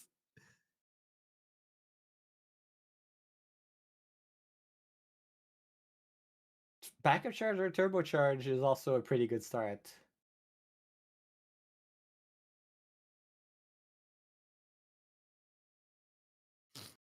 If we're gonna compare this to the turn 1 Soul Ring, we should also just make up statistics about this now. Did you know that the player who plays Gentle Respite on their turn 1 is more likely to lose a game of Grand Archive? I'd be very surprised that was true.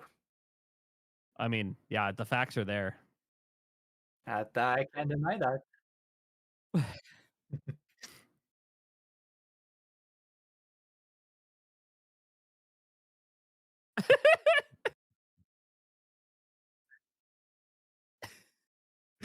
Apparently, during the summit, Clem was like, hey, yeah, nobody gets influence above 7. And so the rest of the table just goes, hey, what if we just kill you instead? I think that's a very reasonable reaction.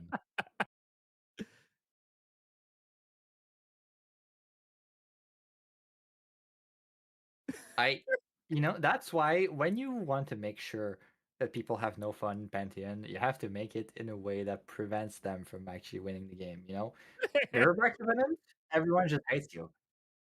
Going like turn 2 materialize Art of War, that's fun for the whole table. People aren't ready for my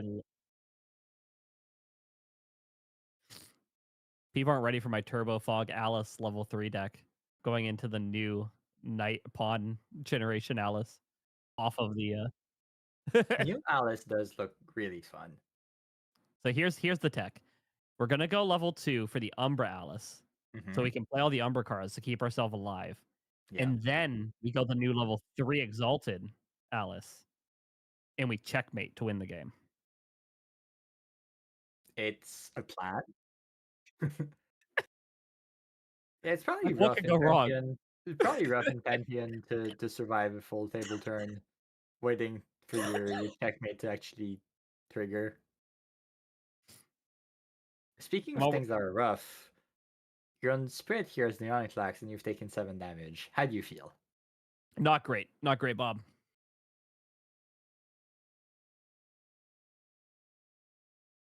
But we're about to use our floating memory to go to level 1. And we're about to DG to 2 and then DG to 3. So we're going to be perfectly fine here. Sounds like a plan. And then you get hit with the Frostbind.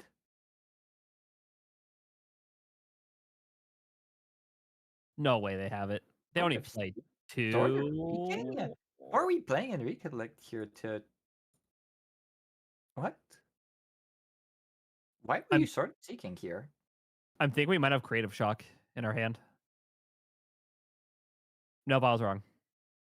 Scratch that. But why not get Inert Swords? It genuinely might don't... be preemptive for Cat as well. Might be for Cat, sure. But then I guess you're using DG and sort of seeking to clear the crust on Archer? It's okay. Not optimal, but okay. It's forward thinking. Again, I'm just waiting to see the Frostbind to ruin that double DG line. Do we have enough cards to pay for Frostbinds? No way, right? We did turbocharge and gentle, and that's a lot of value. They're holding 5 cards right now, it looks like. 5 would not be enough. We Oh, lost... for the Diana. Diana's holding 5. I We lost misunderstood that question. Fireball and Incarnate Majesty, I think. I couldn't see what the other one was. I Incarnate for sure because I see the little class bonus bubble at the top, which makes me think it's Fireball. Now we eat the float, so we're not clearing the Cross on Archer. We're just waiting to like creative shock in response to the attack, probably. We may also have a Resolute in our hands. We may just Resolute the turn and use that influence to level to 3. That could work. That seems like a good way to get distant.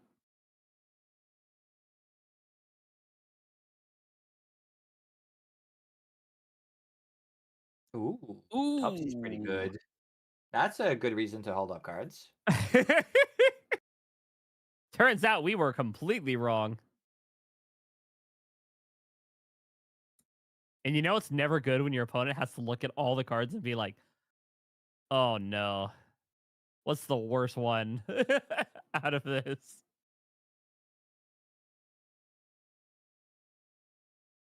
Choice is a tactical retreat.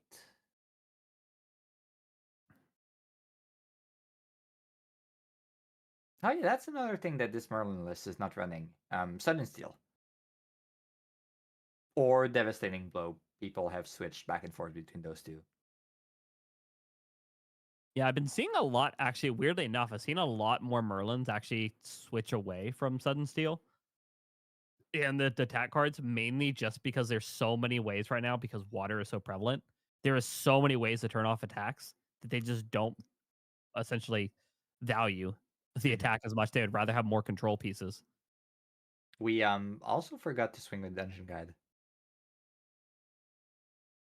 We're actually leaving the dungeon guide up to retaliate on the that one thing. Yes, definitely. That is because that Cross on Archer is clearly going at Dungeon Guide and not face for 4. Yeah, and we're gonna ping it for 1 damage on the attack, so With no cards in hand. we can have a dream. We have a dream. Well, we're assuming our opponent's gonna make us both draw 2 cards. With some way, somehow.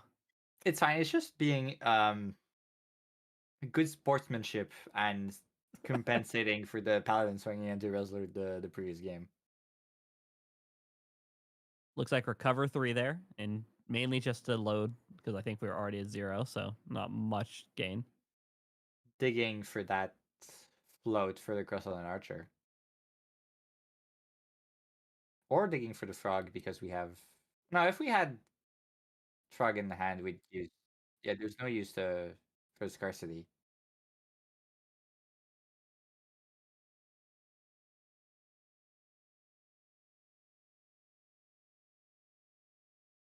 Charge the soul. Swing for 4. And the refresh should also have float, I believe. True, So true. maybe we have a paladin in hand as well. No, swing for 3, right? Because there's still the reprogram.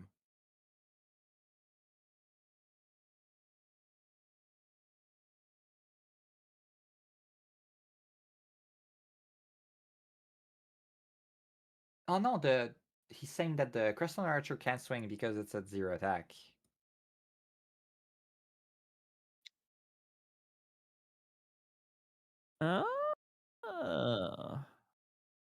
See, this is the big brain plays that we washed up GA players that are not casters. Ignore the 4 poison daggers that Bonnie currently is sitting on.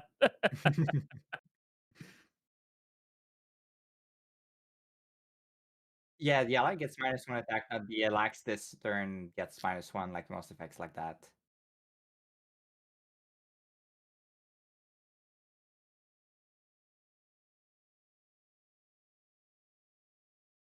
Ghost of Pendragon. Alright, so that's what Merlin was missing last game to come back.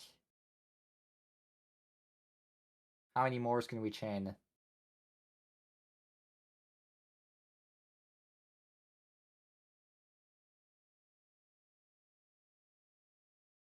We only have 1? I don't believe that for a second. Well, you have to swing with the sword first to get that value out of your Merlin even counter before you play the other paladin, right? The other Pendragon. Yeah, you're right. You're right. No, we do not have another one. All right, I think getting off easy as quest here. feel happy the Merlin didn't play Ghost Dragon into Ghost Dragon into Ghost Dragon.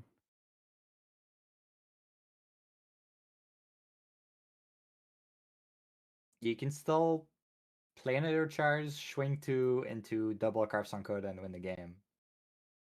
That would be a combo. No, wait, math is wrong. I mean, 18 damage.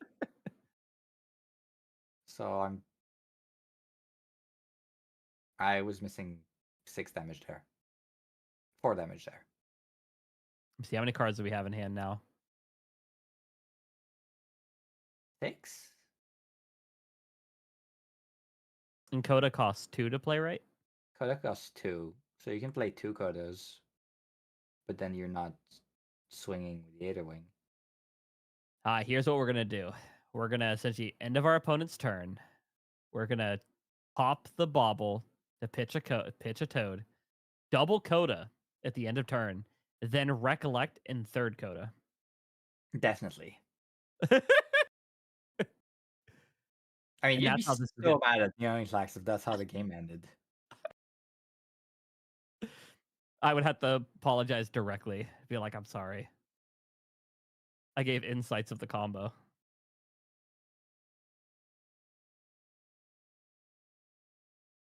On the other hand, Merlin can ask the same thing and just go flare the iridescence 4 times in a row. You right.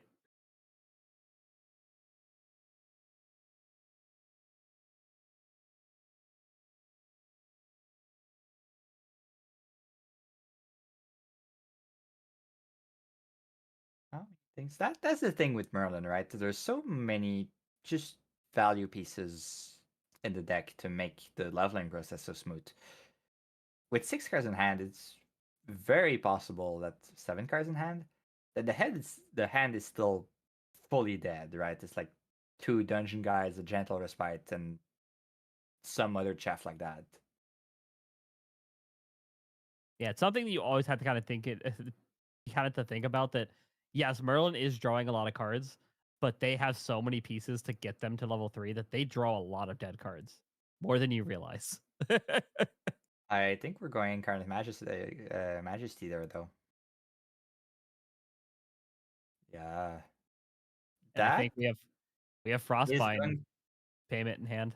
We do have Frostbind payment in hand. Exactly. Well, I think No, we have 3 an cards, extra card too. So 3 we cards have left. Frostbind payment and Bauble payment.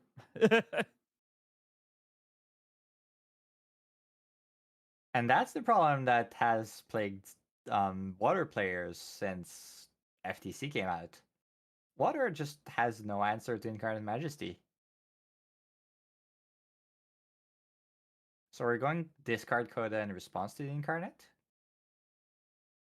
to try and land some damage while we can.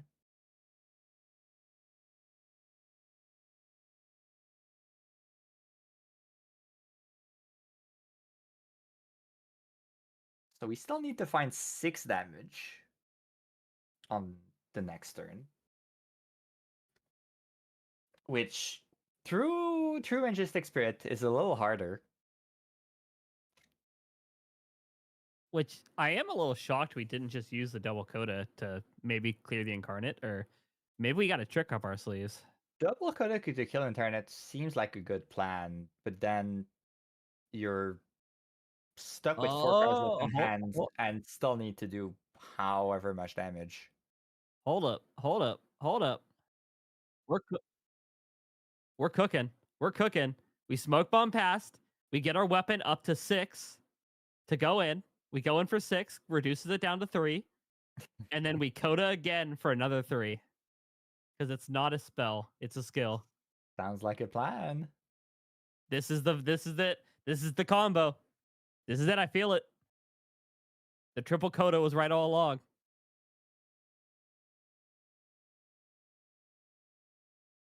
Now, how do you get the weapon to 3?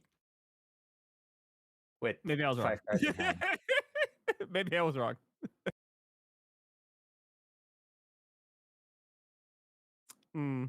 Hold So up. clearly we have a weaving mana stream in hand, so we can use the flash grenade here. We're doing One. something there, right? Yeah, something in response to the trigger off of the drawn. No, it's a reposition. Still a distant enabler. Yeah, and so we can use the grenade to prevent most of the damage we're taking. And I think it's just a hope our opponent doesn't have fireball or flared. Well, flared is I mean, only for one, I guess. There's but- already a flared in the graveyard. That's what was discarded to the Bubble of Scarcity last turn.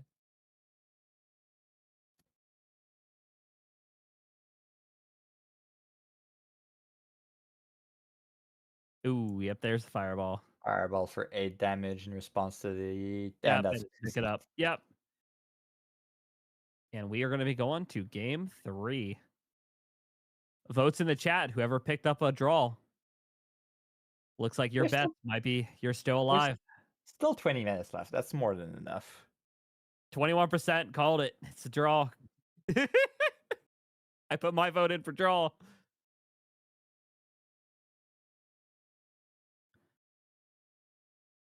That being said, I think we're about 20 minutes on each round, so yeah, we're pretty much on time, on par for being able to finish round 3. Water Dana, again, is a fire aggro deck. They're not known for going to time. They are pretty much the premier aggro deck right now. Maybe with KFC right behind them. I haven't seen that much KFC. I mean, actually, I've played one at Cake Online Regional. I was on stream, so I can't really say that. And we've had one today, so it's not gone, but it's not as popular as it was before. Yeah, I think just aggro in general, unless you're essentially horse and taxes or water Diana, I think a lot of people have kind of geared more to the level 3 style decks.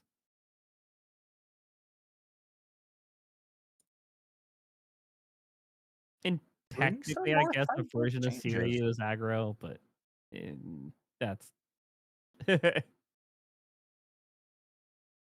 Suryu is aggro like a combo deck is aggro, right? They're fast, but they're not like an aggro deck. yeah. A lot of them have actually, with the use of the Unmake Duality, a lot of those lists have become more of an influence gain deck and then a combo deck at level 3. What's your opinion on that? Do you think Unmake Duality is a good thing or not? In terms of overall honest opinion, I'm not a fan of the card being in the game. Multitude of reasons why. But I think the biggest thing is I think it kind of takes away the value of some other divine relics in the game over just playing, because being able to get free value is just, it's very hard to compete with that. Unless you're somebody out there who really wants to play Mercurial Heart so you can unmake your Mercurial Heart, I guess you get a pass. But you don't need to unmake your Mercurial Heart. You can always just turbocharge your Mercurial Heart. Yeah, you're right. Hold up.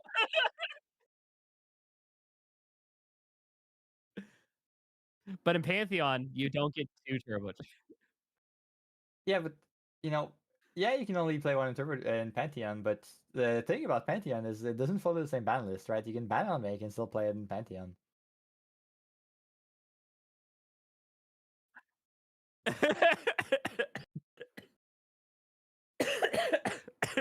Hearing the producer in the ear being like, "Nah, never mind, you right." It's easy to convince people.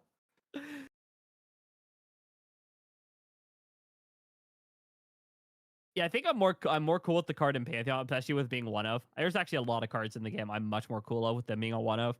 But when it's a, and I think it's a very awkward when my opponent is an aggro deck, is like, here's 4 unmakes in my deck, and you're like, all right, all right, hold on.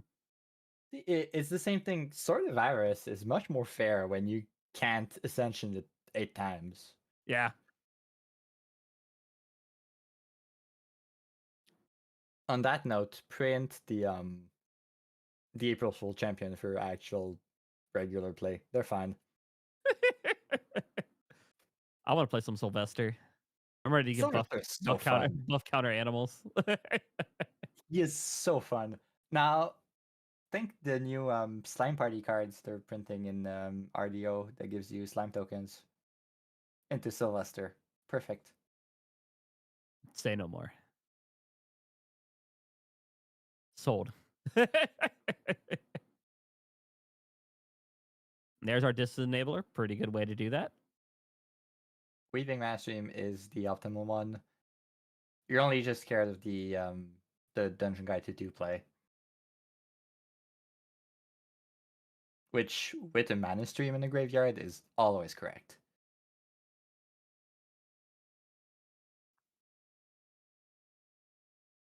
Which we have a pretty nice way to go to if we wanted to, because we have the Shieldmate already in graveyard, so that's a free level to 1.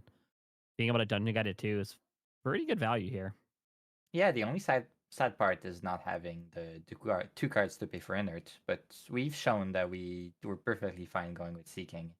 Yep. Using the mana stream for Paladin is showing a lot of respect to level 2, which is fair, I think is the right play. It's still a lot of respect. I don't want to agree with you that that is the right play, but man, that is 100% just saying, hey, I've had this happen to me before. I'm not letting it happen again. So much lost value, though.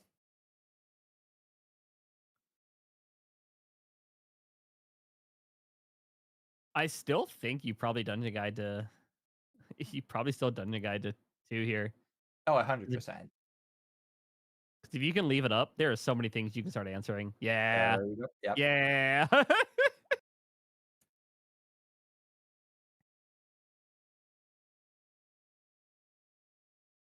Talk about having the heads up knowledge to know it is not worth to keep that mana stream in the graveyard here.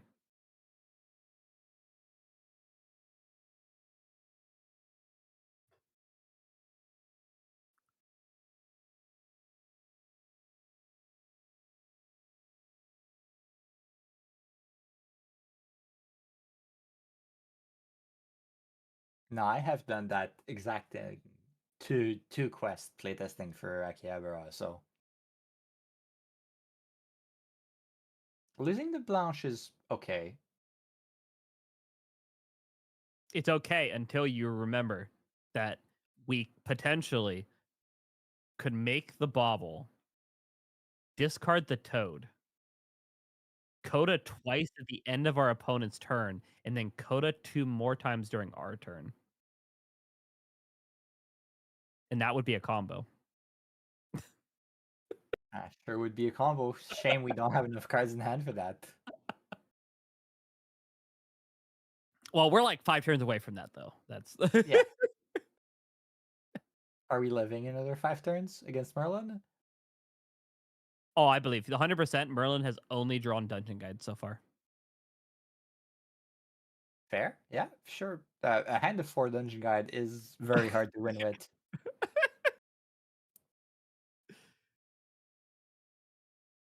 Only the highest quality insights here on Serene Balance.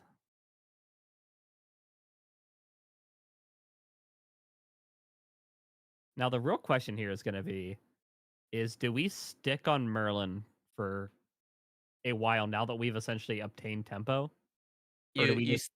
You stick on Merlin because that also denies the Carson Coda line.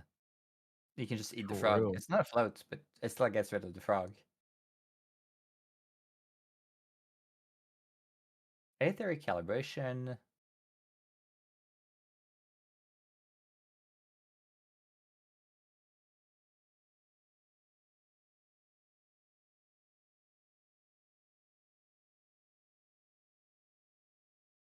Yeah, as long as we don't see the board get flooded with allies here, I think we're pretty safe on Merlin. And if we can get a Cheshire Cat, that'd be pretty hot. That'd be pretty spicy as well. Because we can go get the Inert Sword here, get a cat out, we can start clearing the board as well.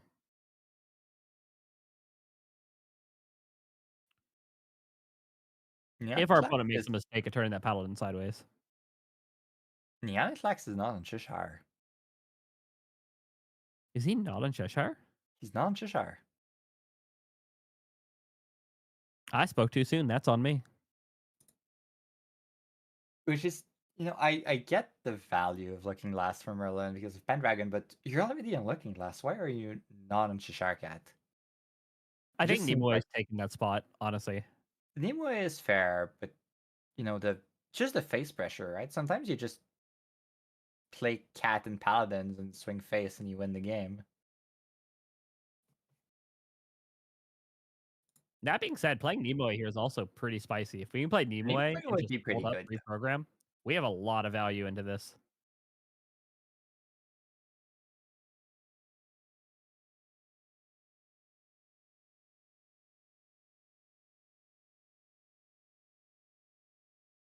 Let's see what Neanitlax is. Just passing the turn. Wow.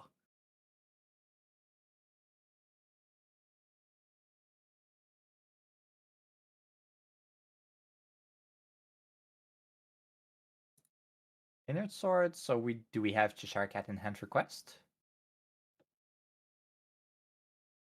We might, or maybe it's just with having the extra pressure without using the bow might be. Why? But usually if we see a nerd sword, we're probably seeing a cat.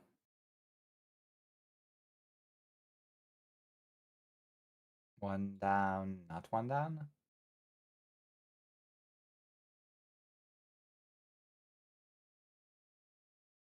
Doing some heavy math there.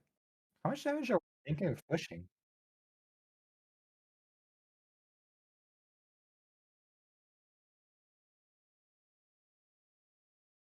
Essentially, all our damage here has to be without Coda, because we can't realistically use Coda while Merlin is standing. There's always possibility of discarding 2 frogs. Not now because we didn't get the Bowl of Scarcity.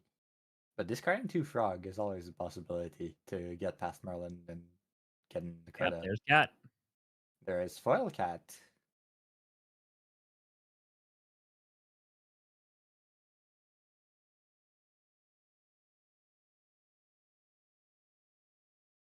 In that position, I feel like given the state of what has been played, Quest's hand isn't that good. So maybe we just get Pulver next turn. I mean, it's making a cat a 5 damage attacker every turn is not a not something to scoff at all. So I wouldn't be shocked if that's the route we're gonna see.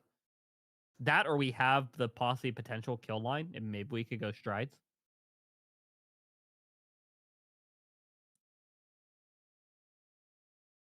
See what we get. Creative Shock. Are we... Ooh, Liminal Guide. That's a good start. Are we leveling just to get protection from... No, Terrafring will be our protection of choice.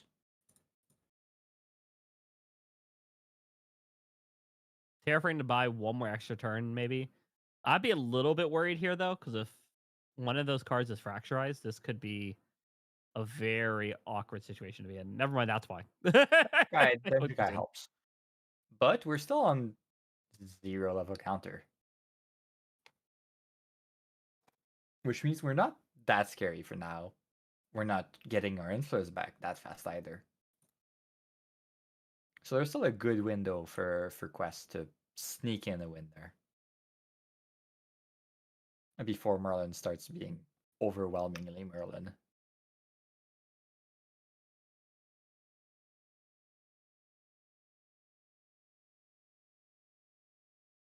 Which we Also can means- still clear the Paladin here. It still means we're also... The Cheshire Cat is safe for another 2 turns.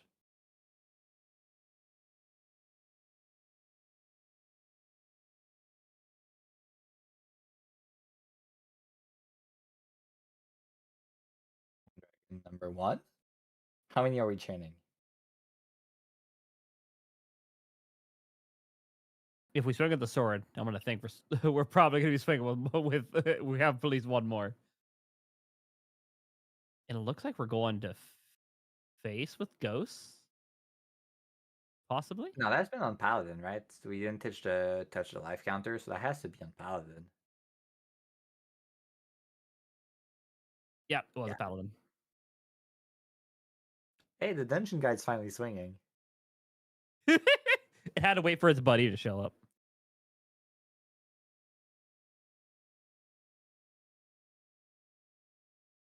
It was scared to go in alone. So now we're ready to do Carpson Coda things.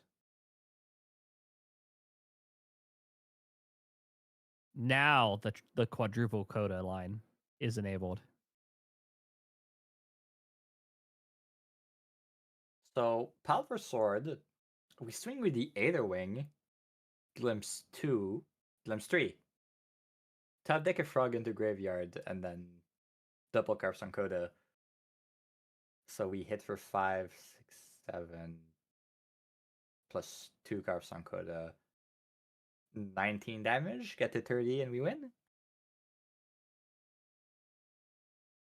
Because we're not popping Tariff Ring here, right? We feel safe.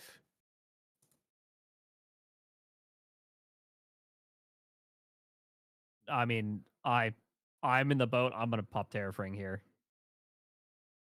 That is, I'm already looking at 5 damage on board without anything else. I'm popping that. I think I agreed and keep Tariff Ring for a turn.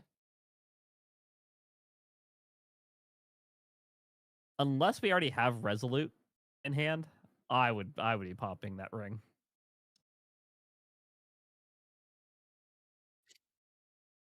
Okay, Rager Stride switches the mat completely. You pop the ring there.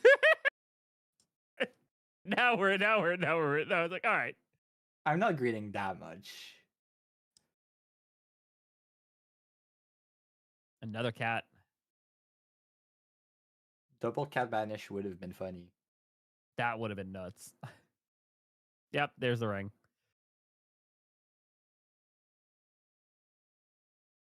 Charge the soul.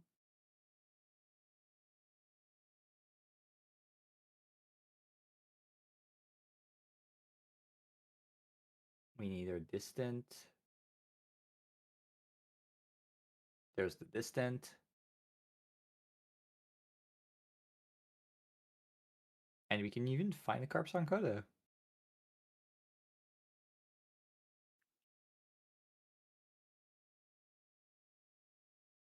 So currently we're presenting 3, 4, 12 damage. 15 if we swing with the cat because we're not playing anything else. Still not lethal. Like just barely not enough. Because how many cards? We sitting 6 cards at hand? So we're better off not swinging with the cat and digging for frog so we can Carpson Coda. Well, if we have 7 in hand, we could do 2 attacks and True. coda.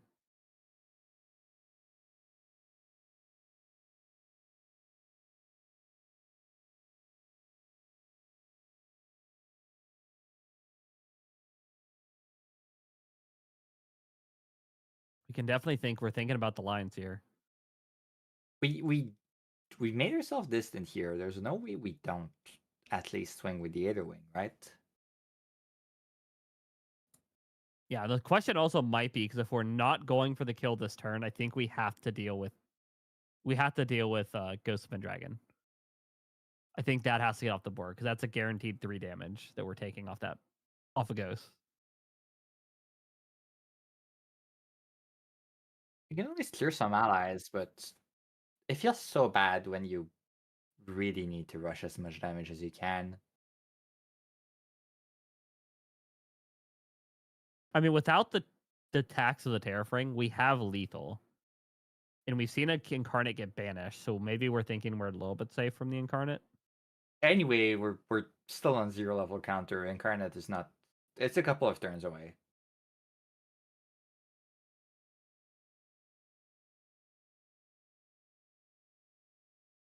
Okay, so we're only at 6, so the coda route is not an option. So you just swing everything face, and you pray Merlin doesn't kill you on retaliation, and you just kill next turn? No, you pass and you waste that distant.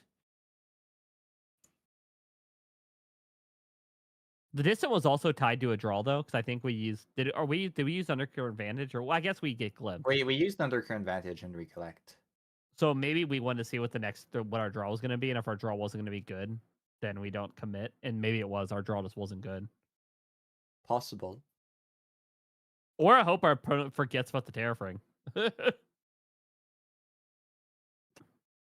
You hope your opponent greed? But then there's no way your opponent's not popping Terrafring after you see the Ranger Strides, right?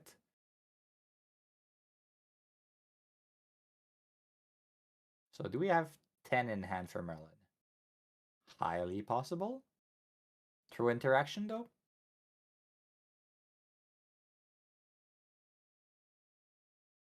Well, we can't even double flare because we need to be level 5 to reactivate flared.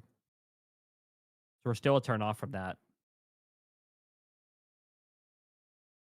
You can get it from graveyard, but yeah, Fireball is hitting for 5. Double Fireball would be lethal. Or just Fireball and Flare.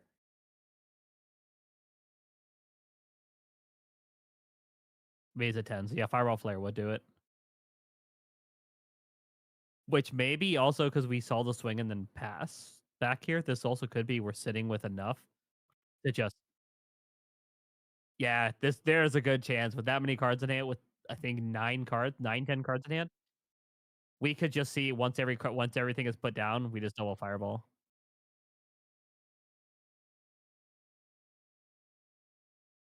Using the Enfeebling Orb though, so it looks like it's going to come down to this turn. Overtime has started, so this is essentially it.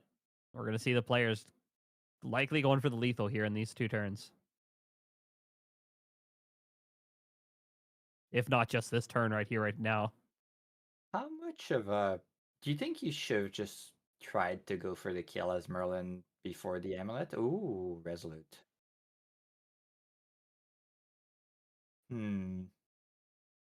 This makes me start to think, does he not have Fireballs or the Flared in hand? If you have...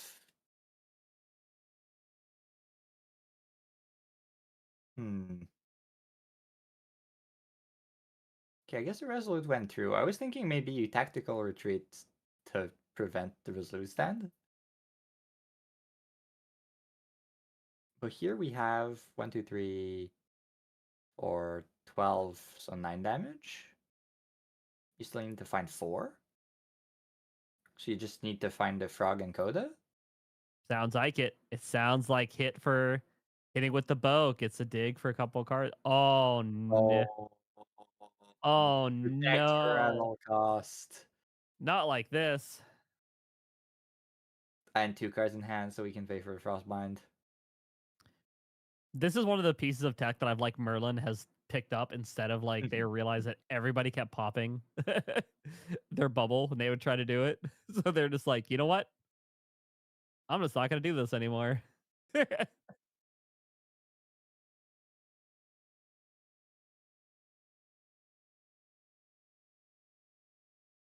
Yep, seems we missed the retaliation on the token. It is still the same token that the recollection deck makes, so it is a 2/3. So either you can retaliate for it, but also you can just like play it against a small attack and it survives, and then you keep a 2/3 on the board. That's also very possible. It's a thing you can do. Very true.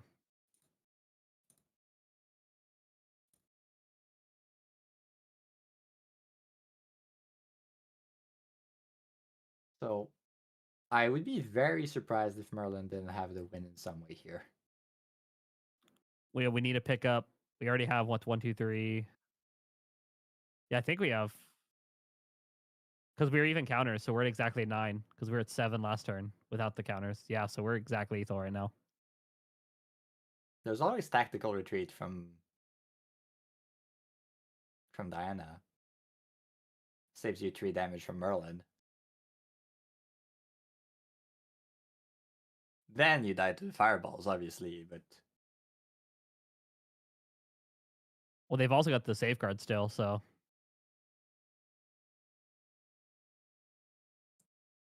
Fireball is coming in for 6. Take 2 damage. Oh wait, in response, yeah, they're fireball. And yeah, Fireball. Fireball in response. There you go. And that does it. With 1 minute left to spare, closing out the game. Merlin's favor with the what a down to the wire kind of play. And protector at all costs is the way to close out that game. And congratulations, Neoclax, being the only 4-0 for the event tonight. What a way to close out that game.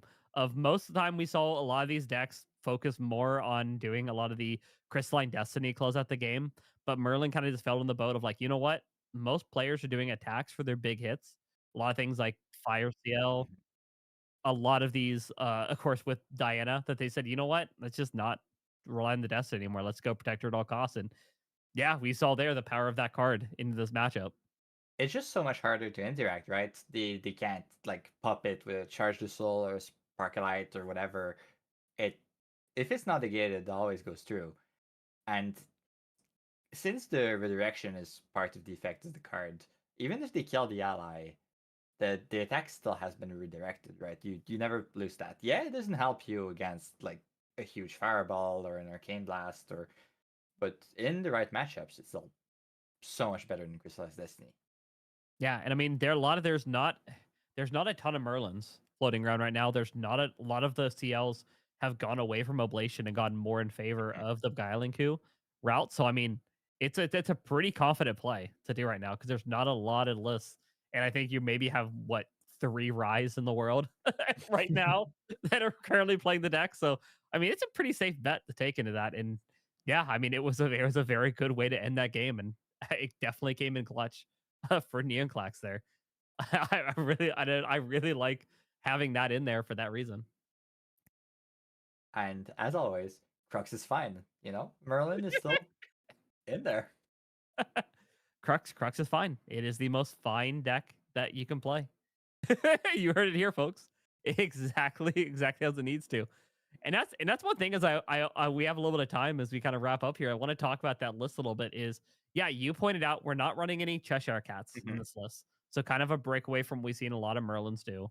We saw the main board Nimues, which we saw a lot of Merlins lose very hard to Gembus and to Sirius, so we saw them sideboard it. Now to kind of play this idea of, you know what, let's just go and mainboard them to deal with it, which is also a crazy play we're seeing now.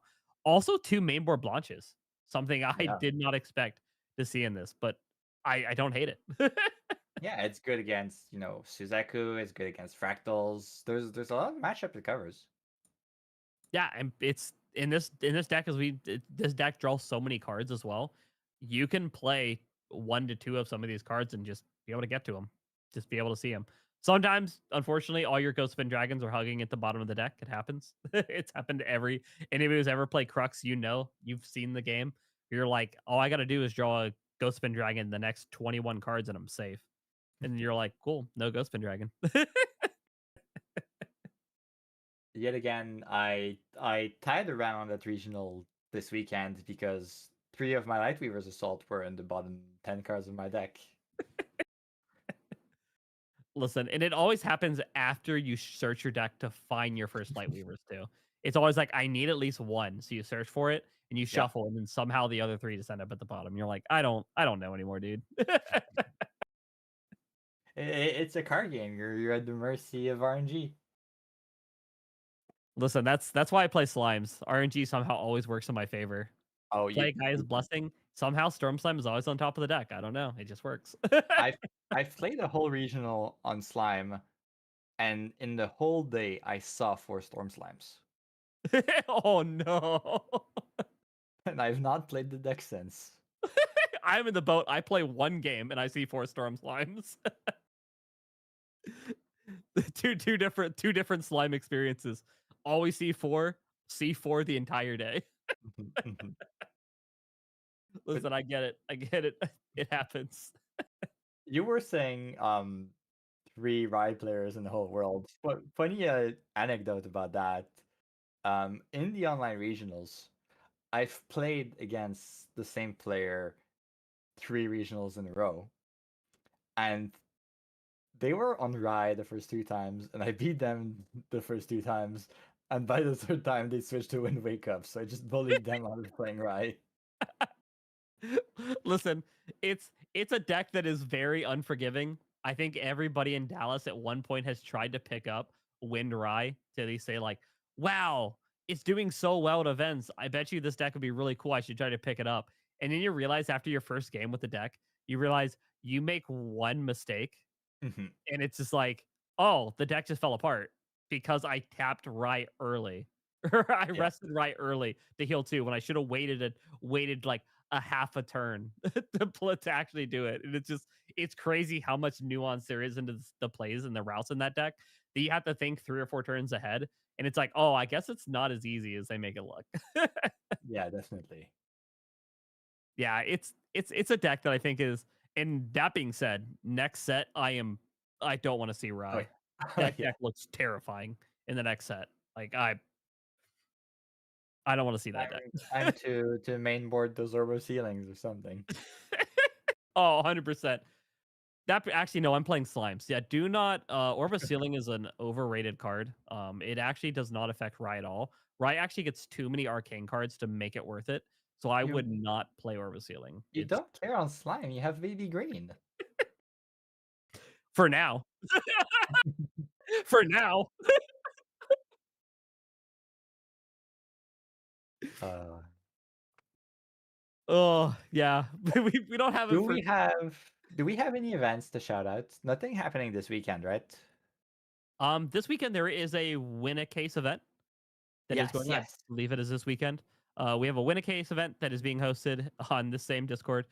So if you want to have your chance to win a case, definitely jump in and have a shot to win that. I believe it is going to be. I think if you go undefeated, it is a case, and then pay out kind of from there for 3-1 and 301s as well.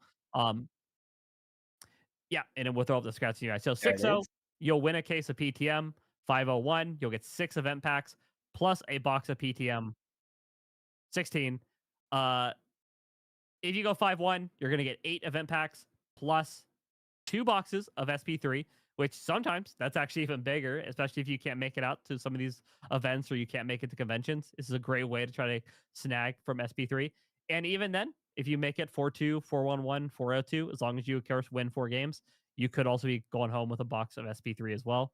Some really cool cards in SP3 as well, and a potential chance to pull some really big cards of SP3. I still need myself a Fracturize. It is so pretty. They are beautiful. I think I got like 8 to 16 boxes of SP3 and I didn't pull any CSRs. Yep. So it yeah, so I got cooked when I got mine. But hey, maybe you guys are luckier than me. So if you want to join in, play, I highly recommend as well. Is with it being $20 entry on top of is a great way to also try some more of a competitive nature. If you're going to be trying to get ready for some regionals, this is another great spot to kind of test what you're going to be seeing into the next regional, as well as coming up into LA. If anybody is traveling to a set in LA, great way to be able to do that and to see what kind of lists you're going to be expecting to see there. And there's likely, I don't think any more BNRs before LA. So again, another reason why to kind of jump in and test this out. Yeah. So thank you everyone for watching the stream. It has been a pleasure as always to cast this, to work with you, NEETfull, and see you guys next week, I think. Probably. Should have an event. I think there is one. So hope to see you guys next week. We will not be streaming the win a case event. So nothing there. But we will be back next week. And of course, I think here on the 15th, I believe that might be incorrect. There will also be another online regional around the corner. So It is, I think, on the 14th this time. So 14th. they try each season to have one on Saturday and one on Sunday, so people with different schedule can make at least one of them. Perfect. Then yeah, so another regional as well to make sure to jump in, check out. So, but I think that's it from us. So nothing else from my side. Anything else from you, Bonnie? No, that's it for me. All right. Thanks everybody for watching. Everybody have a good night.